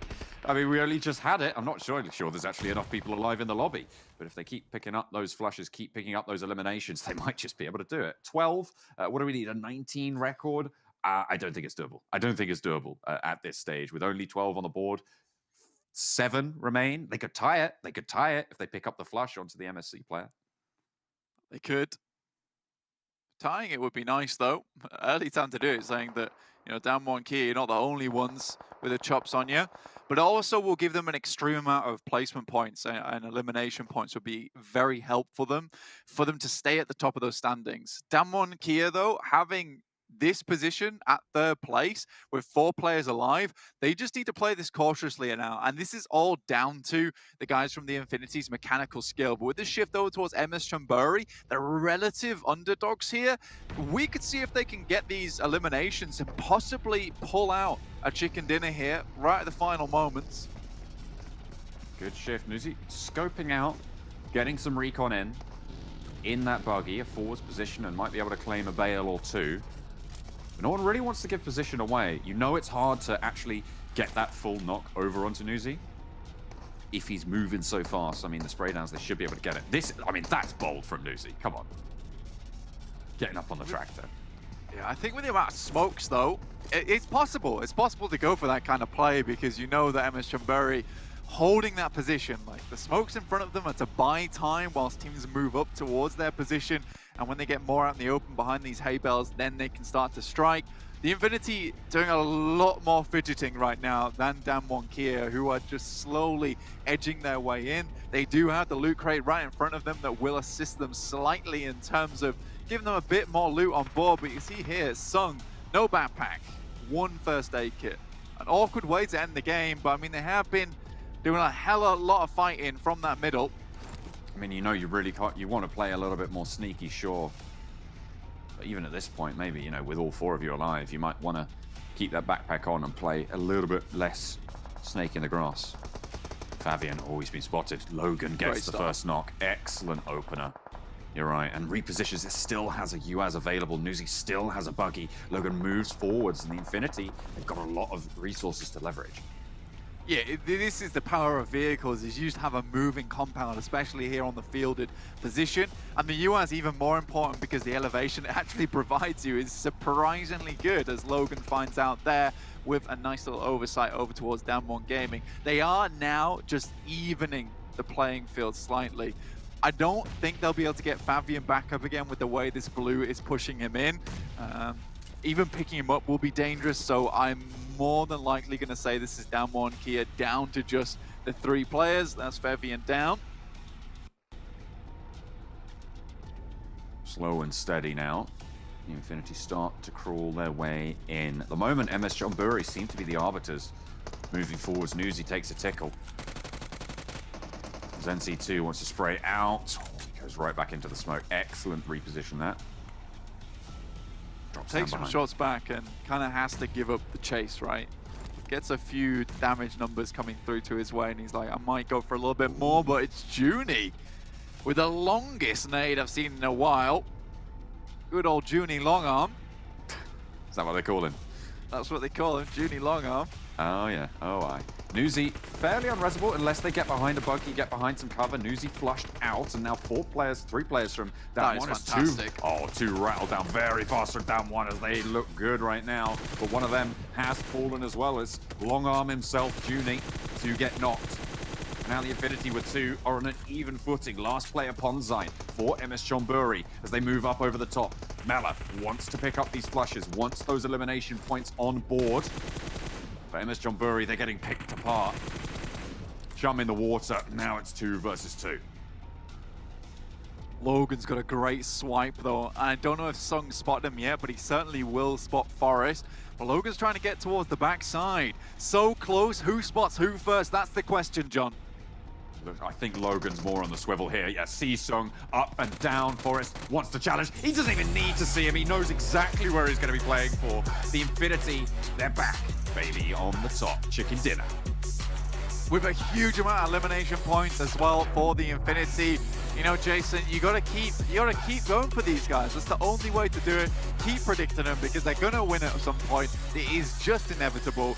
But seriously good win from the Infinity. And those final moments were very strong. But I have to also give that game to Damwon Kia because that was a really, really heads-up moment where it's a case of find one knock over towards the Infinity and immediately look towards MS Chonburi's position because they know that in that situation where you have that open ground in front of you, MS Chonburi is most likely going to drop up and try and take that knock, try and take that elimination point. And Damwon Gaming are so focused that they can keep eyes on 2 teams at once. And I think that is the main power of Damwon Gaming at the moment is their control. Well, speaking of powers, though, the Infinity, they stepped up. They played that game that they love to play. I mean, Blank, you were talking about them earlier and saying these guys are almost unparalleled when it comes to playing as a 4-player unit and having that decision-making coming through. Yeah, absolutely. I think that if you look at the Infinity, one thing that makes them so strong is just their awareness of the lobby, where people are playing, that information that is just constantly flooding into their data mines. It is really, really good. And I think that when we look at them, we always say, wow, that timing is so good on those pushes. And I think a lot of that has to do with the awareness they have of where teams are fighting, when teams are fighting, and why they're fighting. It's the why that's really important. And I feel like that's what the Infinity has figured out. Well, we know what happened because of all of that. It's the chicken dinner coming through. 16 eliminations as well. A whole heap of points to the Infinity. Come on, boys. Oh. Yeah. How do I fit my brain in this head? Yeah, Infinity take home the win. Finally, like them able to replicate the performance they had when it came to our league stage of the entire event, right? Able to see them back towards the top of the table, but besides them winning, which is something we're kind of used to, and I feel bad that I'm like moving on so fast from this, is the fact that Damwon again get a fantastic result and again get 20+ points to add to their tally and should have just been able to shoot themselves even further up the leaderboards. Yeah, I had a few moments where I was a little bit scared with how Damwon would potentially end off this game because they, and that's something you pointed out, Kalaris, earlier, is that they were very clustered on top of one another. If they allowed a singular team or just even a singular player to get close enough for those nades, things would have gone down really quickly for Damwon, but towards the end they tried to go for a little bit of a wider split, make sure that 4Rival, 628, Nova could not make it to the circle, so they understood that they had a chance to go for a win, so they tried to actually make the plays to actually make that happen. So yeah, I mean, Damwon gave himself a big win earlier, and now a second place on this game. This team is just gunning for the top here. Yeah, it's great and really, really cool to see. Again, I do think that they've adapted to the lobby well. I think that they're very studious about this lobby and have really gone back and taken a look at how other teams are playing around them. But you have to give huge props to what we've seen here from Infinity, Jason. You keep calling them, and Infinity here, they put in so much work. Newsy and Logan. Logan's last couple of eliminations here throughout this, he looks absolutely stellar in terms of controlling these fields, in terms of using the UAs, and I'll leave it at that. Whoa. I don't want you to leave it at that. Can you keep going? 1,600 damage almost done. Oh my god. 1,583 limbs, but only 22% of his team's contribution. I mean, those limbs, I guess, being such a major factor when it comes to calculating that, but that's insane. Even the MVP points, 5.1, Newsy. For me, I think I'm happy just to see him, again, replicating performances he had when it came to the league stage. Yeah, it's good to see consistency and continuity, especially from the league play into the league stage finals, and it's great to see them get himself the win like that. But he was playing at one of the best positions in the circle with his team, in such they were playing the compound is north of Longwood, and he was actually playing the rooftop position. So you expect him, because of that, to maybe not convert those eliminations, but at least to get a lot of damage to try and push teams away and try and make their resources dwindle just a tad. So he was very proactive to make things a lot easier for his team if they had to move out into the fields, which they had to do afterwards. So now they're up to 55 points. They're already closing that gap on Damwon, but the fact that we're seeing Nova with 0 chicken dinners above on Xavier that have 2 wins, I find that also to be a very big upset for Xavier in particular. Yeah. Nova are coming in strong here. They keep racking up the eliminations even when they're not exactly pushing super like to proper like first or second in some of these games. I mean, fourth in round 2, fourth place with 6 eliminations, round 3, third place with 11 eliminations, and now he is still converting once again. I think yeah, maybe Nova has cracked the code for some of the woes that they had throughout league play as well as Super Weekends. Yeah, and I kind of hope so. I mean, it'd be kind of, well, no, it wouldn't even be kind of. It'd be a major loss to all of us out there if the defending, champions aren't back to participate in the grand finals the year after. But we can see here what you guys can get. Maybe not $362,500 for winning the finals here, but you get yourself some permanent rewards unlocked. It goes until the 13th of January. So make sure you guys are watching in the Esports Center over on YouTube to collect those PMGC tokens you need to unlock those. And to help you guys even get more tokens, we have Lucky Draw happening on the live stream. We also have a 500,000 peak concurrent viewers challenge, and you get 900 tokens for that. You only need 1,200 to open up the chest. So make sure you guys are trying to get as many people in here as possible. And you can obviously use the code PMGC token as well to redeem for some extra tokens to help you out, Max. Hopefully you can do that as well. I'm waiting for you to throw that pan at me. I'm waiting to dodge it because I'm so much better than you at this game. Except I'm not. You'll kick my butt, which makes me really sad considering you didn't even make it into PMCO and you would demolish me. Can we stop bringing that back, Jason? Oh, I gave you a compliment. We've got to bring back I didn't make it in PMCO, okay? I get it, it's fine. I didn't make it through the qualifiers. I was going to say I will one day, but we know that won't happen. But wow, 2 wins from... Well, I hope you don't, change subject. Because if you become like a pro professional player, then you can't be on broadcast with us. And who else is going to bully? That won't happen. I have a list of people we could replace Max with if you want. No, I'm just... Oh, okay. Yeah, hit me up actually while we're in the break, and maybe we can look into those ones. And speaking of the break, I believe we're going to be heading to one here while we set things up for Sandhawk coming up in just a few minutes' time. Cannot wait to see what's going to happen there. So we'll see you guys in just a few minutes.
Really is a... Oh, do this to them! I'm so sorry. You've killed them! Look at them!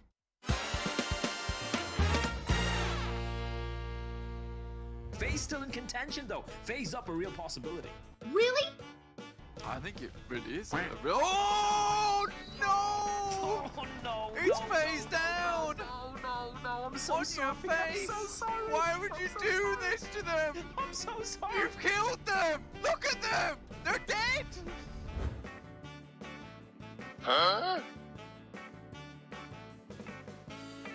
Oh.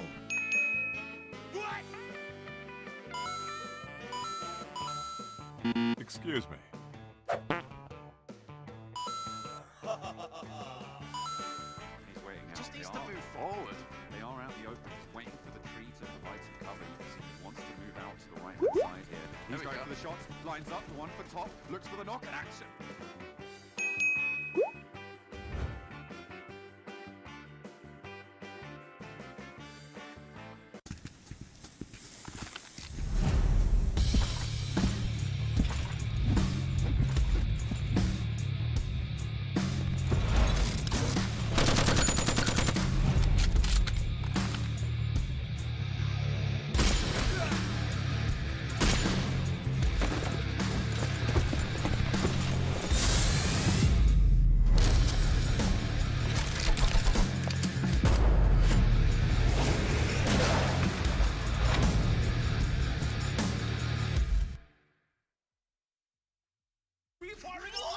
What a play! What? He's gonna get it! He gets it! Tony K!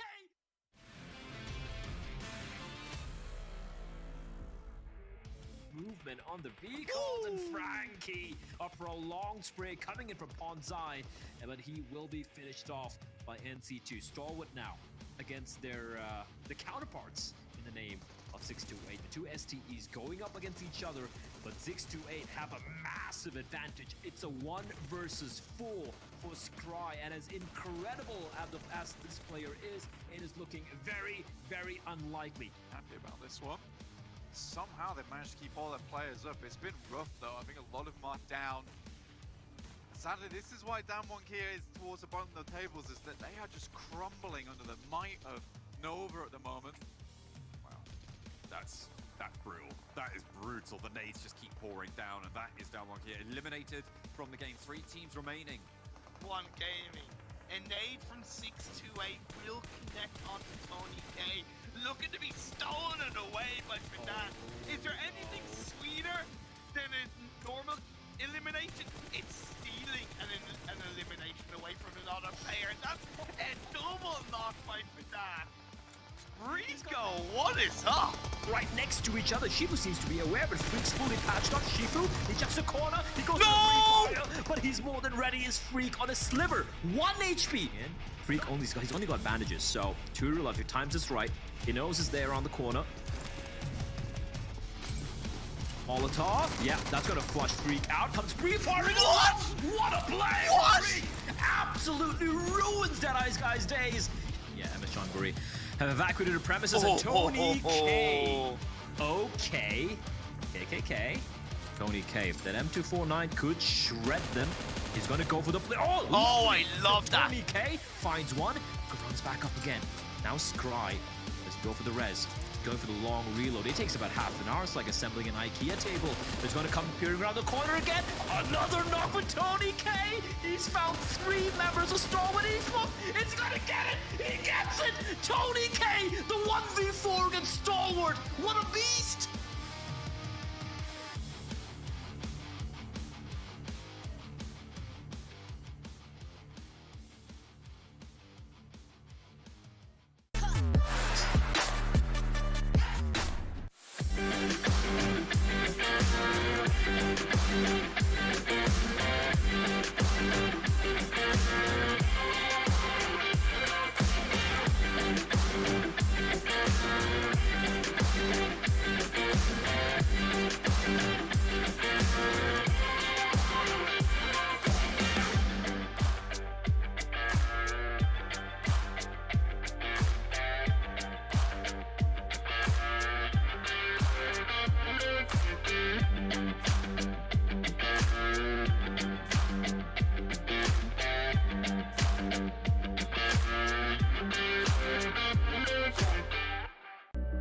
I saw the first light, the first steps.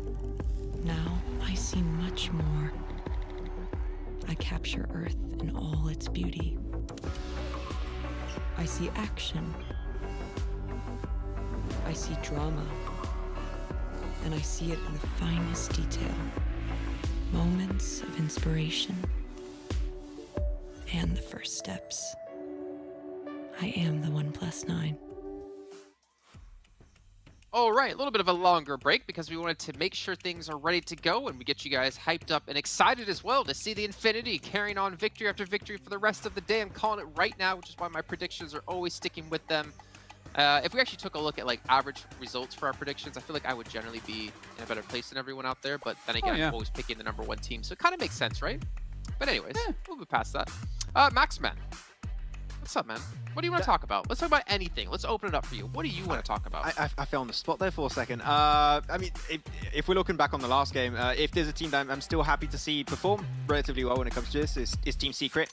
Last game they went for the Stolberg and Meshki split, which is what they typically tend to do, so no issue with that one on the plane path whatsoever. But because of how the plane paths were shown up and how these circles were shifting, they actually went from a Stolberg split, rotating all around the northern side, down south of Everest, around to the western side next to Quarry, then south Ferry Pier, and entered the circle that way. I think that Team Secret, it was a big setup there, Kalash. I see you, but it was a good idea because they were trying to find the best entry point. I think that's one thing that Team Secret got really good at throughout this tournament, is actually finding the path of least resistance to try and gain strong position. So sure, it did not result in a win, but I like the ideas that they come up with from time to time.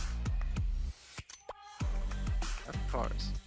Well, yeah, I mean, you evaluate basically where your plane path is and then the circle. Sorry, I blanked out for a second there. I don't know what I was doing. You evaluate where the plane path... I just go, wow, yeah, what an amazing point. You evaluate where the plane path was relative to that circle, and then you know where the majority of teams are going to be coming in, right? And that's what a team like Team Secret is good at doing, which is, I love wide rotates. More of those, please. More of those. Okay, quick little shout out here to our sponsor of PMGC ONE+ with its flagship performance and immersive 120Hz display and hyper-touch technology made specifically for gamers. The ONE+ 9 Pro are your best shot to climb the leaderboards, potentially get here into PMGC one day. Well, Max, maybe when we get you a ONE+, you'll be able to qualify into PMCO. But let's see if you can qualify into PMCO with a prediction game. Who do you got? Oh, that would probably be a no also, Jason, to be completely honest. But I mean, I'm going to take Kalars's prediction of earlier. I'm going to go for Enigma Galaxy. They tend to be good on this map, so we'll see if they can get a win here. Okay. Well, I'm taking Infinity. Kalaris, round it out for us. I'm taking Rico Infinity because, you know, they like Paradise's hub. Yeah, it's Infinity, isn't it? Yeah, that's the one. That's right, yeah. Well, I think they fight up against the Xavier. We'll see if that's going to happen in Paradise. But speaking of Paradise, let's go to two dreamy gentlemen. Oh, wait. Oh, sorry. Oh, it's John on Blake. My bad. Can't believe you do us like that. Can't believe you do us like that. I was all smiley. I was all smiles. Now I'm in a rotten mood going into this sandbox. All right, then. Chill out. Have enough of that. Take a little wee cheeky drink of some water. Stay hydrated. And no, I'm not going to do the rest of that one, as I know how badly it has gone before. And if you know, you know. But we are here now on Sandhawk. Most teams heading up towards that northern side, as per usual. The Infinity going to be heading up towards Cowtown Muck, having that split come through. The Xavier, this is a map that I'm curious to watch them on. It's going to be an interesting one. I think they've had some strange splits over on this map. They've had weekends where Bigatron's not been, so they head up toward the eastern side. This time they have to find a home here on Sandhawk. And can Damwon as well repeat that performance on this Sandhawk? Will they be able to stick it to the north side as they were able to do last time around? Oh, Pembaru. He's in the sights, but Nima not quite able to land the spray there. Iron Sights not playing well for the four rivals on the north edge. Happy days, though, for Pambura. Actually gets to play the game for just a short while, at least. We'll see how far they do go. Four rivals this time heading up towards the northeastern side of the map, no longer dropping towards Hatin as they did in league play. Didn't really work out for them. I felt they were very confused over towards that western island. Not sure whether to cross the bridge, not sure whether to head on back and take some more fights with maybe 628 or MS Chamburi. This time I'm much happier. This time they drop over, they get one knock onto Nuzi and will follow up that with an elimination. So the Infinity will have to be aware of this now. No longer do they have full control over towards that northern side. Teams are challenging them. Twice in a row as well. This is the second time they've just lost a player instantly on Sandhawk to the same team as well. So you have to wonder, yeah, probably after this they'll have repositioned it, but it's not too much use moving forwards. I mean, you've already had a not great game, to be honest, on the Sandhawk before for the Infinity. They just got picked apart last time around, and the four rivals were the ones to start tugging at that jumper thread. Hopefully, be able to ravel a couple more points on. Or the Infinity be able to unravel the mystery that is the northern side of Sandhawk and figure it out, maybe with the gang in tow. We will see how they go about this. I think tomorrow there has to be big changes for them. If that means heading over more towards that Western Island, sending out Newsy wide has been very good for them recently, especially in league play. Gives them a lot of information earlier on in the game, make sure they know where people are playing, and that's how they've had that such a large grip over that side of the map, being able to move down from there with basically the majority of the map open to them. Bigatron now dropping just to the east of the Western Bridge. You know, it's all popping off. A lot of teams looking for additional areas to play around, give themselves more space, but it has increased the amount of landmass being taken. But it does mean the Infinity is cramped now towards the northern side. I always love defying the stats. Like, and you can see, you know, DXavier, they are, but on averages, the worst team on Sandhawk over the course of this tournament. They are 3.3 well, the worst team that is in this finals on Sandhawk. 3.3 average points per map. In a central location as well, you have to wonder, is this the spot where they can change that story? I mean, it would be something that would be very useful to them, considering the amount of times you play Sandhawk here in the finals. I think for DXavier, they've had so many trials and tribulations here on Sandhawk and gone through so many different iterations. I don't think many other teams have had to deal with that. There've only been a couple of other significant changes, namely Bigatron versus Nova down towards Painan, which has changed up with Bigatron now heading over towards Rico Infinity's position on Paradise Resort. But DXavier, they've played very much on the eastern coast. They played towards Tap Mok, moved down into Paradise Resort, been rebuffed by Rico Infinity team. They've played close down towards the southeast coast as well. So for DXavier, there have been so many areas where they've tried to play, tried to figure it out. And unlike other teams where, for instance, let's just look at the Infinity, for example's sake, 628's hold on the Western Bridge on our angle, they've been able to break that hold. DXavier, they have never been able to break a hold here on Sandhawk. They have always struggled and have been forced to move away from their original drop spots. So I think for DXavier, there has to be a massive change in tow. But their last Super Weekend looked pretty good. And coming off the bat of that with 2 chicken dinners in hand, maybe this is a time for a change. Although it's kind of crazy to me that off 2 chicken dinners, they only find themselves in 4th. A 50% win rate on these games, and they are in 4th place right now. To me, that's kind of insane, right? And the fact that not only are they in 4th place, but off from that 1st place, there's a difference of, what is that, 4 plus 3 makes 7, as we all know. And then there's, yeah, so 17 points between 4th and 1st place. It's kind of nuts that they're that far behind. It has been a case where the games they haven't got a chicken dinner have been almost pitiful. I mean, last game going out in 16th place, not good at all. And that's not what you really expect from a 50% chicken dinner winning team, right? It's really not. So I think for DXavier, perhaps this is limit testing. And for any other team, I would say that is a huge mistake here in the finals. But for DXavier, you know, there have been so many problems for them. You know, trying to rush out now and find where you can get those points. You're still in 4th place. There is still time to mend this. So I think that for DXavier, it's just a case of let's try find what works on the 1st day of finals. And then from there, we can kind of shore that up into the 2nd and 3rd day. Build those foundations strong, right? You want to create yourself a solid bed to build your house. Can't be building on the sand. We know all about how that goes. It's terrible. It falls over once you put the stilts on. It's true. The worst. I've done it before. You built houses on sand. Many excursions, expeditions to the beaches. Not over the past 2 years though. Never. That's true. You had a run in with a crab and he never wants to go back. It's true. Japanese spider crab. Ooh, the one and only. Ooh. Yeah. The John Allen. Oh, no.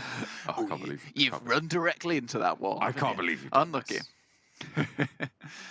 Looking at the map, though, at the moment, we do have a lot of teams towards the center. You know, it's getting to a case where I think the majority of these teams, when you get to the finals, a lot of them are confident in their capability, and trying to take this space early is not a bad idea here on Sandhawk, considering those circle shifts and the amount of terrain you have to cross isn't going to be that large. Putting yourself in the central position where you can get to those circle shifts easier is a good idea on Sandhawk, specifically with all these rocks that you have available to, all the brushes, the areas to hide around and stay hidden. Just generally what you want to do when you hide.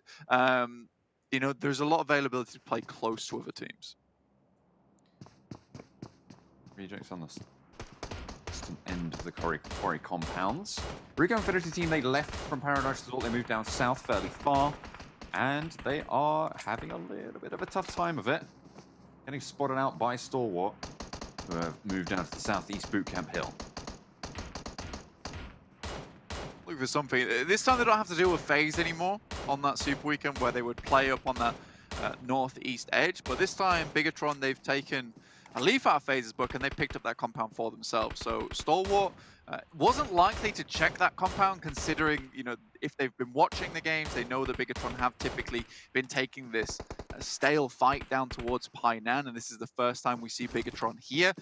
So they're more than likely to move down towards the south side thinking it's clear. The Infinity out there, on the other hand, as you can see on your map, they're still all the way on that northern side. This is typically how they've played the majority of their Sandhawks, which is a very late entrance to the circle, and I'm okay with it. It's worked out more often than not, so we'll see how they continue to play here. Currently, it is funny in terms of the overall points over the entirety of the tournament. In terms of averages, you've got Stalwart 10.3 points per game on Sandhawk, the Infinity very close behind at 9.9, and something I didn't expect is Genesis Dogma in third place at 9.5. I thought that these guys were kings of Erangel, not kings of Sandhawk. Hey, that's true. That's true. The third. So does that make them the jack, or does that make them the queen if Stalwart are the ace? I don't know. I'm not sure. You see my dilemma. You see my dilemma here. Okay. The queens. Cool. Yeah. Queens of the queens. Genesis Dogma, the queens of Sandhawk. There you go. Yeah. Although there are 16 teams in this and only 13 cards in a suit, so. You don't get to play if you're in 14, 15, 16. Oh, no. Yeah, you are off the table at that point. Oh, no. Anyway, but either way, early game Sandhawk is where we find ourselves, so not really going to be able to exercise any of that monarchical control just yet. And really, the name of the game here is to avoid making those classic mistakes, right, Blank? I don't think we can see classic mistakes being made at the moment. At least. I'm unsure, yeah. I mean, even if there are any, I don't see them currently on the map. I think that if you were to make a classic mistake, it would be to move into Quarry right now. That would be a classic mistake, but both teams realize that it's not the option. It's not the answer. Not quite. Hello. Quite. Shooting out over the trench between the two of them, though. This is posturing. It's letting each other know that you're there, because you're not really going to be able to get these flushes unless someone makes a bright, open, wide display of recklessness, quite frankly, to go out in the open and try and go for one of these crosses. It's really the teams on your own side that you're going to have to be more worried about.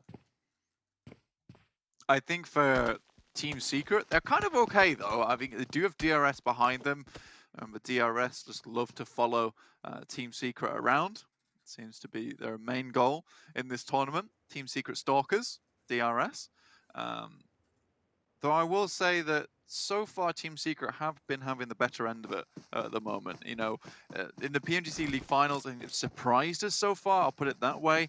And I'd imagine the guys on the desk would also agree with that sentiment. It's a surprising turn of events for Team Secret, considering that they did appear to be like that one and done team. It was one game, fantastic, and then that same fire just wouldn't reoccur in those next games. And it was very weird to see. It was almost like a Dr. Jekyll and Hyde moment for Team Secret, where you'd have the one game transformed into a monster of a team, and then the next, just a quivering doctor.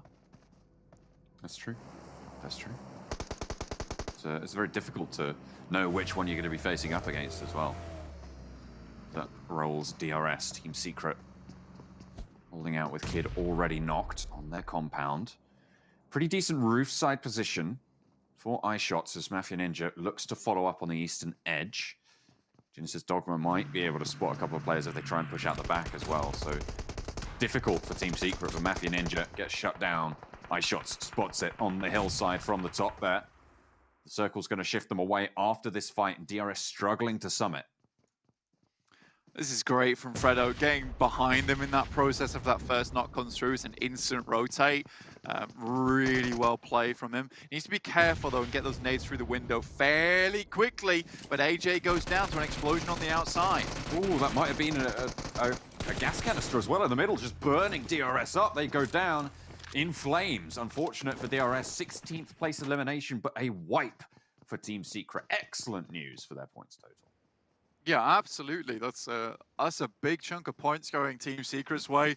I would say the majority of that comes down to iShots. I would also say that some of that is due to almost, I don't know if Nima didn't feed back that information that there's a player on the rooftops, because moving in, going towards that valley side and then pushing up onto iShot's position when he has full view of you, that's a bad take. In my opinion, it's a bad take. I personally wouldn't have gone for that one. I think if the information was relayed across, you might want to circle behind that compound and maybe go a bit further. But I do think that a lot of that was off the back of Jumper on the backside. I don't think if they didn't have Jumper there in position with the nades, that fight doesn't go Team Secret's way, because unless you had an immediate response like Team Secret did, I think DRS were in a really good spot to hunker down. Fortunately for them, they will struggle. And Team Secret, again, they're going for a little bit of a wide rotate. What James was admiring them for on the desk, they swing all the way down towards Cave. They've left that position now for Rivals pushed on up, and they can reposition to move into the circle from the south side. I think this is great. I think this is a very good move from Team Secret. It is. Great move indeed. Team Secret now in a much better position for themselves. I mean, it will depend on this next circle, but at least gets them out of harm's way. And if they'd stuck there, 4 rivals would come behind them. And I think that is a beauty of a rotation like this. It puts you far, far away from your most recent conflict. And now you're relatively an unknown in the circle. So Cryptics, better watch out for them coming up towards their side, especially when Cryptics is so split like this.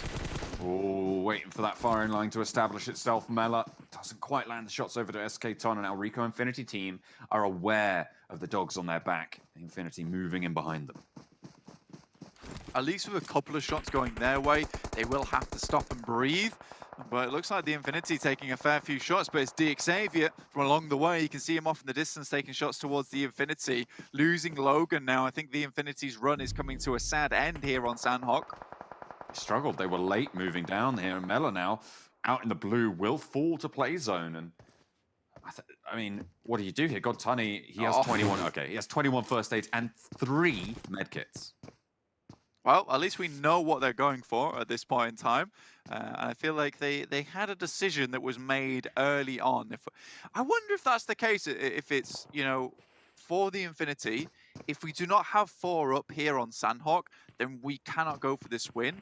And that's why they spend so much time towards that north side, looting up all those buildings, all those compounds up towards Cow, is to get as many first aids as possible. Really good backup plan from the Infinity.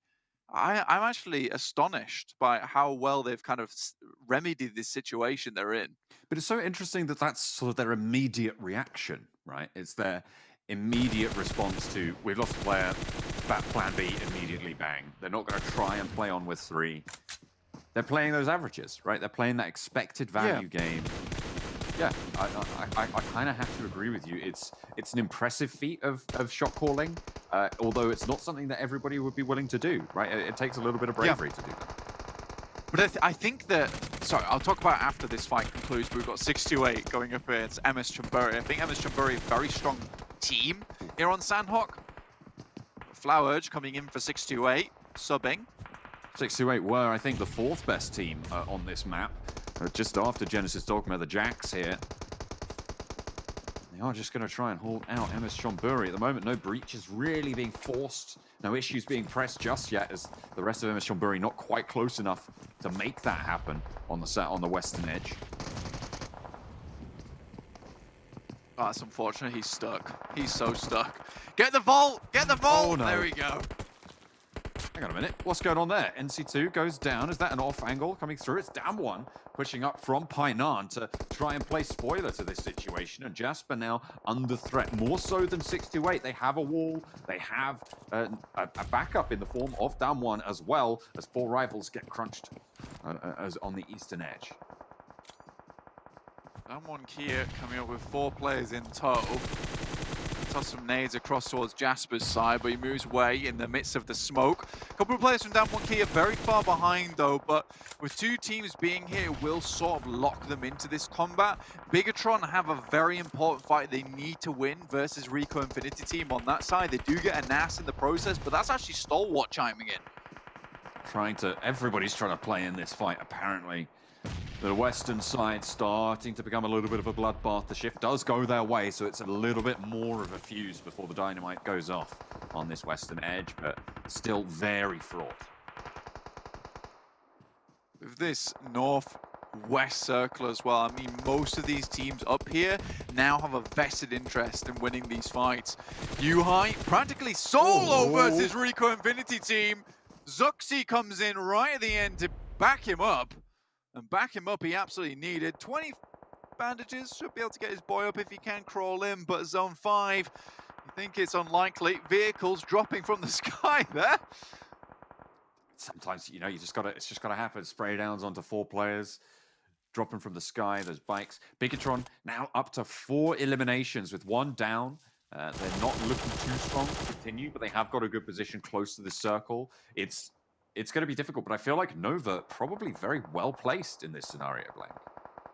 Yeah, I think more often than not, you want to be that team that's coming into the circle as opposed to being in the circle, especially when there's very limited compounds here. Stalwart still hold a very strong position off towards that northeast compound. 6 to 8, I would say not in the greatest of spots right now because I do think their position is compromised massively. Tricky to navigate out of that as well. I mean, it's the difficulty of being in a compound, kind of in the circle. You're hesitant to leave it, but there are people who are going to have much better positions than you moving forwards. And I think, as I said, I think that's Nova moving here. If they can deal with Enigma Galaxy, you can see they're swinging out to actually look this way. Zorda eats a nade. Do they even go for this res? 27 seconds? Yeah, I feel like you can definitely get this one back up. But the movement slowed as they progress forwards. Yeah, and it was really important they were fast here, already down to just 5 teams remaining. But yeah, it was important they were fast here to get into position to kind of almost hold out the guys from Stalwart. Damwon Kia, though, they're coming up from the backside. 2 players go down for Enigma Galaxy. There's still 1 alive, I believe, for Enigma Galaxy. Not sure where, but Damwon Gaming would love to get a couple of these kills, maybe pick up some loot. Certainly would, and Damwon actually have a healer out in the zone as well. Forest is all the way back in Painan for the time being. You can see they kind of feel like the Galaxy have a similar scenario. I imagine they have got someone healing out in the blue. Nova challenging against Stalwart now, who have moved down from their compound in a display of strength that maybe was a little bit too bold, but no, there's nades back uphill as well. And 3 players from Nova getting dropped. Jimmy now last standing for the squad, out looking for those nades, dropping the smokes. Pika looking to pressure in and wipe Nova off the top of the hillside, and there it goes. The bullets land, and it's Nova eliminated. 4 teams remain.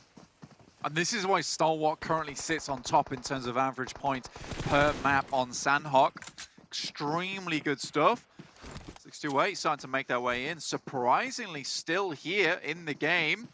You see Ralph, Sandhawk healing specialist. Now she goes down to Junie on a sliver of HP. Will get an extra limb point for his troubles. Can he get behind this tree though? Oh, he's managed to make it to cover, but 33Z, yeah, okay, there's off angles as well. Junie gets flushed. Stalwart trying to dominate this circle, continue this sweep around, and with 4 players alive, you've got to think it's a good idea. Moving in for Stalwart, trying to guide it out, pick up a chicken dinner. You said you'd lost a bit of faith in them. Seems like they haven't taken those words to heart, though. They managed to get yet another flush. They're clearing out this circle, and they're going to be dealing out with 3 survivors moving forwards. Enigma Galaxy, I think Dumb One still have a healer out in the zone as that well. one's out. Yeah, there that they one's are. out now. No meds left. Ralph still got about 8 in the pocket. And it will be the Sandhawk specialist, Mr. Ralph from Enigma Galaxy, once again getting himself some cheeky points on board. Now, I will say that this is an interesting strategy from both Damwon Kia as well as Enigma Galaxy, and I can appreciate it now, which is where they'll send at least 2 into the zone to try and force these fights early and clear the amount of teams in the lobby as quickly as possible. And because both teams were able to do this, they were able to get a 3rd place and a 2nd place respectively. If it was on the other case, it was just one guy out in the zone, let's say the Infinity, those teams don't drop fast enough for you to get that amount of points. Ralph just drawing into the inexorable demise. Last first aid about to be popped, and Stalwart with all 4 alive at the end of Sandhawk Blank. They will be able... Oh, he's picked up 3 more. Okay, hang on a minute. Hang on a minute. Oh my He's God. just slowing us down. Just a tad. Just a touch. Well, I mean, they're calling the is he gonna Sandhawk get more? Ralph med specialist for no reason. Oh my God, this man's... Please don't find anymore. Is he going to get more of this box? Do you think it's going to happen? 2 more. He's managed to pop it up as well. He's going to keep going. Are there any more boxes around? Stop it! Oh, the guy's a trooper. He's got to know. I mean, with 5 alive, you're not sure for your last standing. It's very It's very uncommon, right? There. Oh my God, there's another box. Oh my God. Is he going to get it? I think he's too late. He's got 5 more, but I don't think he can get this heal off in time. I think this might be the end of Ralph. One more. No way. Oh my goodness me, and immediately gets it. Goodness me. But it's very uncommon that you see 4 players alive on a team at the end of a Sandhawk, so this is probably why he's really trying to draw this one out. Yeah. I mean, also the circle will close, but finally does go down. You know, fair play. Sandhawk, Ralph specialist. #1 medic in the game. Very good scavenger as well, apparently, so we'll give him that. I think that I want to go back to the Infinity very quickly, because I did like the play that they tried to go for, and I don't know what happened to your boy God Tunny in the end there, because he had so many stims, so many first aid kits, so many med kits as well to keep himself alive. So I'm pretty sure that he got spotted and then taken out in the zone. But the thing is for them is that, like, it's a great call to make when everything has gone wrong at the beginning of the game. It's like, let's average these points out, because honestly, I don't think we're getting into this circle and we need to figure out what's gone wrong. And I don't think we're going to make it too far if we just continue to throw ourselves against the wall. So just average those points out with the healing. Unfortunately, it doesn't work out here, but regardless, the thought process is good. I mean, that's the point, right? Even if you can get 3 or 4 points in, I think they only managed to get 1 point in that game. So I think you must be right in terms of the distance, because he had 3 med kits as well. Like, the guy was stacked on meds, so it feels like he did get spotted. You're right. Too close to the fire. Unfortunately, they will go down early. So despite a great performance coming through on some of those other maps, Sandhawk seems to have gone a little bit downhill for the Infinity so far. They'll have to recoup. Yeah, just a little bit downhill. We'll see what they can do about it, but I'm sure the guys on the desk have a little bit more to say, so we'll throw it over to them, and we'll see you at the end of the day. I'm sorry, Blake. We've got nothing else to say. All right, we're gonna head to a break. We come back. Here's match 6. Wait, you gonna have Max host there? No, thanks. I'm not doing that again. That's the look of true fear. But obviously, Stalwart Esports, again, as we were hearing the casters talk about and we were talking about watching the game, a much-needed performance to keep themselves in the running, to make themselves feel a little bit safer into that top 9. And then Enigma Galaxy, I mean, what is there to say? Aruf and Helium, like, you can't really name a better combo. It annoys me because I've always been critical about Enigma going for a heal-off strat always so early. But the thing is that it keeps working. I don't want it to work, but it keeps working, so I can't really argue with the results. They keep getting those 2nd places or 3rd places every time, thanks to Ralph or Freak, depending on who's healing off. And this time is Ralph. How many... in total this game, I really wonder how many first aid he had to last that long. Like, what? Ooh. 30, 35? Something along those lines, because he outlived everyone except for Stalwart that remained as a 4-man. Like, that is a feat. I think he probably would have outlived them if he just found a little bit more first aids. Just, I don't know, man. Insane stuff. Also, Damwon, Colaris, another decent finish for them. I think it was another 14 points accumulated.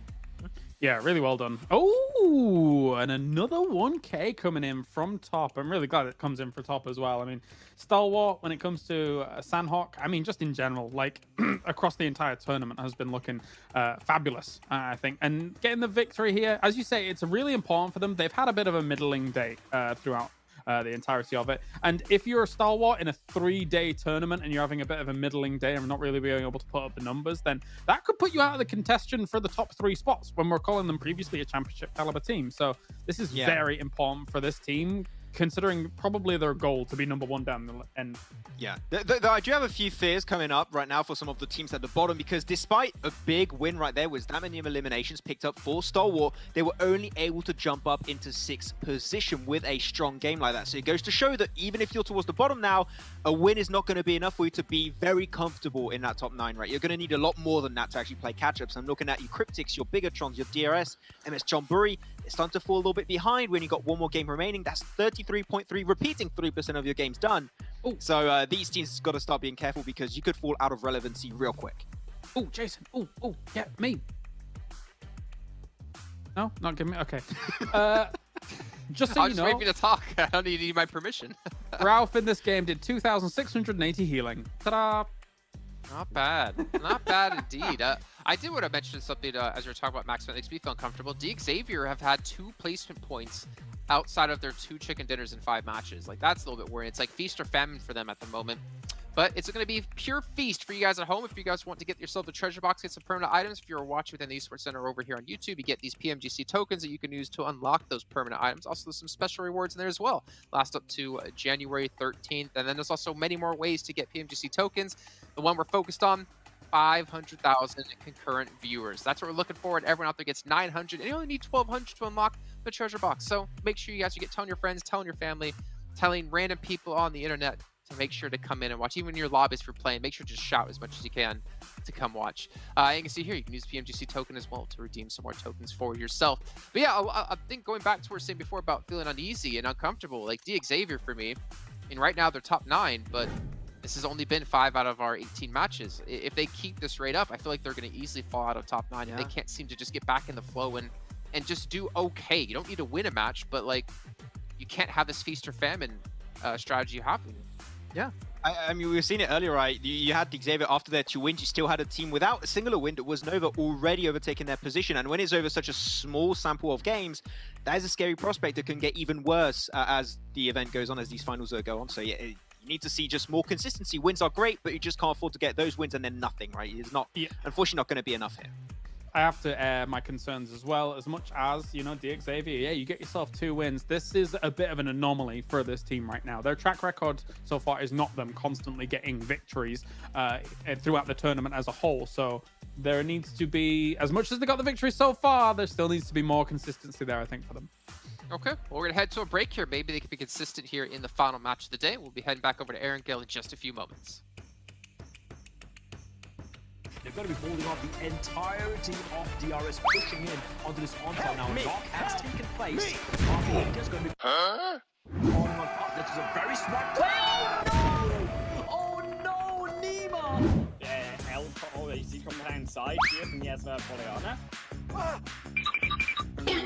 Nice. They could move closer. They could try to stick together. They find the revive coming from those stereotypical locations. Yeah, boy. So we saw these teams drop on by. No, don't do it. Don't save it. The paraglider is useless. Okay.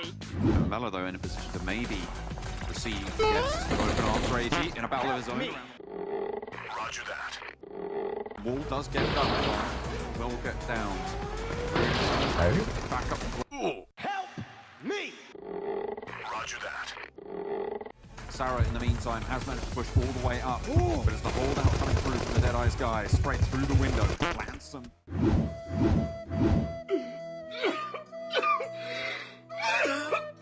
Just starting to make their way outside of Pachiki, which I would argue is a little bit too late. A couple of teams are rapping, the likes of Helicopter! Extended more, and I'm sure others will join in on the mix. If there's ever a time to say, Helicopter! It was at this moment that Nathan knew. He up. No!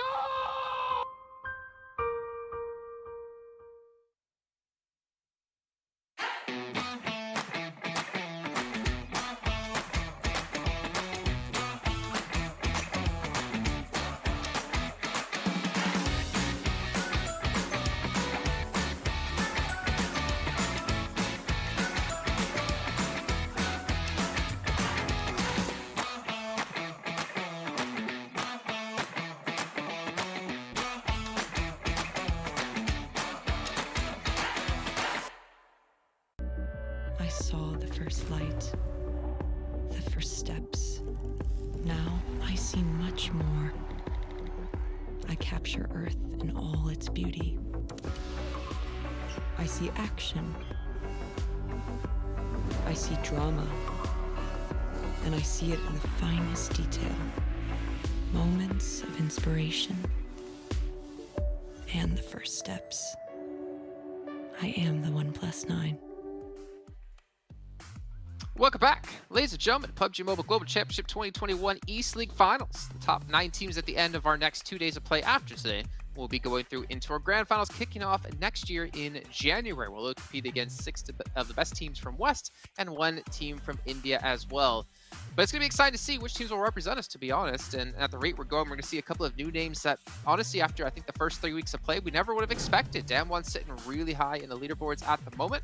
The Xavier's even up there as well, but Nova, I mean, if we had any worries about them, it seems like QC1 is working out for them here today, Klaus. Yep, the day started interestingly, and now we're having kind of the big heavy hitters kind of swinging it back towards the end of the day here. Top taking that #1 spot there. Alongside, once again, you know what? Another decent, solid spot here for Damwon here.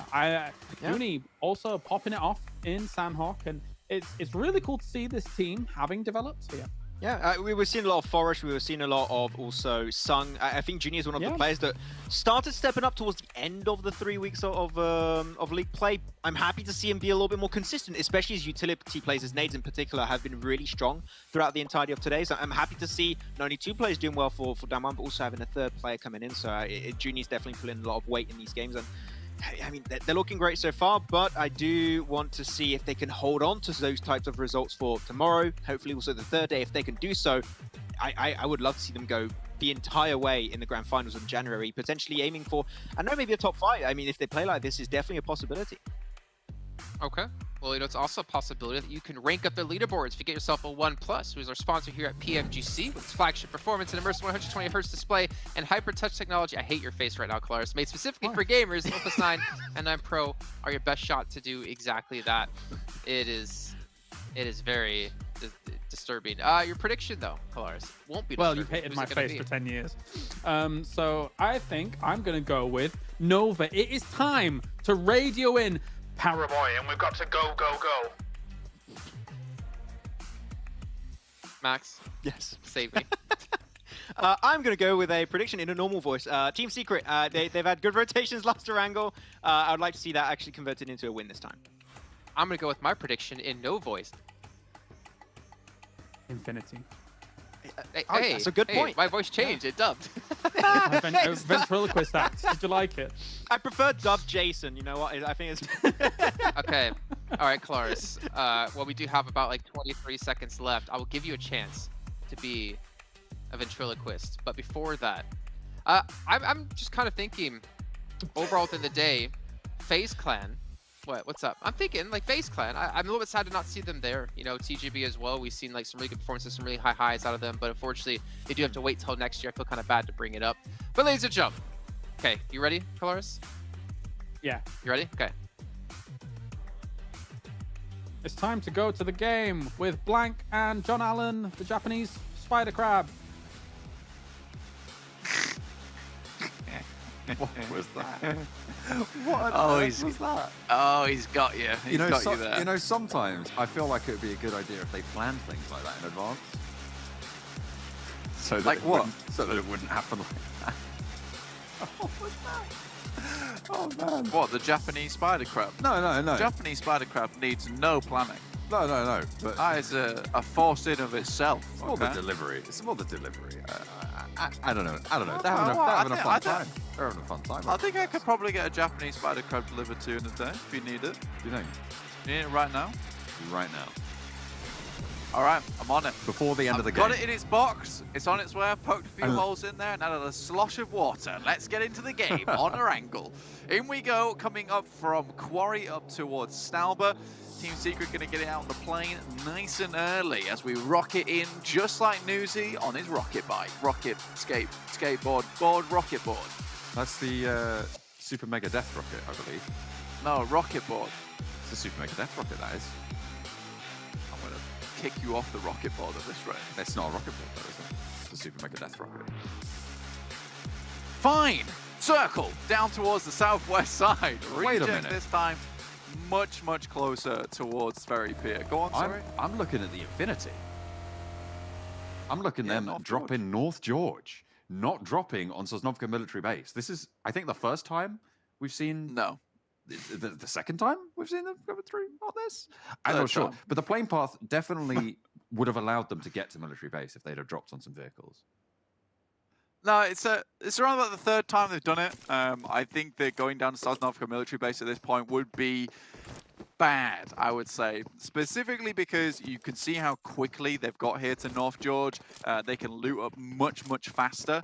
And I think that dropping down towards Sosnovka military base, kind of going to put the fear of God in Reject now, because it's a case of, oh, we can't go and challenge Bigatron anymore. We have to be ready for the Infinity, and then the Infinity never come. And regardless of what happens, when they do go back to Sosnovka military base, it's going to cause problems. And I think that's what's nice about having this secondary drop spot for the Infinity, is, you know, not only does it provide them an extra home to sit in, but it also makes things more difficult for those teams down towards the southwest and constantly predicting when they'll be coming across that bridge. Is it worth it singing around that bridge? Is this the kind of plane path that the Infinity is going to drop down towards Sosnovka with?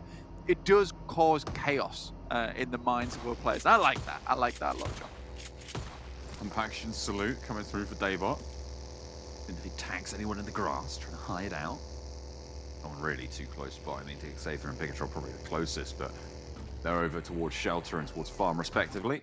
Shouldn't be too far that buckshot flies. I think it's buckshot, or is it slugs? On the pump action, I think it's buckshot. I think when you have a more up to date, it's an M4 XA1. I think that's slugs, and then the DBS is definitely slugs. That's true.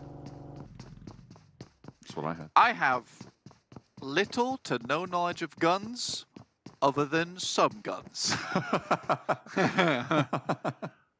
I feel like isn't that all gun experts? Because they know a lot about specific guns, and then if they find a gun they've never heard of before, they don't know anything about it. That's true. That's basically me, but most guns. Get it. But I'm not Jason, so I wouldn't know that much about guns. Sadly. Does he know a lot about guns? He does, yeah. He's actually a gun expert. Has he never told you about this? No, he's never talked to me about his guns. Incredible. Oh, well, Incredible stuff. You should ask him. You should ask him. I shall make a point to. You should do. Looking at this map at the moment, MS Chamburi, DRS, Yaz Naya, once again being challenged for.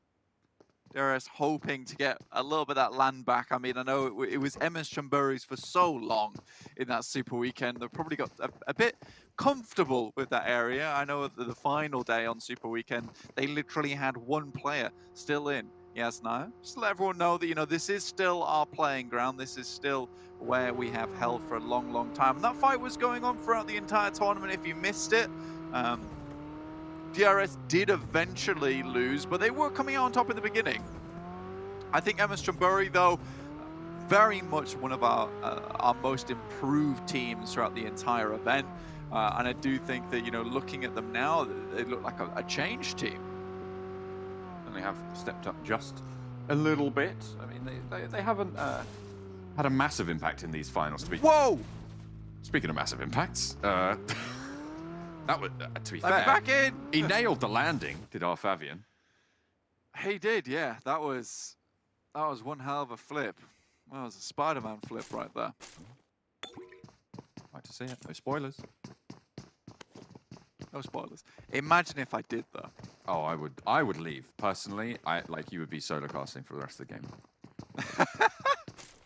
Okay, no Spider-Man spoilers. Don't worry, guys. Can't bring out that pop culture reference until I think it's 2 months or a month acceptable. I feel it depends. It depends. I feel like maybe in this instance 2 months because of specific circumstance. That's true. Okay, fair People play. might struggle to get out and see it. Oh. See, Okay, yeah, fair. I'll give it 3 months then. 3 months. Oh, okay. Oh, he's been generous. The Infinity, they managed to move 2 players down to, just 1 player down to South George now. The rest of them roaming around, actually kind of near Zaki, going for a little bit of a scout over there. But they have that outpost on the south side of the river now, looking to get that crossing on board, away from Stalwart. Yeah, I mean, this is fair play as well. I mean, if you are dropping the secondary drop spot, though, you don't have that much control over this area. You are kind of being it, right? You're stopping over.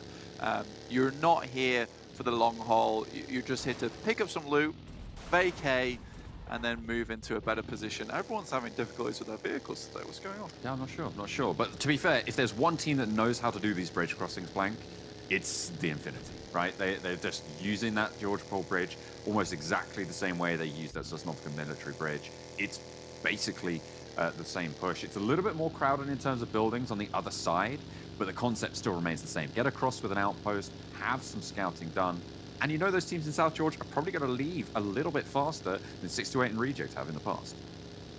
Yeah, exactly. So I think getting down here nice and early, not a bad plan whatsoever. Getting on the western coast, even better for me, giving you ability to move down towards Quarry side. Now, if I was the Infinity, maybe I would move down towards Quarry side because I have a much better understanding of that actual area of the map and where teams are playing, whereas I don't play around Cryptic's Dam 1 Nova's position too often. So perhaps moving through there would be the better choice for them. Xavier moving from that eastern side, see him on the map, past Genesis Dogma, potentially not.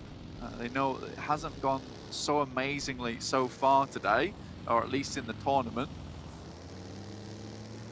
Now, it's been a little bit chaotic in terms of who's done well so far today. I mean, Down 1, Nova, the Infinity, sure, and Xavier all up there, like that's the top 4 in this tournament. Looking at the qualification spots, this is not what one would have expected. So I'm absolutely here for it. And I posed the question as I did at the start: is this the first day of the finals just getting to people? Is this a little bit of a couple of change-ups with people testing those borders that have been established during league play, or is this an actual change that we're going to be seeing moving forwards? Yeah, I know it's a bit weird. As is this circle, moves all the way down towards that southwest side, and a little bit onto Sosnovka as well. Most likely we're going to end up on that northern island, but it does mean that now teams are in that awkward position again. Very similar to the third match of the day, with that massive field moving through the middle. So regardless of what happens, this could be a really weird ending to our angle once again. Maybe something similar before, though I have been very impressed with Nova. You know, looking at their stats alone, second place, 64 points behind Damwon Kia with 78 points total. Is this going to be Nova winning the league play again? It would be an interesting turn of events given what has happened over the last couple of weeks. Well, over the last couple of weeks as well. Yeah. Well, I mean, last PMGC, they missed a super weekend, come out flying at the end of the tournament. It's true. Do it again here. It feels bad. Feels bad for me because I'm like, is it that they play at full strength only when they get into the league finals? And is all of our research for naught coming into it? Either way, impressive stuff from Nova so far. Just want to take a look at their team comp at the moment, see if they've made any changes, because I still think they are on that Paraboy order grind at the moment. With I think NCL's in now as well, which is cool to see. Perhaps waiting to bring him in. Jimmy on the backside. Pretty good composition, I would say. I mean, it seems to, whatever they're doing seems to be working, Blank, so I'm not going to argue with them at this stage. It's not a good idea. But, I mean, it's the same thing that we've seen with Bigatron, right? These small little roster shuffles, and they finally maybe seem to be settling onto something that is working out a little bit better. I mean, for Bigatron, it's not working as well as it has for Nova. In fact, Bigatron going down in 16th place right now, so maybe my point is a little bit more curtailed. But it feels like the quality of Bigatron's gameplay has gone up a little bit, right? Yeah, a little bit though. I'm still hesitant to say that, considering just looking at some of their past fights, they've been very hectic. And I don't think we've seen Bigatron. There was that one game past Super Weekend where they had a very efficient fight. I believe it was versus Damwon and Cryptix. But other than that, no, not really. And that does worry me. On the other hand, Nova has won some consistent fights and quite handily as well. So that is the one thing to hold into contention. But I will say one thing about Nova is that I am so pleased Paraboy is back to full strength. I mean, like, watching him over in Berlin many, many years ago was such a... It was very, very fun to watch, right? He looked strong. He looked like he was just controlling the lobby. And we're not exactly back to domination for Paraboy, but at least we're back to... I can say Paraboy is one of the best players in the world. Absolutely. I mean, he's been a name. Whoa. Okay. He's been a name on everyone's lips for so long, but right now, Cryptix have anything but Paraboy on their mind. A 6-8 roll up, and they have to stand strong, but they seem to be doing a fairly good job right now. 2 players left as El Chapo finally takes a dip, and around the side at 6-8 to stay alive. Daoshi as well up and kicking. And on the western end, the mouth of the quarry will allow them a little bit of respite. Surf won't lose all their players either, but 4 rivals hot on their tails. You can see them coming through quarry side, so 6-8 most likely will have to move up this ridge side, get into a better position and just give up this for the time being, because they are in a very open spot. The Infinity did exactly what I thought they would do. You can see them right there on that south side of the map. They know this area. Why wouldn't they play this area? Really, really well done. And again, it's one of those things that you were on vacay. You were vacating up towards North George, moved that back down into your usual position without really sacrificing too much of forcing yourself down towards Sosnovka. So I'm actually very pleased with this positioning. The Infinity have to hold off now against, well, one player from Genesis Dogma. Booms is on a solo mission right now. I'm not entirely sure he thinks what he's gonna run into, but has to try and suppress with these nades for now. There's the knock. You're not going to be getting that one back up, Genesis Dogma. Push out wide for Godtunny, and Genesis Dogma's forward scout taken care of. Really well played to the Infinity. You know, just rock up on it, identify there's only one player there. Godtunny swings wide out into the open, knowing there's no backup. Quick nade, nice and easy. Bigatron here, down to 3 players. Yuhai doing some good work over towards 6-8. Let's be honest, when has he not done good work for Bigatron? He's one of the freshest members onto the squad, but honestly, I would say that he's probably the best member on the squad at the moment. He's doing a lot of work, you're right. And to be fair, he does it on pretty much every roster that he's been on. Yuhai, a solid staple of SCA, PUBG Mobile Esports. And for good reason. I mean, his tenure on Team Secret was phenomenal. Now moving over to Bigatron, it has looked a little bit lackluster in terms of their performance as a team, but it still is, as you say, Yuhai standing up. Yeah, I think for Team Secret, it is unfortunate for them because they did lose that star player of theirs. And now you could say to me that Fredo and Jumper are star players in their own rights, but you've been watching this tournament with me at home, and you can see how Fredo and Jumper have been playing. It is not that ridiculous duo of history past anymore. They're both very solid players, but it's no longer the likes of PMGC last year where they were literally going around gunning everyone down in their path. This is more just a solid Team Secret than before, but not a breakout Team Secret.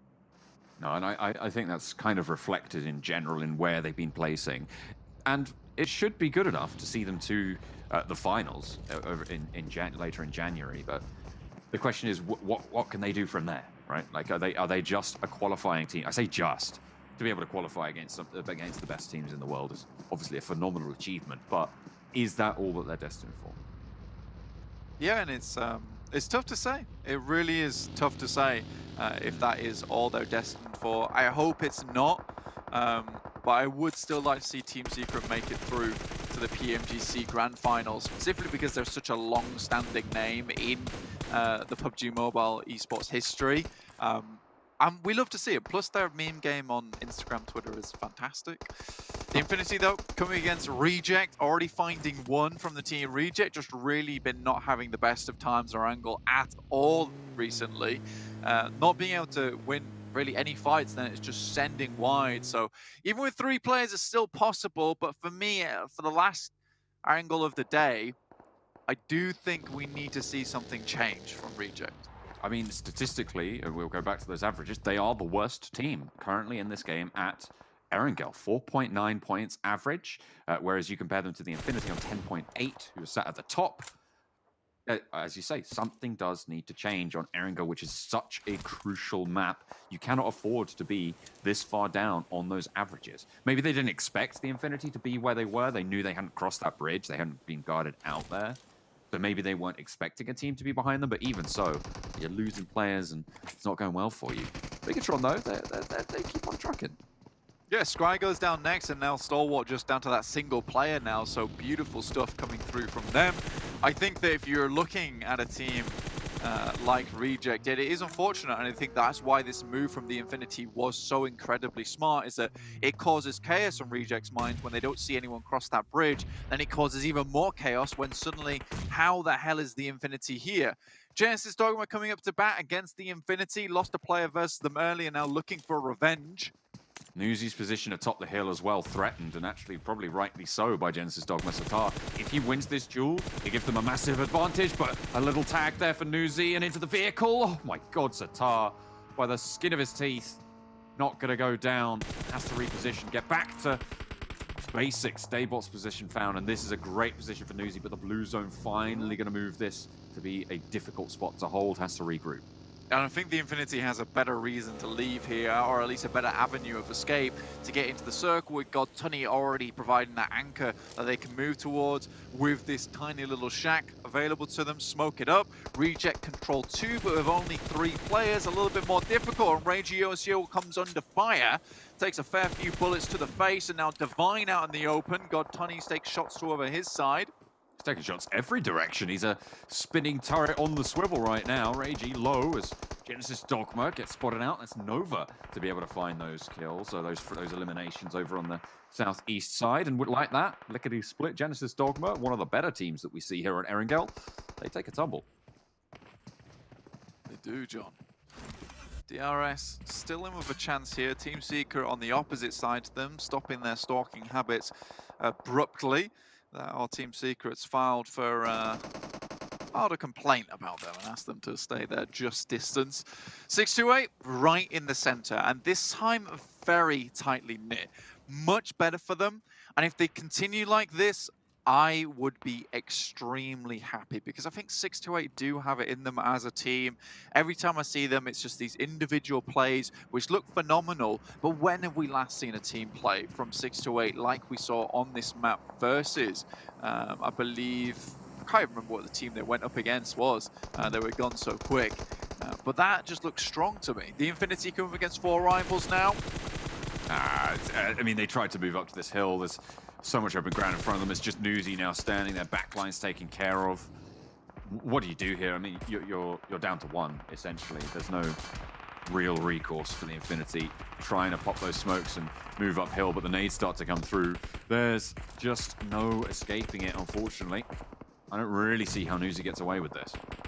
I think that the Infinity's rotation was great, but then coming back this way, in my opinion, was a mistake. I mean, you could probably have moved further into the circle on that northwest side.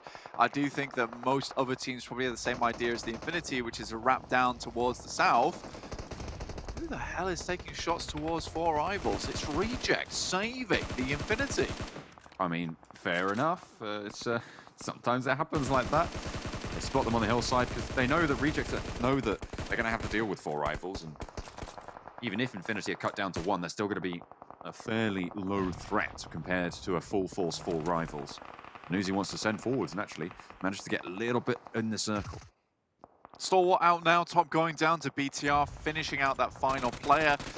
High boy, and I believe that's Liquid, just resurrecting their teammate, will get back up on their feet and move down into the circle. Nova gets a central position, but will lose order in the process to Enigma Galaxy with a very, very strong outpost towards that south side.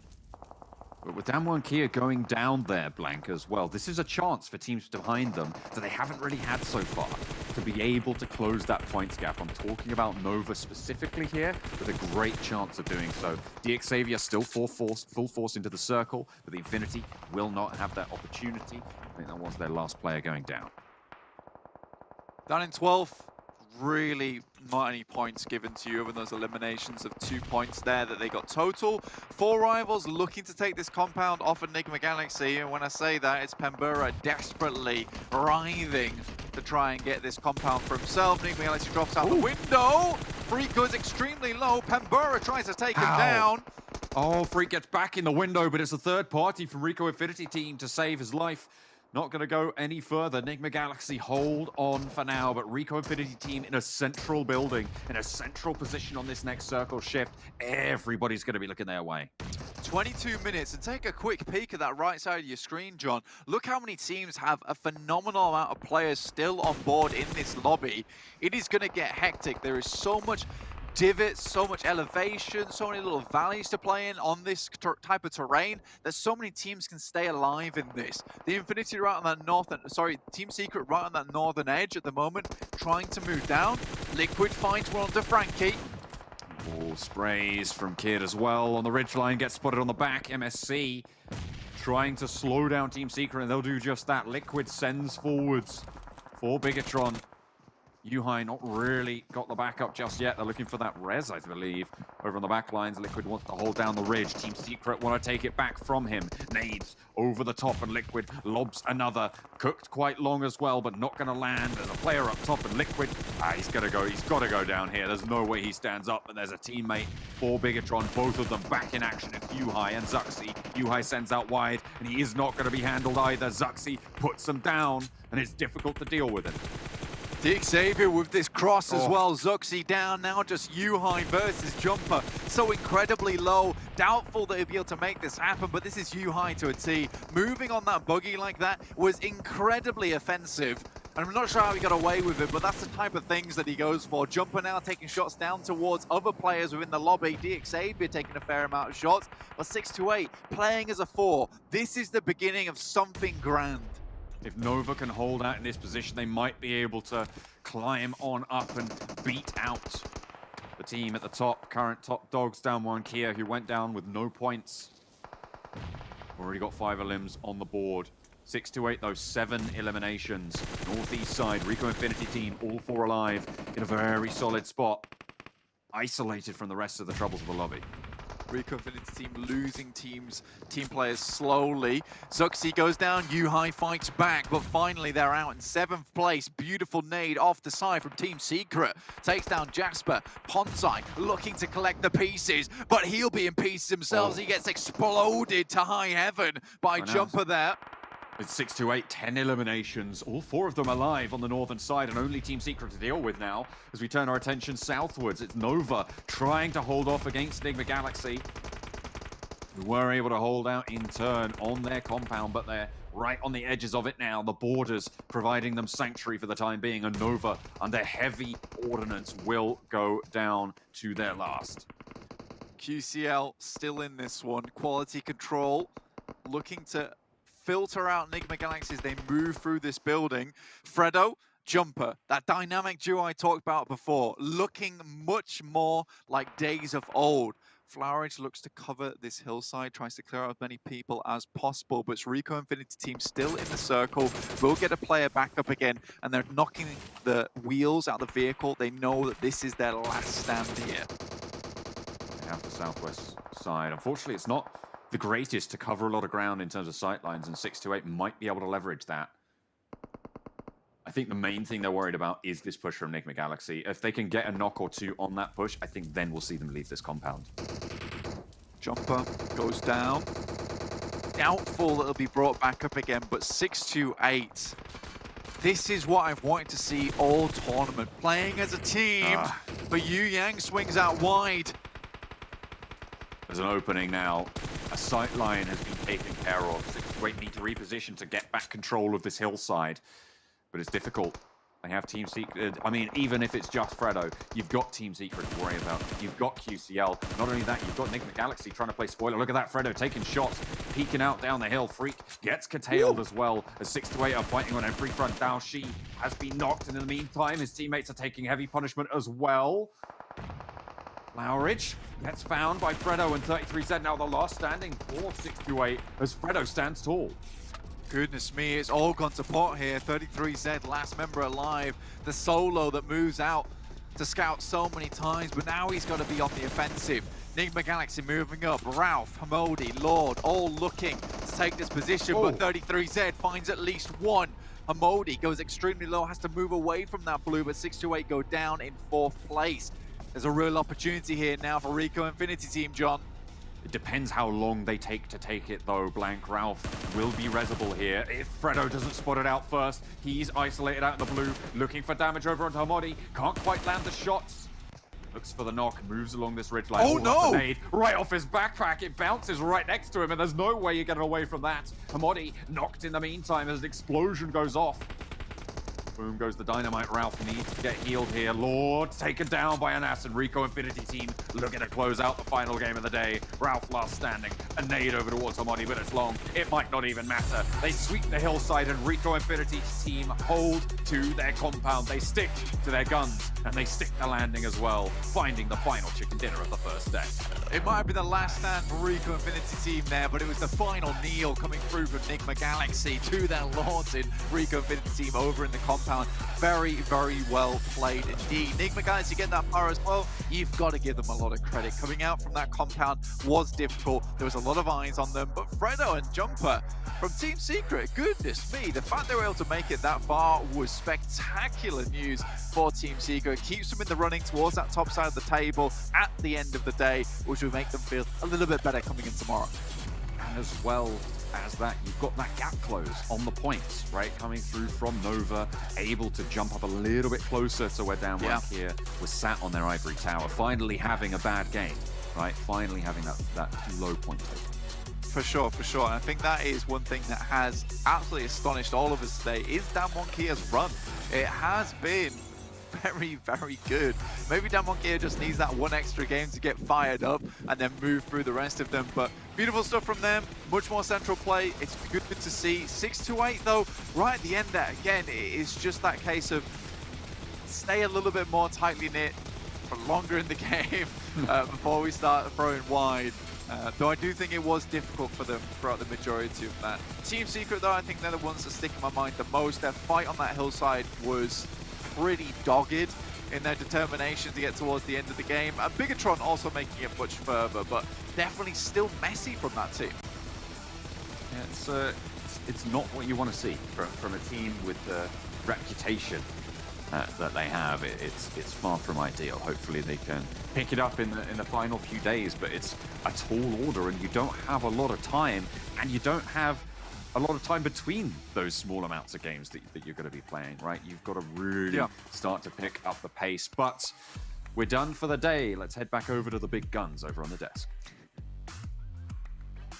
I'm not being debated into that one. I am going to refrain. Max got debated into it, clearly. Oh. Come on, Max. Come on. But yeah, welcome back everyone to the desk here. And Rico Infinity Team, Kalaris, it just seemed like you picked them a little bit too early. But in the end, it closed things out. Unfortunate for me, but great for them. I mean, through the middle of the day, they were kind of middle of the pack. But the previous game, they fell off a little bit, which was really unfortunate. But now this rise back up. Brilliant stuff. They've actually been able to convert some of their wins in the past from similar areas around these kind of compounds and then swinging out from them as well. So it definitely, there is a trend there of them understanding this particular terrain to be able to get themselves chicken dinners. Yeah, and actually, when you're looking on this game again, there was a lot of teams that are trying to focus on the high ground position up north, which is a good idea from a lot of the teams, but unfortunately the circle going down south was just clustering the teams on top of one another, and a team that actually, I would say, they play this really well was the side of 628, where they actually had the addition of a player that I don't believe we've seen before. There was Flower that actually joined into a really strong position, playing a more high ground spot, and actually trying to get information on, what was it, Team Secret, Enigma Galaxy, also trying to make sure Rick Infinity did not have an easy time moving away from their building. So for a player that I haven't seen really before, I think Flower pulled his weight into that one, allowing the team to actually get 13 eliminations on this game, despite not able to get himself close to that chicken dinner, but still a really good performance from these guys. I mean, on that note, right, like Max, we also had QC1 come in for Nova. I'm sorry if you just mentioned that. We also have, you know, like you just said, Flower G coming in for 628. So we're seeing the Chinese teams switch up their roster a bit here to make sure they can make it into the finals. Yeah. Well, Jason, I mean, looking at that, as you say it, with QC1 coming in for Nova, now another 11 points on the board for them. They are slowly pushing up against Damwon Kier up at the top. And considering, and Max, you can attest to this, from what we saw in the past 3 weeks, that wasn't the world champion Nova that we saw. But now they've turned it on for the finals. Are we going to see a repeat of last world championship? I don't know. Yeah, it could be, but he's definitely broken the longest elimination. 448, is that a record for the entire tournament? I think so. I think that has to be it. Like, that's I don't know how that even worked out for him. And yeah, he was able to keep everyone at bay with those kind of shots, that's for sure. Really impressive stuff from Yang as a whole. But yeah, it is good to see that now, especially we're talking about it for Nova, and I think that it's also somewhat similar for the side of 628, that we're not seeing those solo individual performances. We're seeing a team-wide performance, and making those team changes is definitely something that we needed to see from Nova in particular, has been rewarded heavily throughout today. No chicken dinner yet, but it doesn't matter when you have this amount of points every single game. Like, they're just aiming for first place. They're basically being the new 4 rivals, right? Just get really high placement points and good eliminations. Stop it. Gotta remind me. Stop it. Just stop beating them when they're down. I mean, I still want to see 4 rivals qualify. And I said maybe they're saving their chicken dinners. I said maybe for the finals. Maybe it's for the grand finals. They're saving all the chicken dinners. We'll see. But yeah, I mean, at least we're seeing teams realize, okay, a change has to be made. We need to make sure we're top 9. I think for Nova, I almost want to say there was a decent chance they wouldn't make it off their past performances, but again, they did miss a super weekend, so the ranking is a little bit different than, it's not like, you know, it's more than meets the eye, we'll say. For 628, I feel like maybe in week 1 is where we saw them probably have one of their highest notes, and then from there, they've just been kind of like a middling team, being consistent with their points. As I mentioned before, I think it was like plus or minus 2 across each super weekend. But that's not a team in that state that's going to win $362,500. That's not a team who's going to get to the finals and win it all as well. And I'm glad to see they're making those changes. Yeah, first time that this team is playing on the international stage, right? The first time that they're playing a tournament outside of China, so they took that time to adapt a little bit more. It is a slow process, so I still want to give them a lot of respect. No, they're still able to get themselves some good results from time to time, but I think that give them a little bit more time, they might be able to get themselves some better results. But unfortunately, time is not what we have in these not marathon type of positions. These are races now, Jason, as you like to say. So you've got to try and get those results. So these big changes, having QC1 coming in, Flower G coming in, I think are drastic enough measures that those changes could have a very positive impact on your averages, your point influx. So yeah, it's been working great, and still 448 from Yang. I'll have to check the numbers, but I do believe that's record. I'm going to check it later. I also, just last thing here on that note, I'm so impressed to see teams like utilizing like 5-man rosters properly, but also having like a 5th player who can just step in and pull up performances like we've seen QC1 doing in Flower G today. Like, just to be able to do that on like a Switch is so hard to do, and really they deserve a lot of respect as a player to be able to pull something like that off. No, definitely. I mean, also it keeps that 5th man or the 4th that has then stepped out, it keeps them hungry as well, right? If they're sitting out and they're watching their team like fracking out whilst they're on the bench, they're thinking to themselves, damn, tag me in, coach. I want to get in there. I want to like actually get some eliminations on the board as well. And I think that kind of keeps the hunger in their eyes a little bit too. Speaking of hunger, Damwon. I mean, did they just go on intermittent fasting these last couple of days? Because look at this. Hungry for eliminations, 41, leading the pack at 78. Even Uni, as we talked about before, he's leading the pack in eliminations himself. Yeah, I'm happy that we're seeing actually a different player. I mentioned it earlier. I wanted to see potentially Forrest get himself some better results and such, even potentially Sung. They've been doing great from time to time, but Junie is one of the players I wanted to see step up to the plate for these league finals, and he has definitely done so, especially on that Sunhawk game where they were able to get 19 eliminations. So as we said it, we want to see consistency, and we have indeed been seeing consistency throughout all of these games today, which I'm really happy to see from Damwon, even though that last game was a little bit rough, but that's fine. We'll give it to them. One bad game is just completely fine, but if they can continue even just slightly the type of tendency we've seen from today, entering these next 2 days, like, they're going to make it top 9 easily, Jason. No contestment.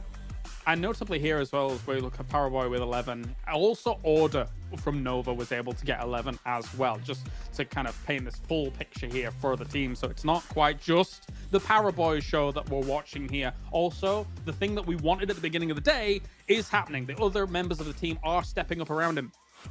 Yeah, doing a fantastic job, and this is the team that earned the title last year, being the best team in the world. They're looking to defend it hands down. You guys at home, we still have the treasure box happening. Remind you every single day after every single match, 22nd through 13th of January. You can watch and earn rewards. Get these PMGC tokens that you can use to unlock some permanent items, plus some special rewards. And not to mention, there's also some other ways you can earn some PMGC tokens, like here, 500,000 peak concurrent viewers. If we hit that, everyone watching gets 900 tokens, and you only need 1,200 to open up the chest. So make sure you guys are hitting up your friends, hitting up your family, hitting up anyone on any server you possibly can. Be like, hey, get in here. Come watch some PUBG Mobile action. Come watch the domination that is happening for some teams. I'm really scared looking at Claris there. He was like looking into my soul for a second. Then you also use PMGC token in chat to actually get yourself some extra tokens as well. So Maxman, do it.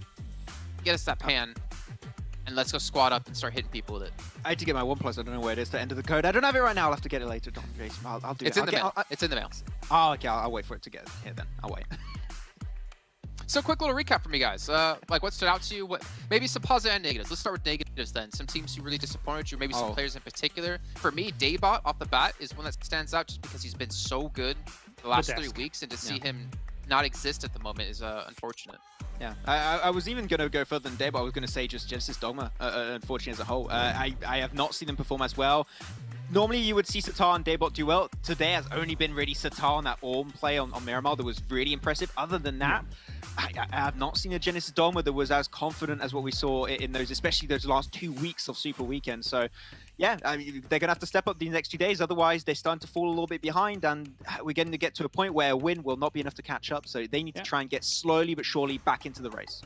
I hate to harp on it, but I have to echo it. I mean, Genesis Dogma, we looked at them, Infinity, Stalwart as the three that were going to come in here and blast, right? But, I mean, I had my reservations about Genesis Dogma because I didn't quite understand just how they'd been able to accrue that many points throughout the overall tournament. But Infinity and Stalwart, they're still up there. Genesis Dogma right now is not. They're going to have to, pick things up. Okay, maybe turn it into like a positive / negative. Damn one. I don't think any of us out there would have predicted them to be at the top of the table after our first day of finals.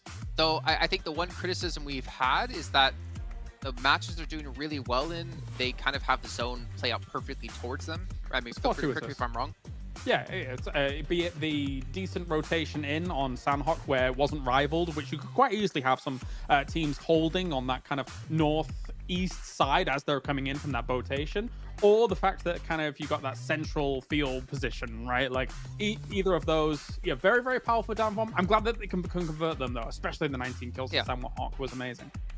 I mean, that's what we've been saying the whole event long, right? It's been great to see some teams who maybe don't play in one Super Weekend or do badly one Super Weekend shoot back up the leaderboard like Nima Galaxy did, scoring 47 points in the first Super Weekend, then over 140 in the second. But ladies and gentlemen, that's going to do it here. I'm sorry, Max, we have to cut you off. We appreciate you being on the show. Save your voice, though, for tomorrow, because tomorrow we do have 6 more matches coming up. We have 12 left to go in total, 2 days of action.